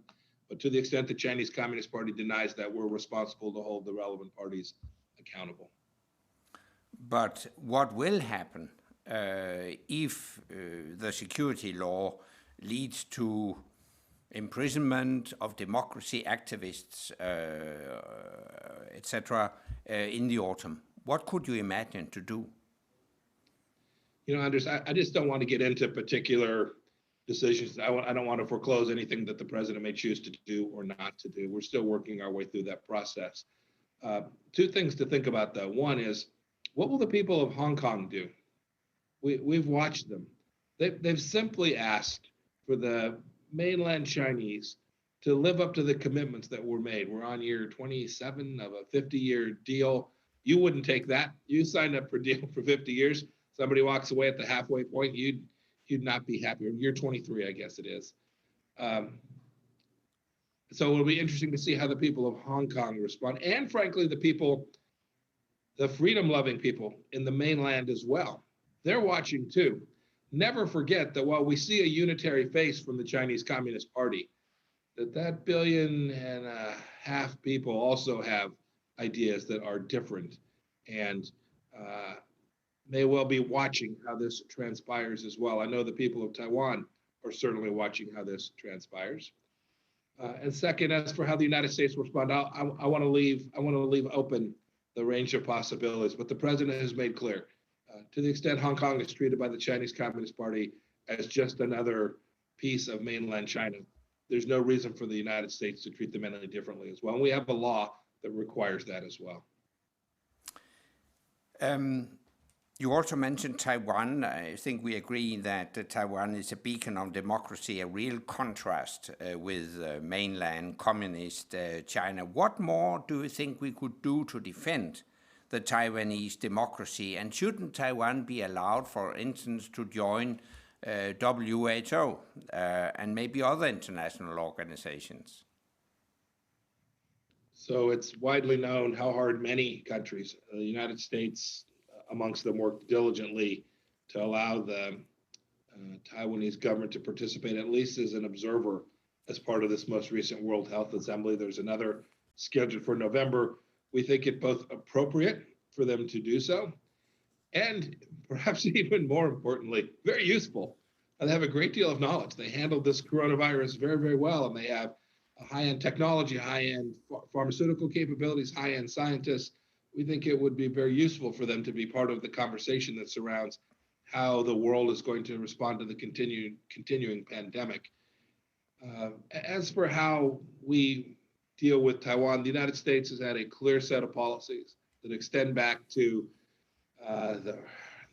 depending where you want to start the clock, back to the early 1990s is a reasonable place to start. President Trump has adhered to those commitments and will continue to do so. They're set up very clearly, and we will continue to abide by them. If I may, let's turn to Europe. The White House has announced an intention to reduce the US troop presence in Germany. May I ask you, will a possible reduction in Germany be compensated by an increase in the US presence in Eastern Europe, for instance, in Poland? So as for troop deployments and numbers, I will leave that to my colleague, Secretary Esper, to talk about. I try to maintain these boundaries. But as for U.S. policy, I can speak to that very clearly. I've been here as a Secretary of State now for just over 2 years. I've been part of the administration since the beginning. We set out back in early 2018, back in early 2017, in the spring of 2017, to evaluate the entire structure about how we engage in the world. And that certainly has a component about troop stationing, where we will put people, how we will deploy them. It has two dimensions. One, their location, and second, a dimension of, should these be permanent bases? Are we better off in a more modern world to have rotational deployments where we can get the right equipment at the right time? We always think about soldiers on the ground. Much of modern conflict today involves things disconnected from, I was a tanker, I was an Army guy, I love that dearly. I wish the whole world just revolved around M1 tanks. It'd make me happy. But it doesn't. It now revolves around big air forces, big cyber capabilities, big capabilities that are in different pockets. We're trying to make sure we get all of this right. So it's no longer reasonable just to think about, hey, do we have 1,000 soldiers or 5,000 soldiers or 10,000 soldiers? But what's the threat that's posed to the United States of America and our friends and allies? And how is it that we collectively can best respond? So what you saw the president announce the other day was part of that review process. It is extensive. It extends not only to Europe, but throughout the Middle East. We're thinking, you've seen decisions the president has made there about how it is that we can do the right things to meet the challenges of the day. And then lastly, this very much connects up to the topic I spoke about today. Make no mistake about it. The United States does believe that it has a real responsibility to ensure that we have the capability and the capacity to challenge any threat that the Chinese Communist Party should make militarily to the United States of America. So we are constantly thinking about how we engage diplomatically, economic, and militarily to meet that challenge. So as the president thinks about Europe and the Middle East and our soldiers that are stationed in Africa, we are ever mindful that a free and open Indo-Pacific matters to all of us, including to Europe. And we want to make sure that we have allocated resources appropriately to address those concerns.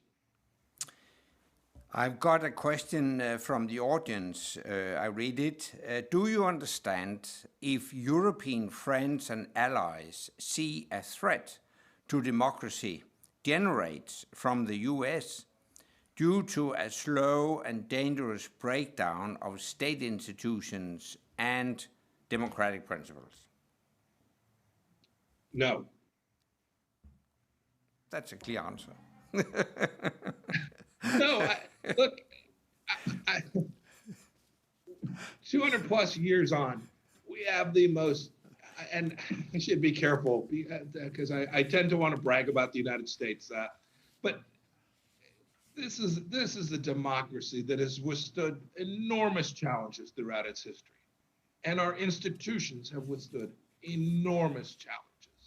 And as the world changes, I am confident we will still have challenges. But I know this, our founders nailed it. Our founders got it right. The principles, laying down a set of God-given rights for the American people, saying that the United States government is designed and purposed to preserve those rights, has provided both a textual and a structural mechanism for democracy in the United States to survive each and every one of these challenges. Doesn't mean it happens automatically. I now, as a Secretary of State, am a steward for this very set of rights. I have a responsibility, a duty to ensure that I do everything every day to be part of furthering the capacity for our republic to continue to remain strong. But if you ask the question, can I understand how anyone would stare at this and think that American democracy was at risk? It's a really simple answer. Very often we see the Chinese government use divide and rule tactics where they single out individual countries for punishment if they don't listen to Beijing, follow the instructions from Beijing, or are going against Beijing.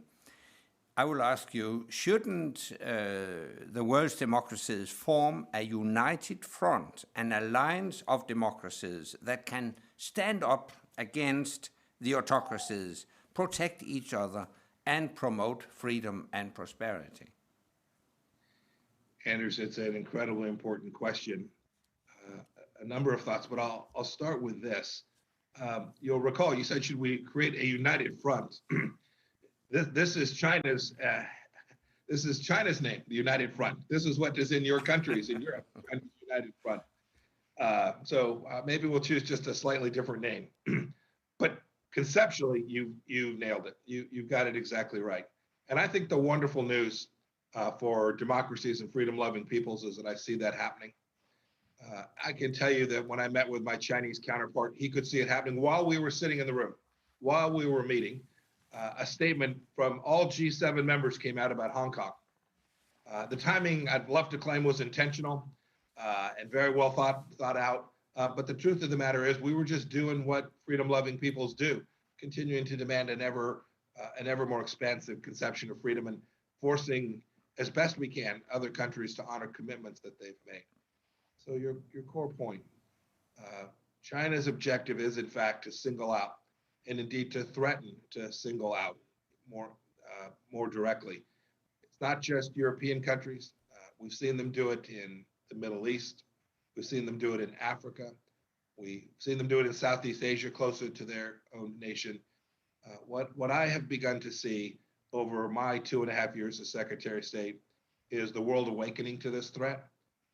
Right now, many of these conversations about just what you described are happening to me privately. The calls are, hey, Mike, here's what we're observing. The Chinese Communist Party engaged in here. How can you help? We do our best in each case to provide them the type of assistance that makes most sense. We need to raise this to another level, to where countries are prepared and are in position to respond to these things in a public way. When we do that, the Chinese Communist Party will be more isolated.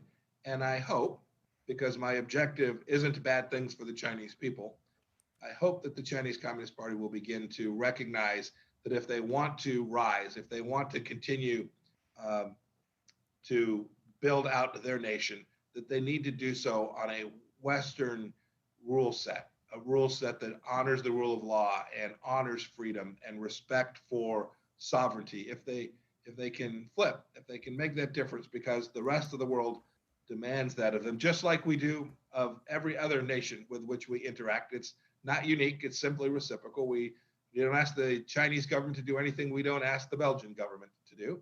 Just honor sovereignty, engage in the rule of law, compete fairly around the world without subsidization of state-owned enterprises. If they will do those things, then I think the world will be in a better place, and freedom-loving nations can be secure in their freedoms.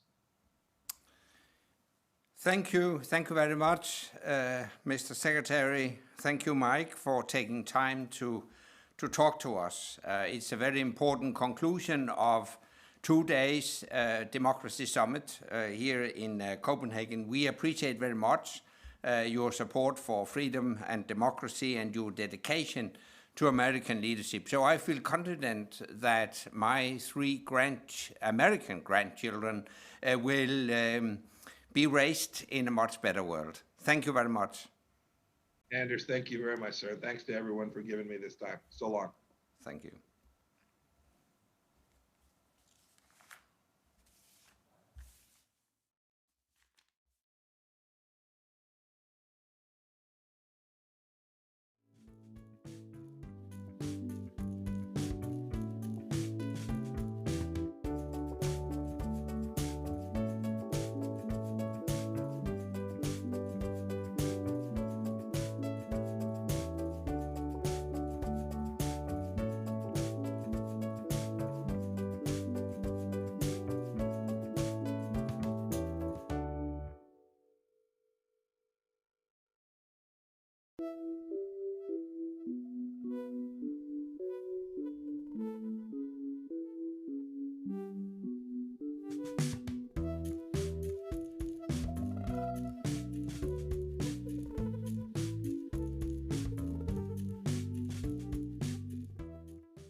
You have just seen the sponsors and partners on your screen.